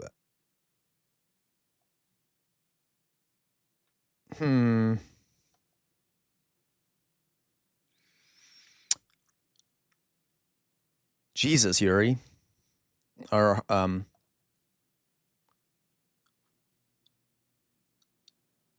let's try this one. Oh, that's well. How to destroy a powerful country. I don't know, guys. I don't know.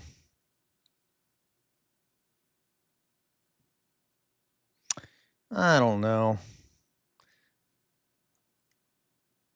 Let's do, I don't know, none of this. You guys sent good ones, but none of this shit is sticking out to me right now. Let's see. Let me see if I can find something real fast. It's hilarious to watch Trump talk about potential U.S. losses like Lord of Farquaad. Your deaths are a sacrifice I'm willing to make. I know, right, Jonas? It's disgusting. It's disgusting. Okay. So let me see what I can find here, guys. With all respect to you, I don't know. Nothing is really sticking with me at the moment. Our agents. Are you kidding? Yeah, you know what? Let's watch this. We just all right, guys. This is going to drive you absolutely crazy. This is from 4 days ago, but I do want to just to emphasize what we were just talking about in regard to the Democrats. Okay, this is a story. It's not just Kyle talking about it. This is just the best video I found about it. How the Democrats actually partially are the ones who torpedoed the bill to limit the president's power to stop the Iranian strikes. Now, admittedly, the Republicans would have torpedoed it anyway, but just to show you that the Democrats aren't exactly on our side, okay? So let's watch really fast. And I know because it drove me absolutely crazy, and it is just so disturbing and so unsettling and devastating. Devastating is the best word to use for it. So take a look at this. New top Democrats are working behind the scenes to stop a vote on the Kana Massi Iran War Powers Resolution. Yep. A vote that would force every member of Congress to go on the... So guys, let me show you what I normally do. You all know it. On the right here, we have Hakeem Jeffries, who I can't stand and who has the face of a sociopath. And then on the left here, you have and we have Chuck Schumer over here on the left. All right. Hello, Wizards Breads Books. Let's take a look, guys. For those that are curious, I know you guys are mad. You're mad at Kyle Kulinski. Okay. This is a good thing he does here. All right. This story. All right. So let's look at who donates to them. I've always said, I used to teach my students that if you want to know a politician, look at where their funding comes from. So let's go. Open Secrets is an award-winning site, nonprofit that tracks who is spending money on politicians. So let's take a look here. Let's look at Hakeem Jeffries, and let's see who is donating to his campaign, where he gets his money from, because that'll really tell you, Hakeem.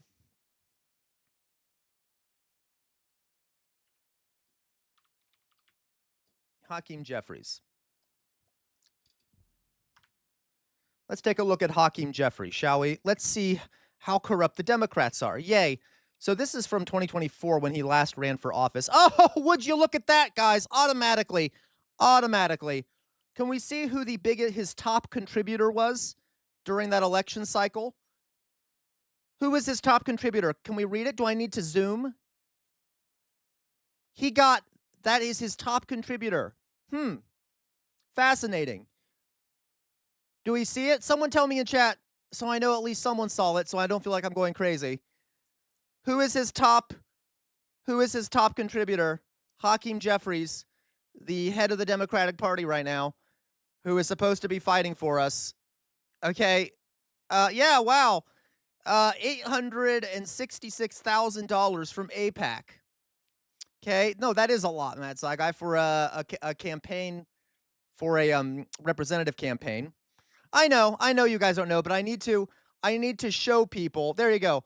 And by the way, there's probably more money than that, but they're sent by individuals on behalf of AIPAC, which isn't included in this total. Okay. So you see here, bribe by AIPAC. Let's see Chuck Schumer now, shall we? So if you think these folks are on our side, we could go on here. Guess what his second biggest donor is? By the way, his biggest donor is AIPAC by a considerable margin. His second biggest donor is BlackRock. BlackRock, one of the biggest companies in the country, all right? One of the biggest companies in the country, BlackRock. Here's another one. Lockheed Martin. So you're telling me, guys, that we want to rely on a Democratic Party who's headed by a man whose biggest donors are Israel, BlackRock, and a weapons manufacturer. We think he's going to stand up to Trump to stop a war with Iran? Okay, so there you go. Let's now take a look at, by the way, most of his money comes from, the retired industry, but also security, so from Wall Street and from Israel. Okay, good. Let's try now, Chuck Schumer. Chuck Schumer.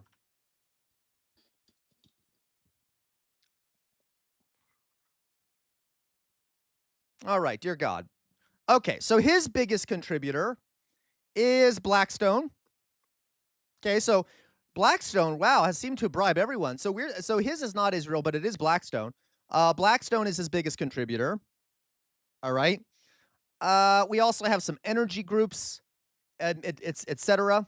Okay. It appears as though, at least in this case, there isn't direct links to Israel, but if we went to israelifunding.com or whatever that one site is, probably a lot of unofficial funding from Israel. Okay, but Wall Street is his biggest donor. He got nearly $5 million from Wall Street. Is he going to stand up for our best interest? And he's the head of Democrats in the Senate.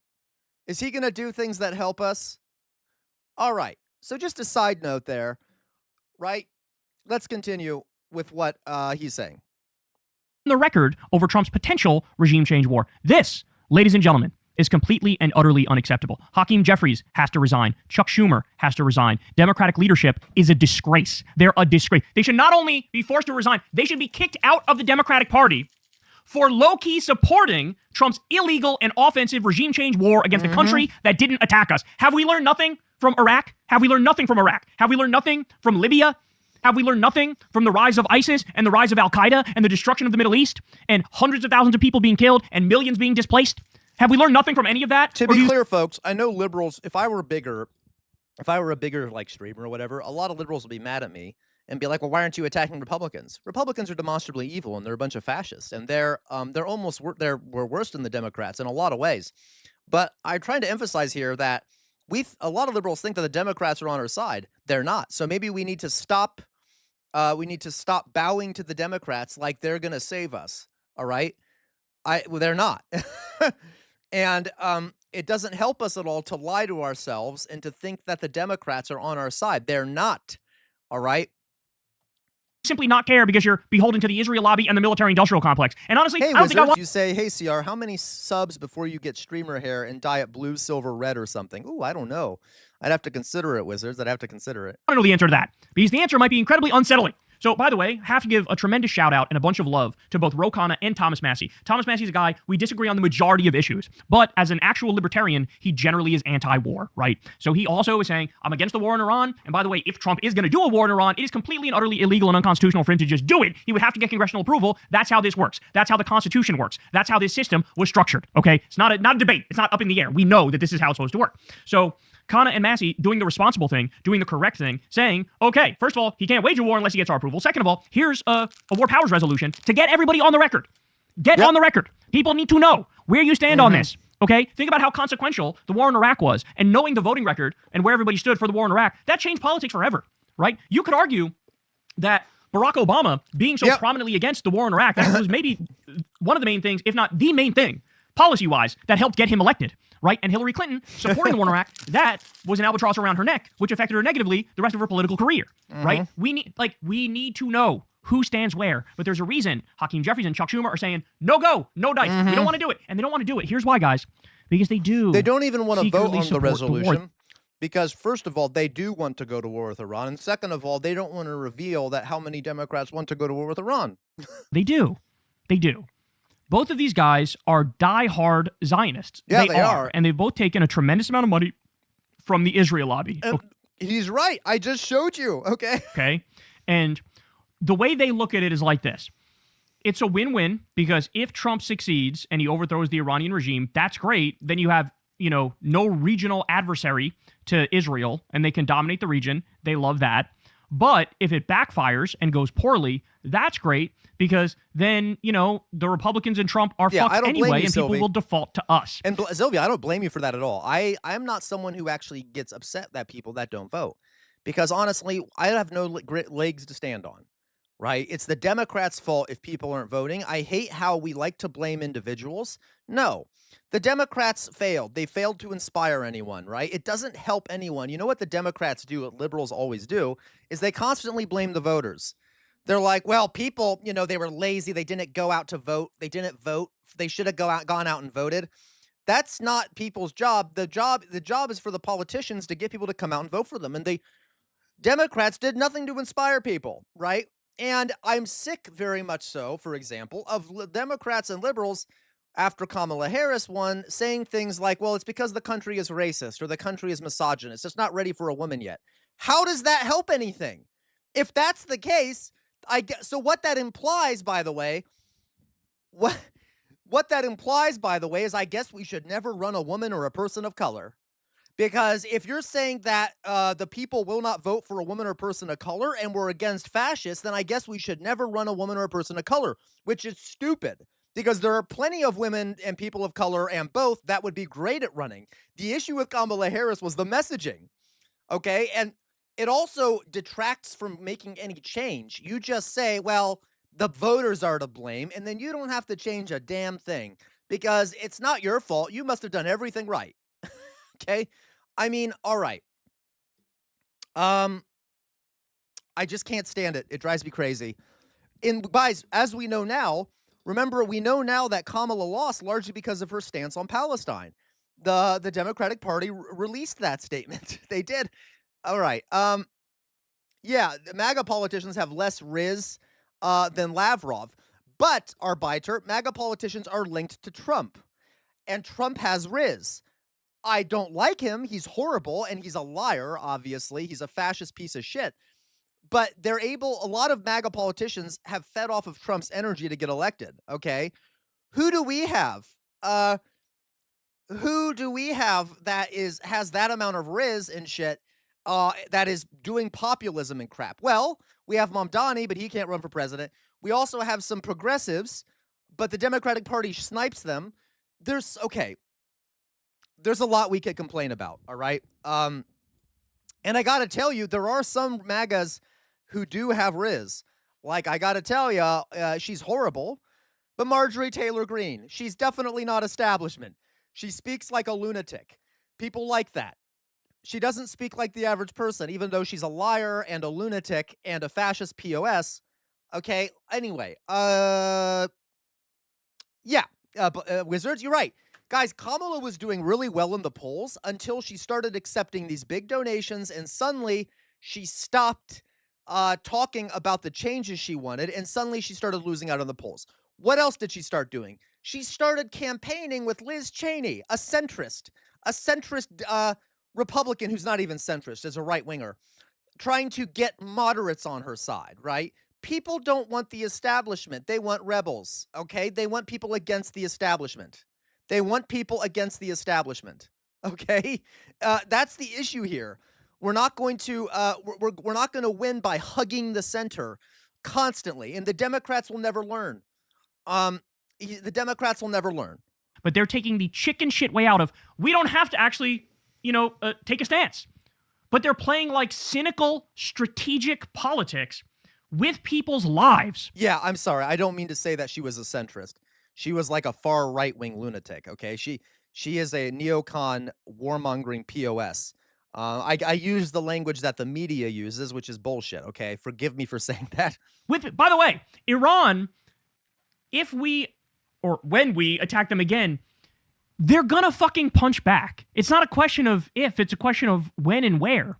It's gonna be, our bases in the region are gonna be blown to smithereens. They potentially have the ability to take out some U.S. ships. They potentially have the ability to take out some of our fighter jets. They're gonna punch back. In the 12-day war, they punched back at Israel and bombed a bunch of Israeli buildings. Okay? They're not a sitting duck. They're not going to lay in a chalk outline of themselves. There's going to be consequences. Yep. And we're so used to crusading and marauding before around I think the bombardment started, so he's right. the world and doing whatever we want to other people and never getting any pushback, that I think they've forgotten what war is actually like, right? No, this is actual war here. This is life or death. This is an attempt to do regime change of a country with 90 million people that's 4 times bigger than Iraq. Doug. A complex country, okay? It's not simple. It's not easy. Yep, we know this. But this is where we're at now. Thanks for stating So the the obvious Democrats here, are basically chicken shit. Kyle. They're running and hiding. They're sitting in the cuck chair. And I'm disgusted by it. I'm disgusted by it because when you guys look at the polling among the Democratic base, first of all, Remember when Chuck Schumer came out? Jonas, I got to tell you, I agree. He needs to do the full Windsor not. This half Windsor shit. Okay, anyway. Chuck Schumer came out and is like, I'm very upset because Trump isn't explaining to us why he's doing this. It wasn't the fact that we had gone to war or we were about to go to war. It was that Chuck Schumer was upset that Donald Trump didn't follow process. Okay, great. That really will inspire people. Process. That's what inspires people. if you just poll the whole country, it's anywhere between like 21%. Oops. And 27% that support war with Iran. Yeah. Which is fucking nothing. I mean, any number is too high. Anything other than 0 is too high. But 21 and 27% is nothing. When you ask Democrats, it's probably above 90% of Democrats, maybe over 95% of Democrats go, of course I don't want war with Iran. Why the fuck would I want war with Iran? And here are the leaders of the Democratic Party going, we will represent the 3%. Exactly, Macon. Macon, you're so right. Macon says Schumer wants a president who can at least justify the war to the American people. Yeah, because Schumer wants the war. So he's just mad that Trump is having trouble justifying it. Schumer's probably going to be like, okay, hold my beer. I got this. Anyway. Of Democrats who want war with Iran. You know, Jesse Ventura said the other day, and I now totally agree with this. If this country is going to go to war, it should be mandatory that every politician who is for the war needs to send one of their close family members there. You need to send somebody in your close family to go fight in that war. Yep. This makes it so that, you wouldn't be so willy-nilly with your kid's life, would you? Would you? But when it's, the kids of poor people, fuck them. Who cares? They're the peasants. They're the slave peasants. Shut up and do what we say. So it's unacceptable. It's unacceptable. They need to resign. They should be fucking kicked out of the Democratic Party. This is your Democrat name only. This is dino shit. This is Democrat. This is diet MAGA shit. When we say diet MAGA, this is what we mean.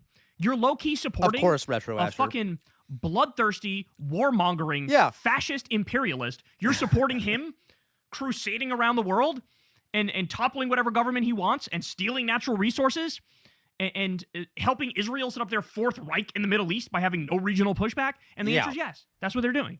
Yep. So call Hakeem Jeffries, call Chuck Schumer, fucking name them and shame them and tell them. That won't do anything, unfortunately. But anyway, so there's Kyle Kulinski. You get my idea here, right? They were undermining the attempts at peace because they want it. They want the war.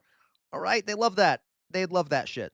Okay? So just to be clear, right, they'll do a lot of gesturing, they'll do a lot of theater, but they don't really give a shit. They're not here for us, folks. They're not here for us, folks. They're not here for us. Okay? We need to resist in more than just electing Democrats. Clearly, that's not been working for us. Yeah, you need to vote, but, I mean, you should vote, but, you know, we need to do more than that. Can we please do more than that? We need major resistance, okay? As the last guy said, the historian, major change doesn't happen without struggle. And since we need major change to resist the fascists, we better get on that. We better get on that. All right. Anyway, my fear, guys, is that what will cause people to actually organize for greater change is that people will need to have nothing left to lose.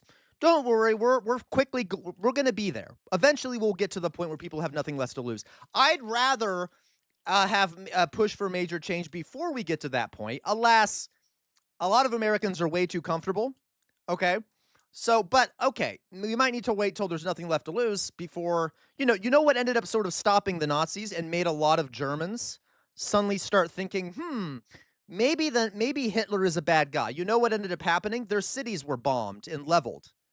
As soon as the war started coming home to Germans, they started starving, and their cities were being leveled by American and British bombs and Soviet air raids, etc.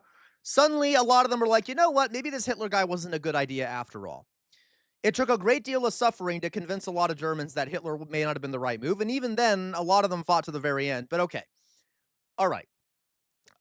Yeah, okay, Italy too, after their cities were being bombed and destroyed and they're being invaded. All right. So maybe we need to just have a lot of suffering before people are convinced. I don't know. But it's something to think about. All right. Anyway. This is unacceptable.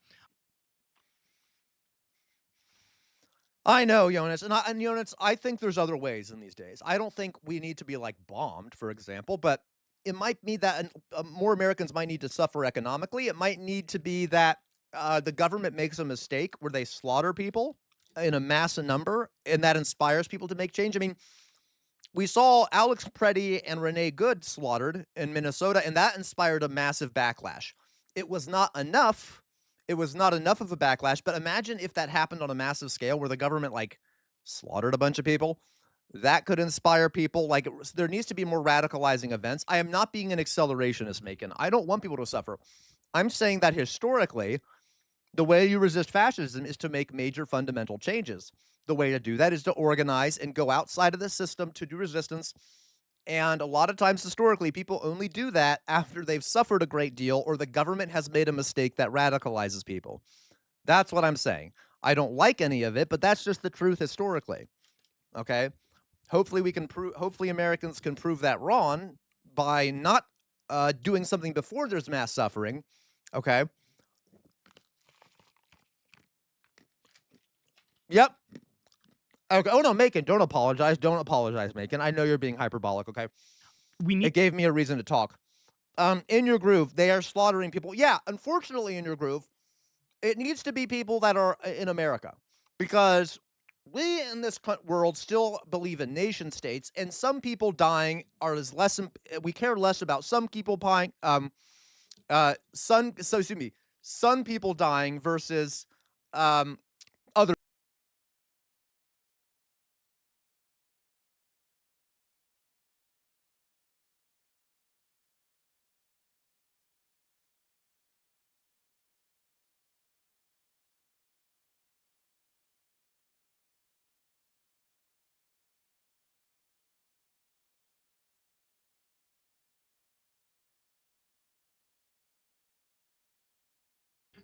Oh my God, I've been so bad today about this. Okay. Unfortunately, guys, people dying overseas doesn't do it because of tribalism, because of nation states, and the fact that we don't view each other equally as human. The death of Iranians is not enough to convince people. Our government, the American government, might need to make a horrible mistake here for people to care. I know that's horrible. Alas, that's how that works, okay? Historically, too. That's not just an American thing. A lot of countries are that way. All right? Anyway, So that's why we also need to start viewing the whole planet as human rather than saying, well, they're not my people. You know, they're not part of my country. Alas, that's how it is. All right. Let's see here. Grind car. Hello. This isn't the truth historically that Germany did not fix it from within. You're correct. Absolutely correct. Grind car. They did not fix it from within. They suffered a great deal first before, and they were basically conquered. But what that did do was change a lot of Germans' minds, was the bombing and stuff. Okay. Others dying for this. It took Stalin and others dying. Yeah, absolutely.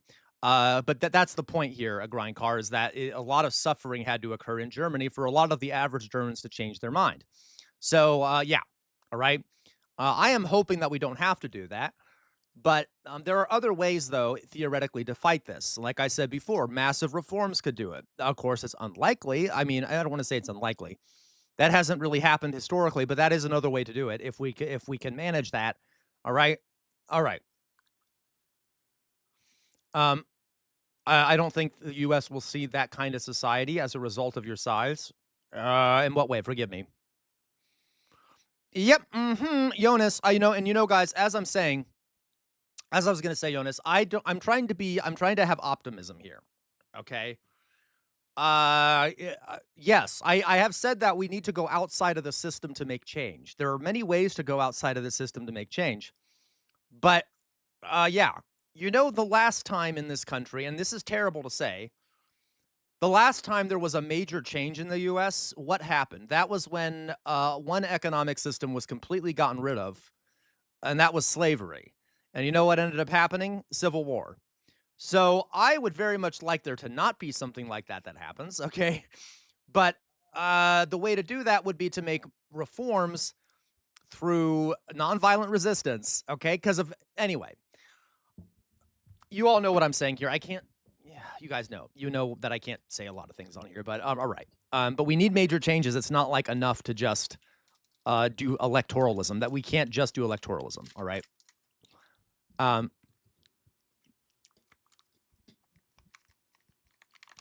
God.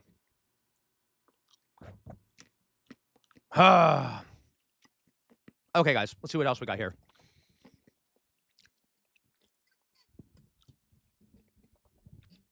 All right. So, I just want to remind you guys, one of the first videos I made on YouTube,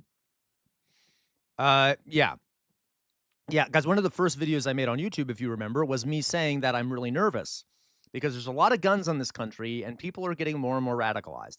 I do not want a big outbreak of violence because that can often go in unforeseen ways. That's why I'm trying to say, hey, maybe we should do something. We should make the changes in a less violent way, if it's possible, because eventually enough is going to be enough for folks, right? We need change. Okay, let's put it that way. Okay. Yeah, correct, Gwen. I know, right? So we need some changes, folks. All right. There are many ways to do that. All right. Need to have that. So what else do we got here? And by the way, folks, we need people to be able to make sacrifices and put their lives on the line. Literally. We need people to, and that's why I'm worried that we need people to have nothing left to lose before people will actually take drastic action. All right. Moving on. I know that sounds dark, but all right. So what else we got here? Ford and others even coming. Okay.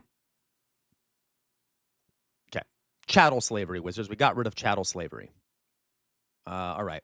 So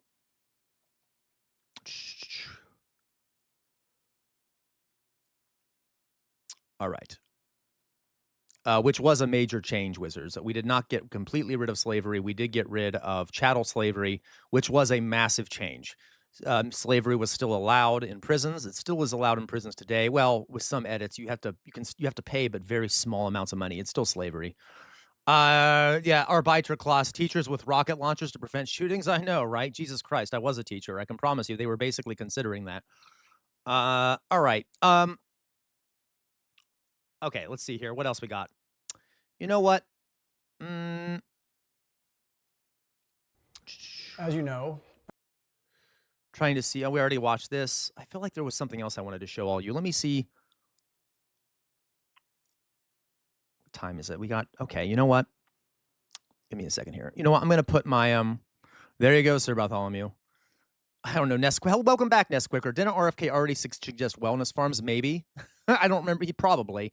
I don't know. He's a lunatic. Okay, I'm going to put my face up, guys. Let's chat a little bit. So, all right. Let's just chat a little bit. Let's do a little Q&A, folks. Let's do a little Q&A.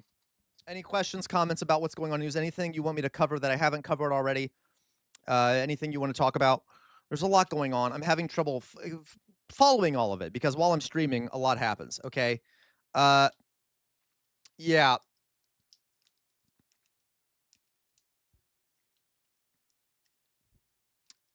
Correct, Gwen. The law after slavery, that it's fine if you're convicted of a crime, right?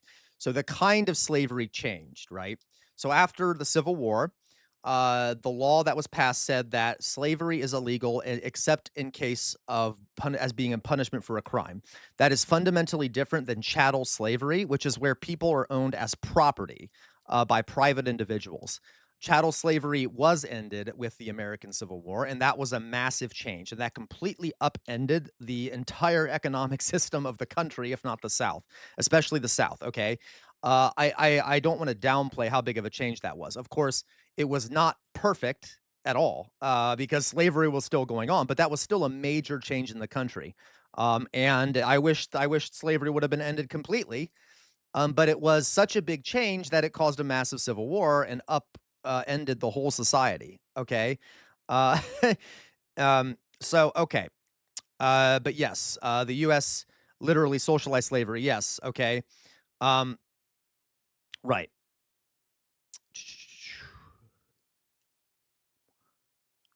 Yeah, it completely upended the cotton mills in the UK. Correct. It caused massive changes in the United States. It's just, obviously slavery still happened. Yep, there you go, Grindcar. I'm interested in Salvador Allende, by the way, who was overthrown by the United States because we're monsters, and we can't have anyone doing anything democratic. Otherwise, our government and our CIA will overthrow you. And then we wonder why a lot of the countries in South and Central America are hampered by poverty and corruption and things. Well, maybe because we have made them economic servants to us, and we overthrow any popular governments that take over to prevent them from helping their own people so that we can maintain control of them. Salvador Allende is an example of that. In Chile, we overthrew Salvador Allende, which allowed another dictator to take over.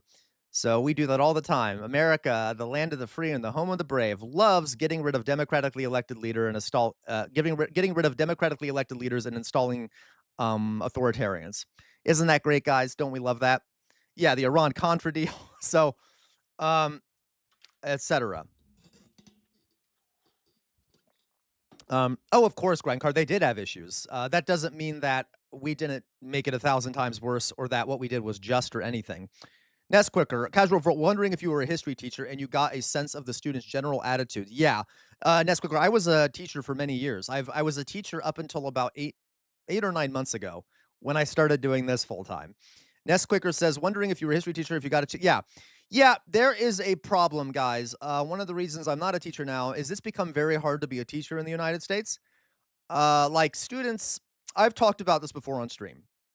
There's a lot of issues with the American education system and a lot of issues with students. And it's not necessarily their fault. They're exposed to social media and stuff. Let's just put it this way. I've talked about it before on stream. A lot of problems. Okay. A lot of problems with literacy. A lot of problems with like, it's impossible to teach students who don't have food. If they're coming in hungry to class, I taught at a school in Indianapolis where students would come to school hungry. I would have to buy and have food in my classroom because they're not going to learn if they're hungry. I was in a school in Indianapolis and I was on the first floor. One of the windows in my classroom was shattered overnight. The school couldn't afford to replace the window pane, so they just put a black bag over the window on the first floor right next to the street where there was a sidewalk. Anyone could have come in through that window. I have horror stories left and right. Okay, I had a student come in who had just been beaten by her boyfriend. He had been pistol whipped by him in the face, and she was bruised and limping. but she was too afraid to tell the police because she was worried she had a warrant, and she was afraid that she would be taken to the ER and then would have to pay an arm and a leg to get treated for it. I can tell you guys multiple stories, all right? Multiple stories. Yeah, Sylvie, he had already said that. Trump had already not ruled out a ground invasion. So yes, the teaching stuff kind of radicalized me in a lot of ways. Okay, and I taught in 3 different states. I taught in Massachusetts, Indiana, and Ohio. All right, and then I lost my job on the last school because I said what Israel was doing was a genocide, and boy was that a mistake because I was pushed out of the school for saying that, and so I decided to start doing this full time. Okay. Yep, prior to Bush, who was your president? Your president, Prez? What do you mean? Okay, let's see here. With the number of theaters of war and amount of global turmoil, it almost feels. Where'd you go, Outer Signal? I just saw your message.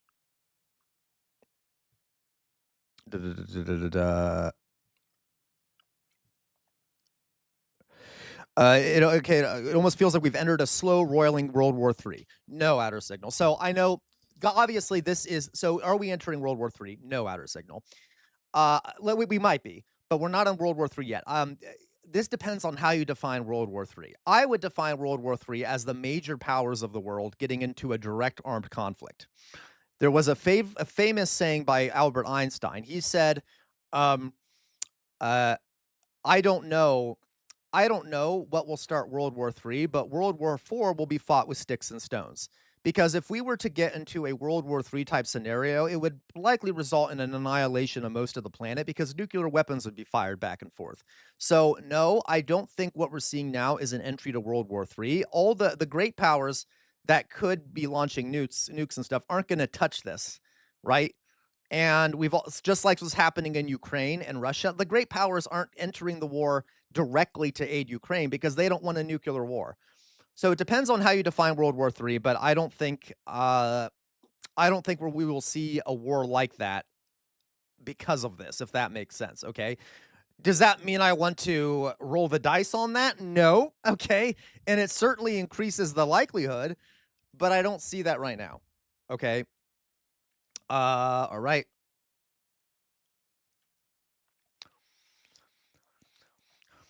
Okay, let's see here.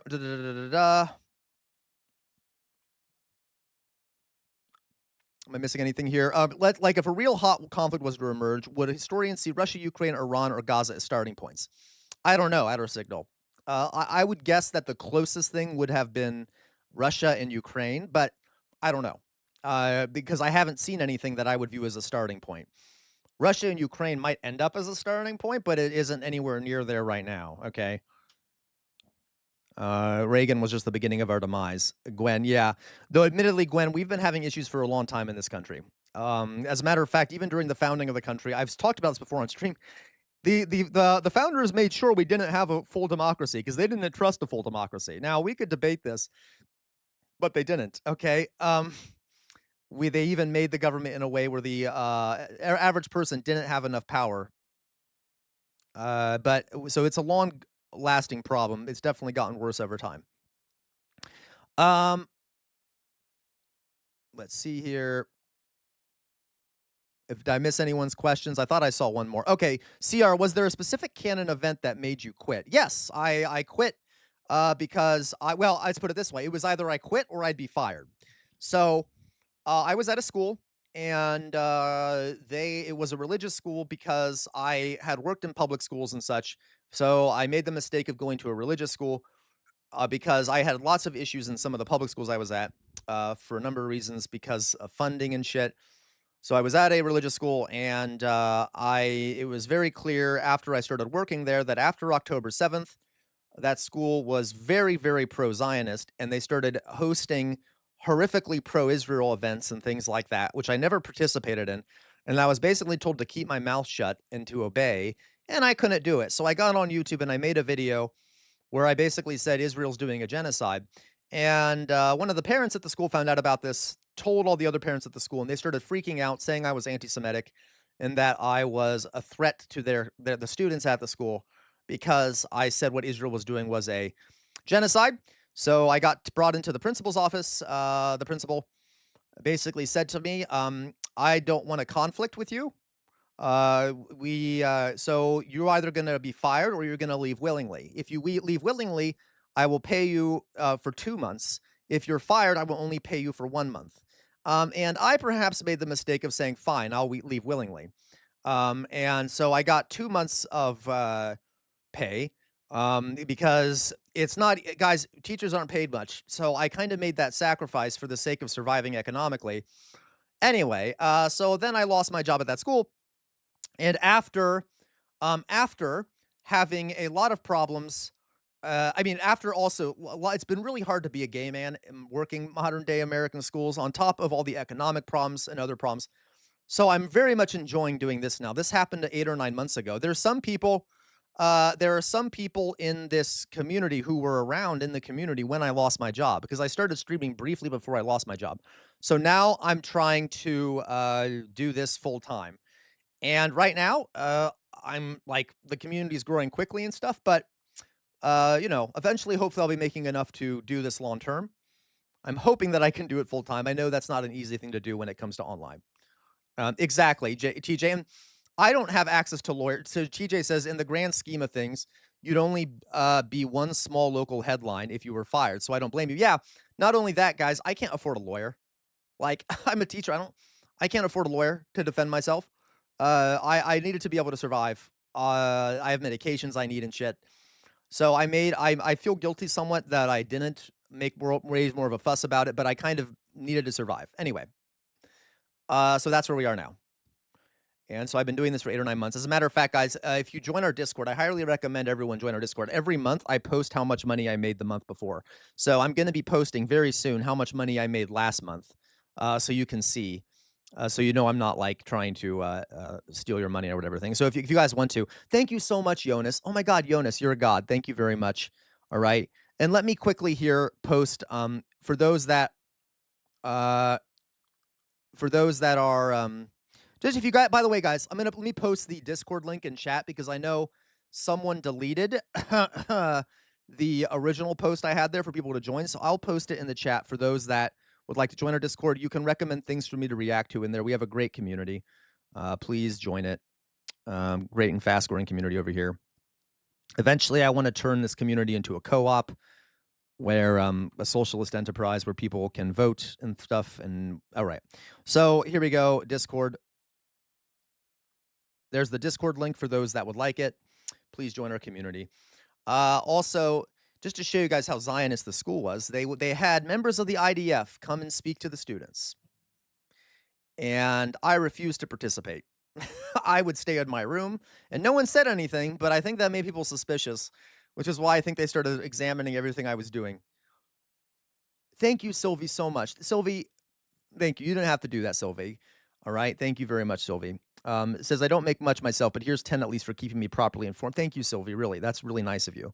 Okay, I'm not trying to use emotional blackmail here, folks, but thank you. I appreciate it, okay? All right. So, maybe I am kind of using emotional blackmail. It is what I told you is true, but all right. So, yeah, I know. Really gross stuff, guys. Did they do workshops on how to kill the children? Seemed pretty close to that. I wasn't the only teacher in the school that was resisting, folks, I will say. By the way, a Jewish teacher, one of my favorite teachers at that school, a really close friend of mine who was Jewish, was also hated this and would work secretly with me to try and resist this. But anyway. Okay. Oh my God, Drusilla, thank you. 20 kroners, I think those are, for your Roomba fund. How dare you? How dare you, Drusilla? Okay. Any other questions, guys? Any more questions? Anyone? I want to make sure we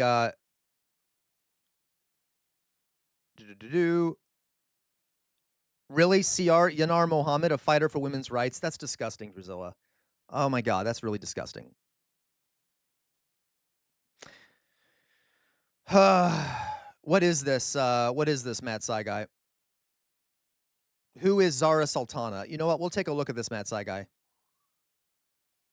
I'll take a look at this. I wish I knew you could tell me beforehand, so I don't want to just click on something. What is it, Matt Saigai? I'll take a look, actually.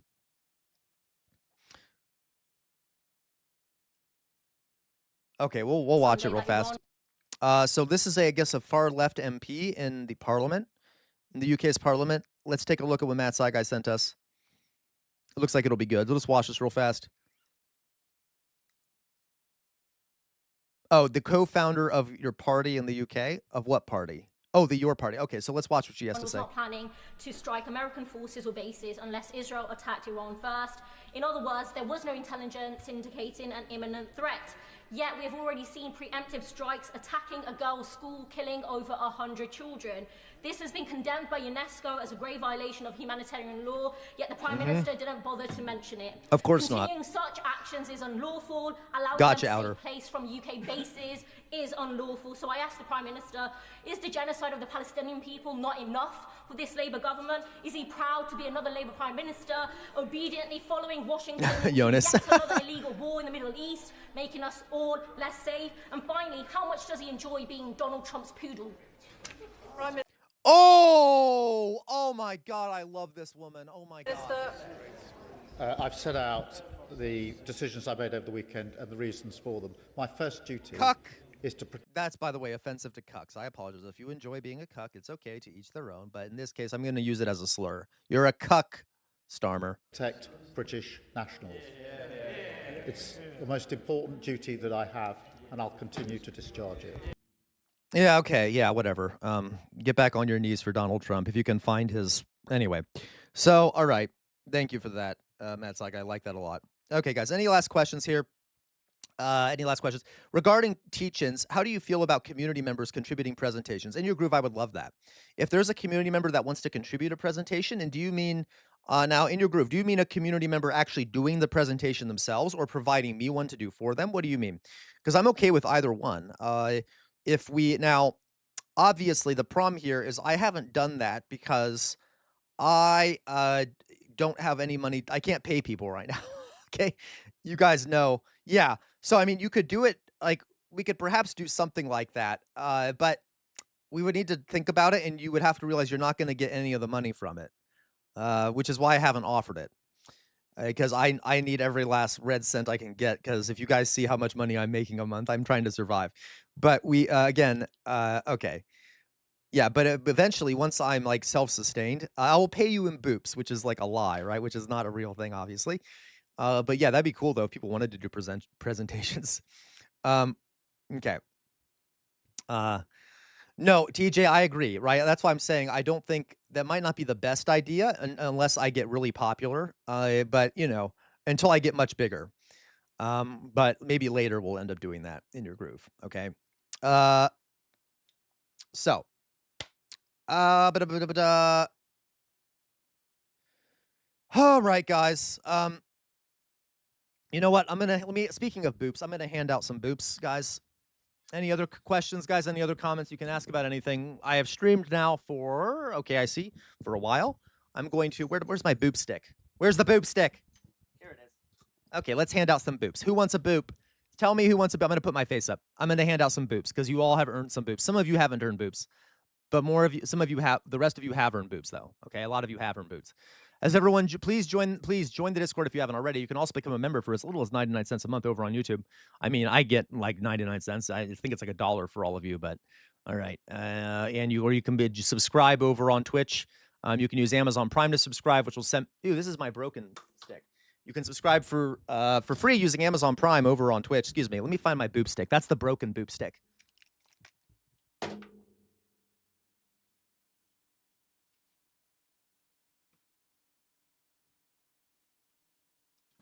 Where's the boop stick? There's the boop stick. Got it, guys. Don't worry. Don't panic. I found the boop stick. I found the boop stick. All right. Oh. Okay, everyone. Let's do some boops. First of all, Gwen, you get a boop. Boop. Outer Signal gets a boop. Boop. Jonas gets a boop from a distance. Boop. All right. Nesquicker, you get a boop. Boop. I have not heard of Subcommandante Marcos Nesquicker. Matt Saigai, you kind of get a boop. Boop. Dolly Boy, you know what, Dolly Boy, you get a boop. Boop. Now don't let it go to your head, Dolly Boy. You know you're still.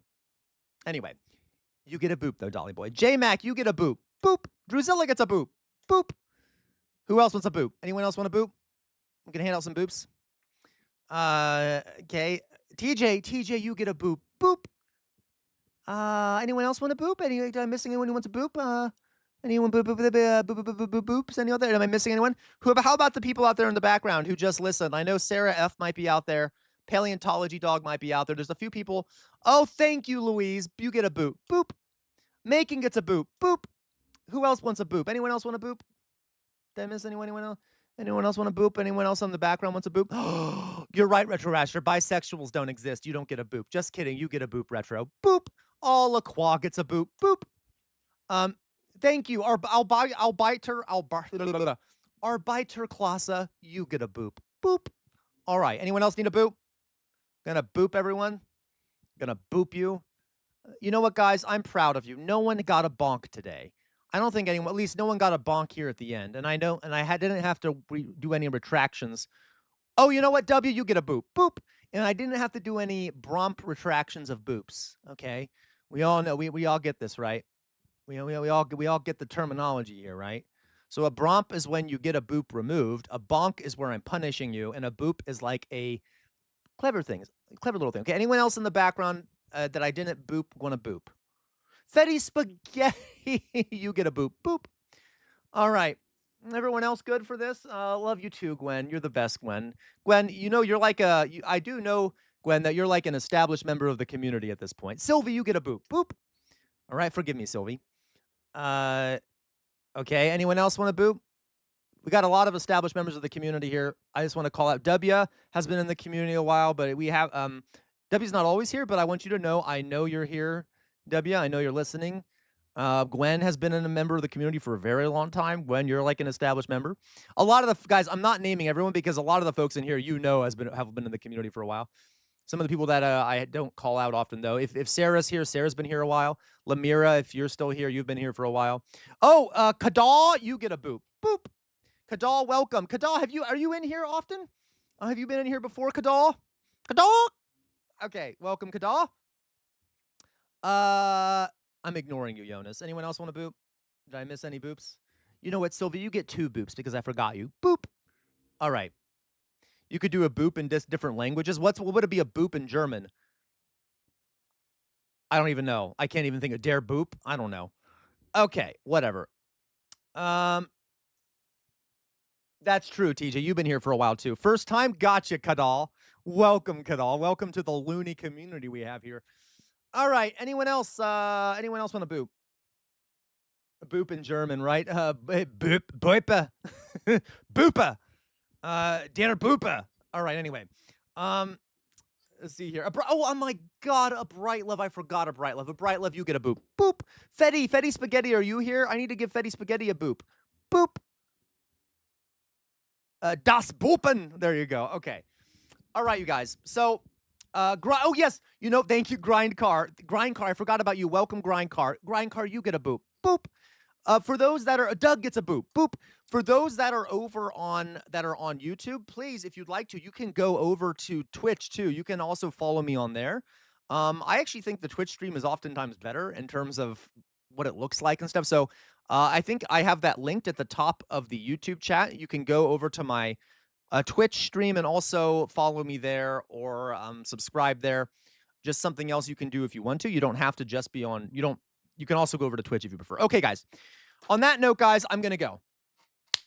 It's time for me to go, and you all know what I'm about to say. You all know what I'm about to say. First of all, free Palestine. Free Palestine. Also, we need to think about Sudan. Okay, can we also think about Sudan? And also, we also need to free Ukraine. Okay, free Palestine, free Sudan, free Ukraine. God save Iran. Okay, let's put it that way. Next, we're living, never stop resisting. The easiest way to resist is to think for yourselves. That includes when you watch me. I'm not perfect. I make mistakes. See what other people are saying. Don't get caught in an information silo because the easiest way to resist is to think for yourselves and not blindly obey authority figures. I am not perfect, folks. Just because I'm on the other side of a camera doesn't mean I'm always right. Don't believe everything I say. That should be the case for everyone online. Double check what I'm saying. Don't get caught in an information silo. I make mistakes. All right. We're living in a fascist moment in this country. Fascism thrives in an environment where people have lost faith in their democratic institutions because of economic struggles. We need major reforms in this country. You cannot stand in the center. If you stand in the center, the fascists will walk all over you. Do not let the fascists walk all over you. Do not be a slug. Resist. On the wall behind me is a sword, right back there. You see that sword? The name of that sword is Chainbreaker. It's been passed down in my family for many years. It is thought to have been responsible for the death of 7 slave owners. Why do I have it back there?